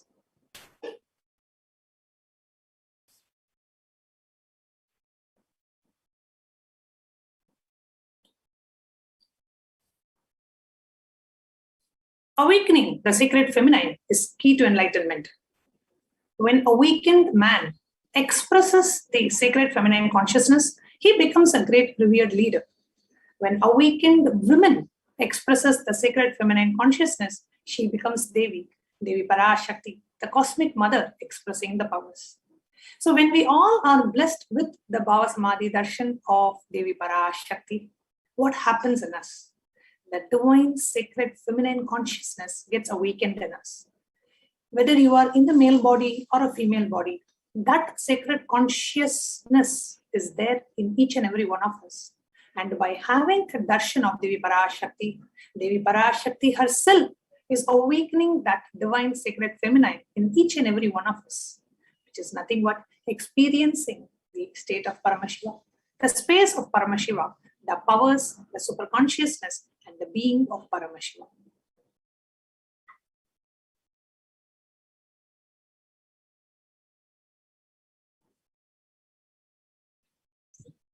Conscious sovereignty is the key to awaken the sacred feminine consciousness. Out of millions of paths, the easiest, the most beautiful path to enlightenment is connecting with cosmos as mother. Devi Parashakti, the cosmic feminine consciousness. Actually, Mayanatma Swami, I'm just reminded of how Swamiji says, right? Like, even though Swamiji is teaching Shaivism and reviving Shaivism, he himself personally is a Shakta. So the avatar himself has chosen this tradition, connecting to the cosmos as mother for the whole, as his very path itself. And actually, in one of the Dial avatars, there was a person who was asking about sannyas. Is sannyas the right path? And Swamiji was saying, any path that Swamiji himself is following is the shortest, quickest, and the most easiest path to experience enlightenment. The lifestyle of sannyas, the royal path to enlightenment. Similarly, the worship of Devi Parashakti, the Shakta worshiping, connecting to the divine as Devi Parashakti is the most easiest way, because each and every one of us have that connection with the mother. Each of us have that bhava towards the mother, which is so inbuilt in us. So it is extremely easy for us to connect with the divine as the mother, as the cosmic mother, Devi Parashakti. Ultimately, it is Devi Parashakti who is manifesting as Guru, God, Mother in every consciousness, every form. It is a divine feminine consciousness, a cosmic mother. It is she who is manifesting. Understand, whatever we offer to the cosmic mother, that offering does not benefit the divine, but it closes the gap between us and the divine consciousness. The space, the separation we feel, it completes that gap. When we achieve completion with the divine cosmic mother, all our infinite powers, her sweet grace starts nourishing all our dimensions to the cosmic umbilical cord. Actually, I'm reminded of a beautiful story that Swamiji used to narrate. See, what does an offering to the divine mean, right? Is Devi Parashakti waiting for you to offer a flower, or waiting for you to offer a golden ring, or a golden lotus? No. But a beautiful story can explain this whole significance. Now, there was a devotee of Lord Paramashiva. Every day he used to sit and do the worship of Paramashiva. Every day he used to offer flowers and sandalwood powder, and the Naivedyam, the fruits offering, Dupa, Deepa, everything religiously he used to offer. And he will only say, I want to have the darshan of Paramashiva, I want to have the darshan of Paramashiva. He did this for many, many years, but he never had the darshan of Paramashiva. Then he got so fed up of worshipping Paramashiva. He says, Paramashiva, you are not giving me darshan. I'm going to now switch to Mahavishnu. So he kept the deity of Paramashiva in one corner. He bought a new deity of Mahavishnu and came to his house. And the next day he said, okay, Paramashiva, I am not even going to look at you. I am only going to worship Mahavishnu. So he brought the flowers, Naivedyam. He was so this thing that, okay, now definitely Mahavishnu will answer. Let me start worshipping Mahavishnu. So on the first day, he sets up his puja kit and, he starts the worship. He lights the incense stick, the deepa, and brings the fruit offerings and food offering, everything. As he was starting the puja, he saw that the incense stick, the aroma of the incense stick was just moving towards the Paramashiva deity that he had kept in the corner. He was so fed up of Paramashiva that he did not give the darshan. So he ran to the deity of Paramashiva and closed his nose. As he touched and closed the nose of Paramashiva, he felt that the nose felt more alive. And he opened his eyes and saw it was Paramashiva standing there, and he was actually closing the nose of Paramashiva. He got shocked. He said, did you come because I discarded you and moved on to Vishnu? Did you come because of that? Then Paramashiva responded, every day you are doing puja as a ritual. Only today you really felt that I was in that deity. So I came to give you the darshan. So the offering that we do to Devi Parashakti is nothing but the feeling that you have towards the divine. Oh God, The cosmic mother, Devi Parashakti, is coming. Let me do something, right? If Devi Parashakti comes to your house, what will you do? You will get the best flowers and the best fruits and the best food offering. You will be so much full of joy and excitement. Oh God, the cosmic mother is coming to see me. That excitement, from that space, from that feeling, what you offer is what that devotion, that love, that gratitude is the real offering to Devi Parashakti.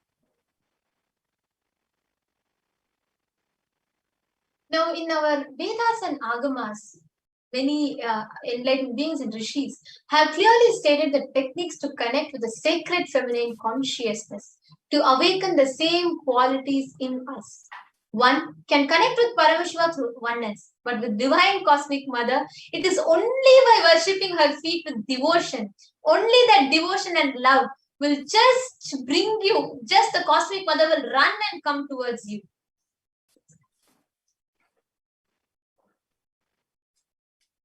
Mother worship. Go ahead. Go ahead. The mother worship is the most non-violent, most peace-centered, most healing, soothing, sweetest path to enlightenment among all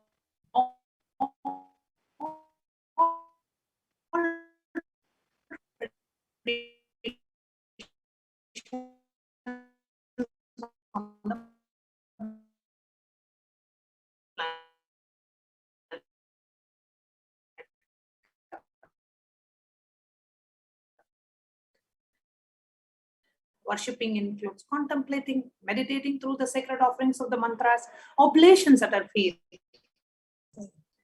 And more importantly, just drop off.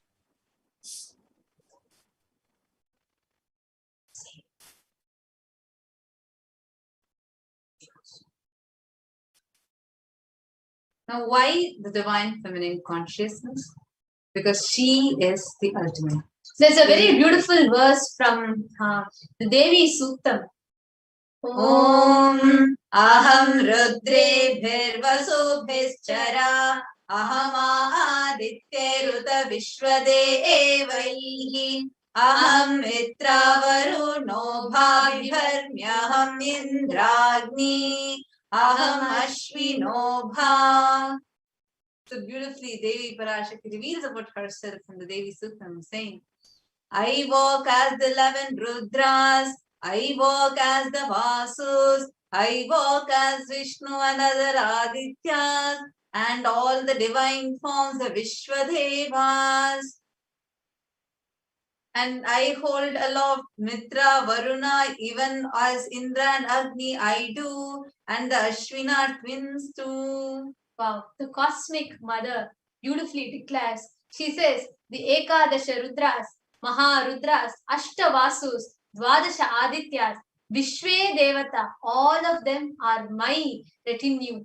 I move around in my various forms with them as my retinue. I protect all of them, including Mitra, Varuna, Indra, Agni, and the Ashwini Devatas. The Cosmic Mother, Devi, declares herself as the inner self of all gods. Aham Rudre Bhirvasu Bhischara. She says she's everyone, she's all pervading, she's all permeating. She is the inner self, she is a Cosmic Mother. To connect to her means to connect to your own consciousness. To connect to the Cosmic Mother is only way, that is the only way through which you can connect to life. Let us see what are all the ways you can connect to the Cosmic Mother. One of the ways that you can make an offering is the offering of e-hundi.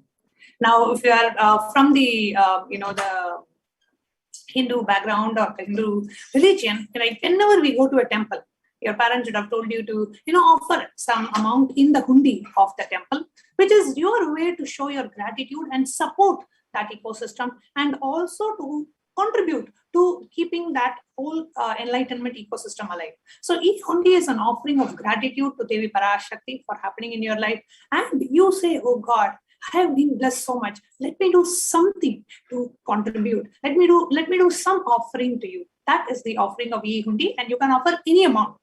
And there's a beautiful reference from Lalita Sahasranama, which says, Bhakti Priya, Bhakti Gamya, Bhakti Vashya Paha, Shambhavi Charadaratya Sharvani Sharmadayini. Devi is fond of true devotion and is realized through true devotion. She can be won over through true devotion. She removes all the fears. So it is not the amount that you offer that Devi Parashakti connects with. It is the space of devotion that you have that Devi Parashakti connects and showers her blessings to you. It opens you up to receive the blessings of Devi Parashakti.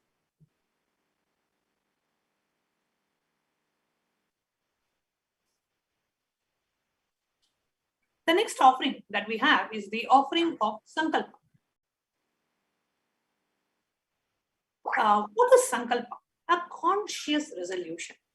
Now, when you take that conscious resolution, you pray to Devi Parashakti. Devi Parashakti, I am connecting with you. Let you shower your blessings on me.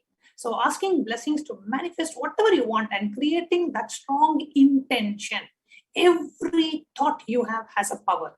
Now, constantly, so much of thoughts that goes on inside our system, which are powerless, right? We feel, oh God, why did I do like this? Why did I not do like this? Why am I not like this person? Why did I mess this up? Constantly, all these thoughts are going on inside, and we keep giving energy and power to these thoughts. The Sankalpa makes us shift the inner space from powerlessness to powerfulness. You decide, okay, this is what I want to manifest. Let me create a conscious intention. Let me create that Sankalpa and manifest and receive the blessings of Devi Parashakti to manifest what I want. So literally, you are requesting Devi Parashakti to manifest the reality that you want just by making the small, just $1. We request every one of you not to miss this opportunity. Every time Devi Parashakti comes, put a Sankalpa. Just register, put that $1 and put that Sankalpa, right? And create a conscious intention every time. The cosmos is saying, Tathastu, so be it, so be it, so be it. So every time you create that intention, the cosmos is showering its blessings on you.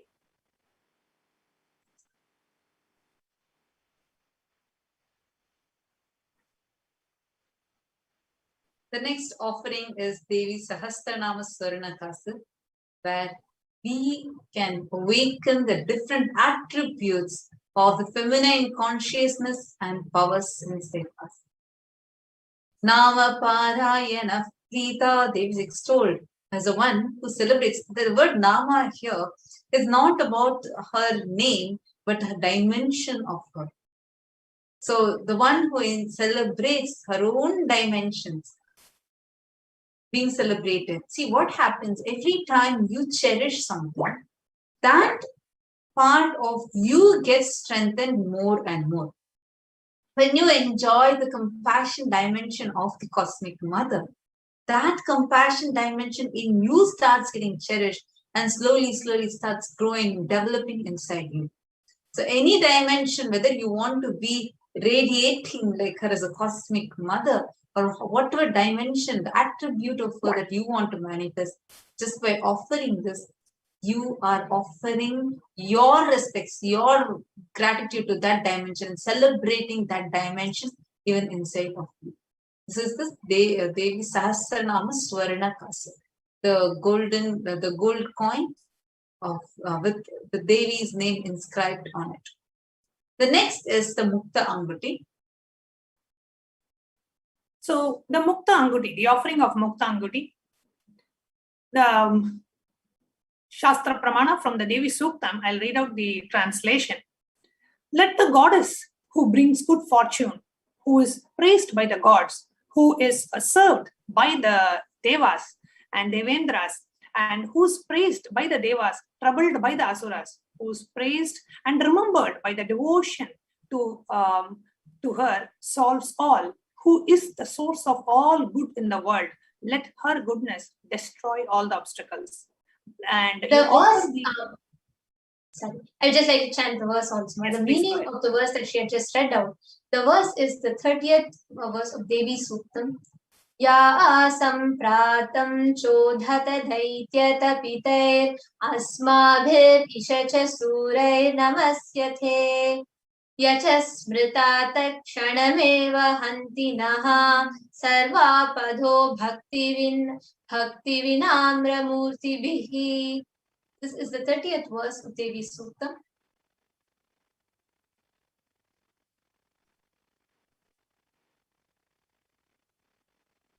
and offering the Mukta Anguti to receive the blessings for protection from all the dangers and fears.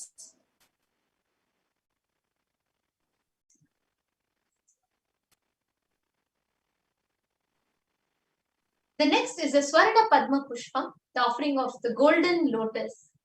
There's a beautiful verse describing Mahalakshmi, Devi Mahalakshmi. Siddhi Buddhi Prade Devi Bhukti Mukti Pradayini Mantramurte Sada Devi Mahalakshmi Namostute. Devi who bestows accomplishments and intellect, who showers worldly prosperity. Devi who powers the subtle mantras of the cosmos, I bow down you, O Devi Mahalakshmi.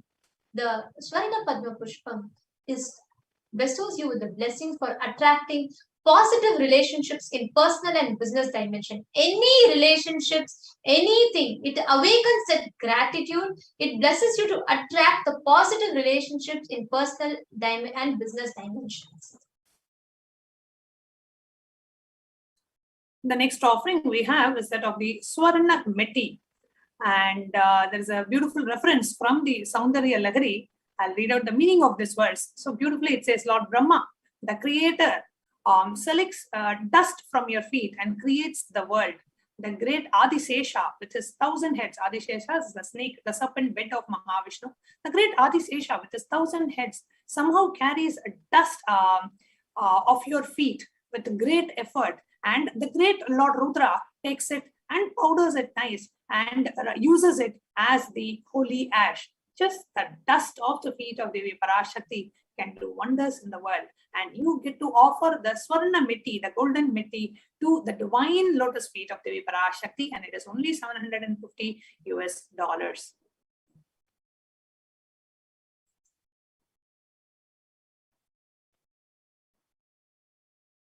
By offering the Swarnameti, you get blessings for a life of leadership qualities. By offering the worship, the divine lotus feet of Devi Parashakti, achieved by even worshipping tiny grain of dust from your feet.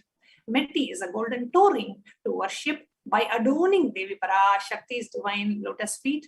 So all the leadership qualities you can manifest in your life by worshipping and by offering the Swarnameti, which is a golden toe ring.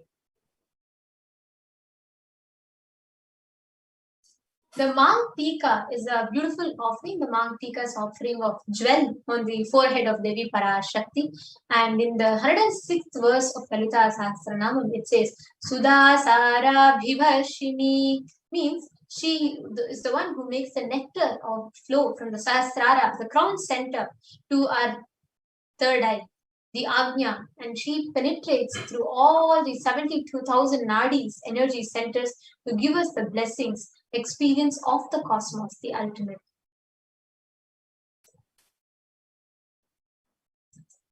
Next is the Pratyaksha Pada Puja.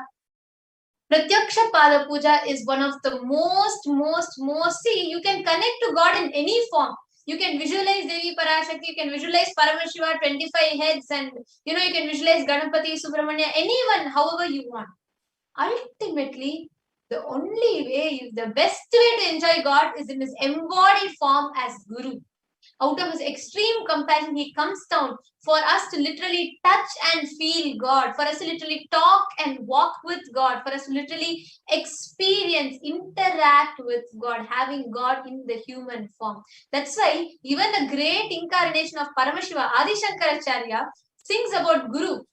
He says, Yasho me gatam dikshu dana pratapa jagadvastu sarvam kare yat prasada Manaschena lagnam gurorangri padme tatakim tatakim tatakim tatakim. In the 6th verse, he says, my repute has traveled in all directions through my philanthropy and prowess.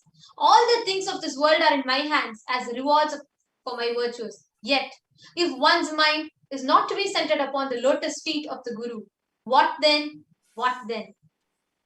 The incarnation of Paramashiva who comes down sings thus about the feet of the Guru, because ultimately Even powerful than all the gods is the embodied form, the Sarva Deva Devi Swarupa, the form, the divinity that embodies itself in the human form. Actually, there is nothing like sitting at the feet of Guru. Nothing can be equal to that divine opportunity, divine blessing. Because the moment you sit at the feet of Guru, the way your whole system just gets rid of all your karmas and you start reflecting, the mirroring of neurons starts happening in you. The cosmic mirroring starts happening. Swamiji used to say that during the Pada Puja time, it's like literally Swamiji is channeling the whole cosmos itself.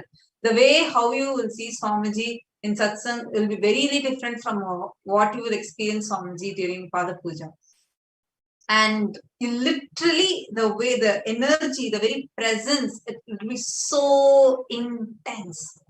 Any suffering that you have in your life, whether you're stuck in your business, job, or in your financial status, or in your relationship, whatever might be your struggle. Or maybe you're struggling with your low self-esteem, you're struggling with confidence, you want more confidence. However, whatever may be your problem, just offering Pratyaksha Pada Puja to cleanse those karmas out of you. Extremely, extremely powerful offering is Pratyaksha Pada Puja. There are so many people who offer Pada Puja for every event. They offer Pada Puja to Swamiji because it is that powerful. What it can do to your life is phenomenal. Magic. Literally a magic. So it's just 1008 USD. So do offer Pratyaksha Pada Puja. The date of when the Pratyaksha Pada Puja will happen will be emailed to you.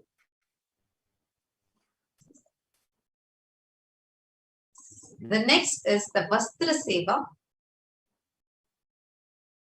The next offering to Devi Parashakti is offering of the cloth, the Vastram to Devi Parashakti. Devi is the Guru, the divine feminine consciousness, the one who's beyond the idea of male and female. The offering of the Vastram, the clothes to the Guru, the dimension of the cosmic mother during the Pratyaksha Pada Puja bestows one with the sweetest path to enlightenment and with complete protection. Right? Imagine just you offering a beautiful cloth offering to Devi Parashakti and to your own mother, how you would feel. The presence of the mother. The mother is there and you are offering a beautiful cloth offering to Devi Parashakti. You will just feel like she is literally there and you're doing how you would give to your own biological mother. So that feeling connection that you will feel with Devi Parashakti when you make this beautiful offering. The offering of the Vastra Seva is $1008 and this happens during the Pratyaksha Pada Puja itself. So the ritual that you will be performing is the Pratyaksha Pada Puja, and in that Pratyaksha Pada Puja, the Vastra Seva will happen when you register for this specific offering. So just going through all the Sevas once more. So we have the E-Hundi, any amount that you want to offer, you can offer. The next is the Sankalpa Mantra, which is the $1 offering. And the next is Devi Sahasranama Swarna Kasu, the gold coin with Devi Parashakti's name inscribed on it. It is available at $75, $151, and $251. The next is the Mukta Angati, which is of the price ranges $251, $501, and $751. So the Mukta Angati is a finger ring, the pearl finger ring. And the next is Swarna Padma Pushpam, the golden lotus, and which is again available in different ranges, 600, 1200, and 1800. The next is Swarna Metti, the golden toe ring. Any relationship issues will get healed immediately. So it's a very popular offering and it's $750. The next is the Mang Tika. Mang Tika is the golden ornament that is worn on the head, and that is $750. Pratyaksha Pada Puja, offering at the lotus feet of your Guru, which is $1,008. Next is Vastra Seva, offering of sacred cloth to Devi Parashakti, which is again $1,008. So all of us can go visit this link, gateway.nithyanandeshwarahindutemple.org, and even when you go into that link, you can go ahead and find the offerings and you can.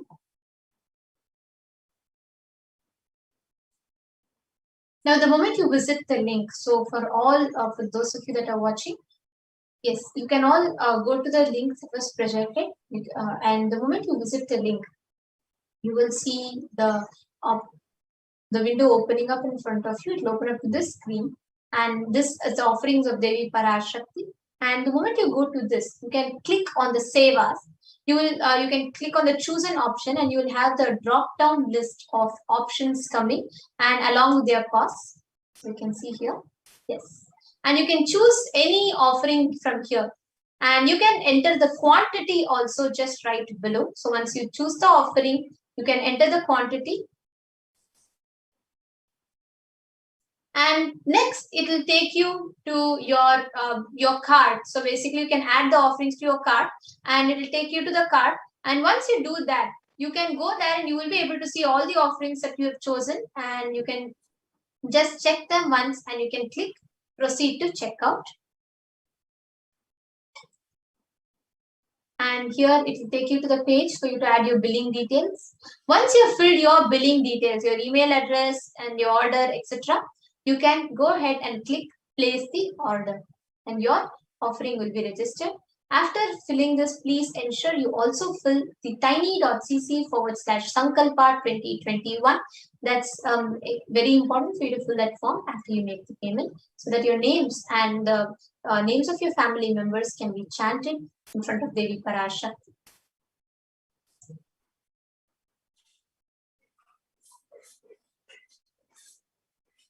Here you can see an option to become a member of the channel, so that you can ask questions live to Devi Parashakti when Devi Parashakti is going to blessing us today. Early morning tomorrow at 6 a.m. IST, you can become a member of the channel so that you can directly ask your questions from the YouTube live stream itself.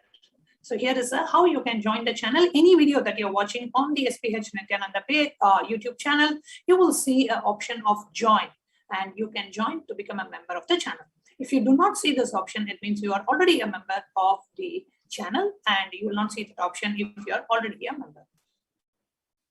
And when you want to join the channel, you have 5 different membership options, which is bronze, silver, gold, premium, and platinum options. Each of these different membership options, which starts with just $3 a month, which is the bronze offering. Any member of the channel, whichever category that you choose, all of the members of the channel will have an exclusive opportunity to ask questions to Devi Parashakti live. Your questions will literally fall in the divine eyes of Devi Parashakti, and you will get that beautiful blessing.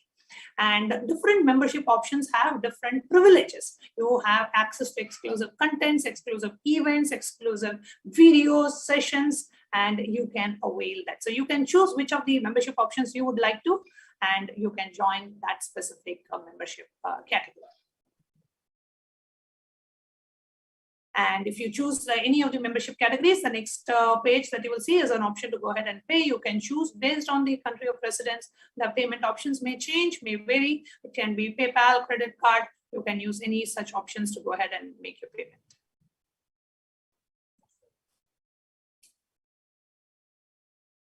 And again, here is a link for you to make the offerings to Devi Parashakti. So just go to gateway.nithyananda.org/NHTLA, and then in that you will see Devi Parashakti Bhava Samadhi Darshan offerings.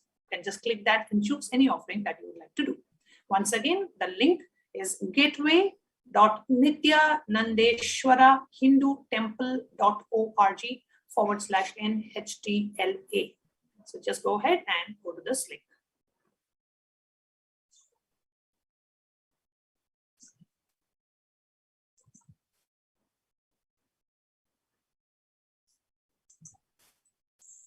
So this brief segment, all of us went over with various sevas, various opportunities through which we can connect to the divine cosmic mother. And so many of you have commented. And this once again, just wanted to tell to all of you, I'm seeing so many more viewers have joined. Just to inform all of you, The live darshan of Devi Parashakti will be happening at 6 a.m. Indian Standard Time and 5:30 p.m. Pacific Time. 6 a.m. Indian Standard Time, which is 5:30 p.m. Pacific Time. So it will be September 2nd, 6 a.m. Indian Standard Time, and September 1st evening, 5:30 p.m. Pacific Time. We will be having the live darshan of Devi Parashakti. And more, like, people are yearning for her darshan more and more. And it's really exciting. And now with this, we come to the conclusion of this segment. And we will be moving to the next segment, which is the power manifestation session after a short break.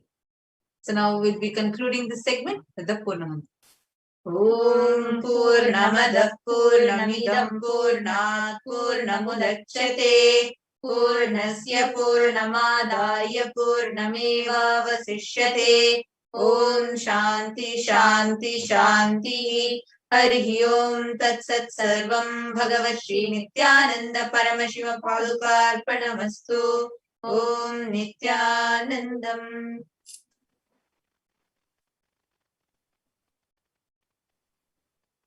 Thank you all, Nithyanandam.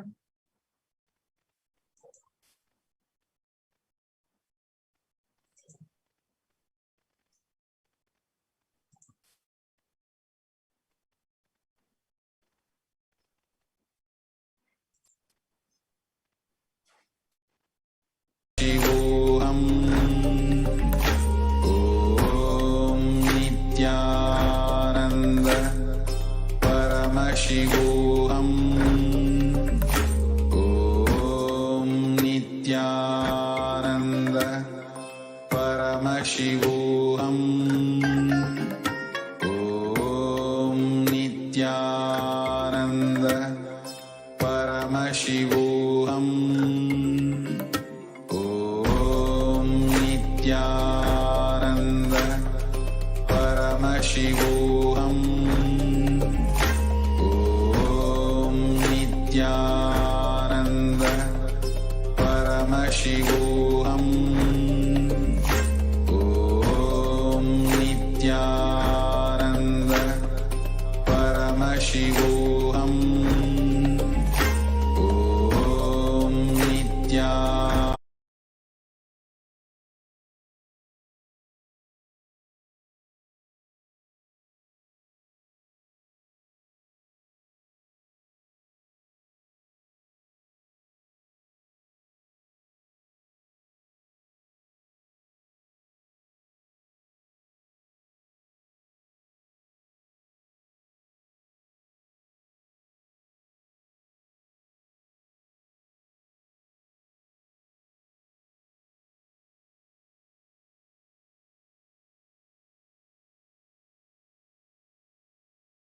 Under the guidance of Supreme Pontiff of Hinduism, Jagadguru Mahasanidhanam, His Divine Holiness, Bhagavan Nithyananda Paramashivam. Let's start with the Sadguru Vandanam. Nithyanandam Paramasukhanam Kevalam Jnanamurtim Dvandvatitam Gaganasadushnam Tattvanasya Lakshya Ekam Nityam Vimalamachalam Sarvadi Sakshi Bhutam Bhavatitam Trigunarahitam Sadgurum Tam Namami. Let's go through the disclaimers. Security measures. No photography, video, audio recording. Important cautions.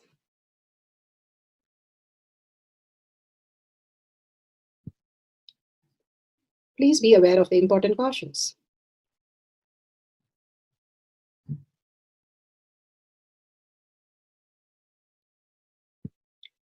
What is power manifestation? Let's hear from Bhagavan himself explaining what is power manifestation. All the 25 states of consciousness, when they happen in you, due to your chemicals and hormones ups and downs, it is powerlessness. When it happens in you,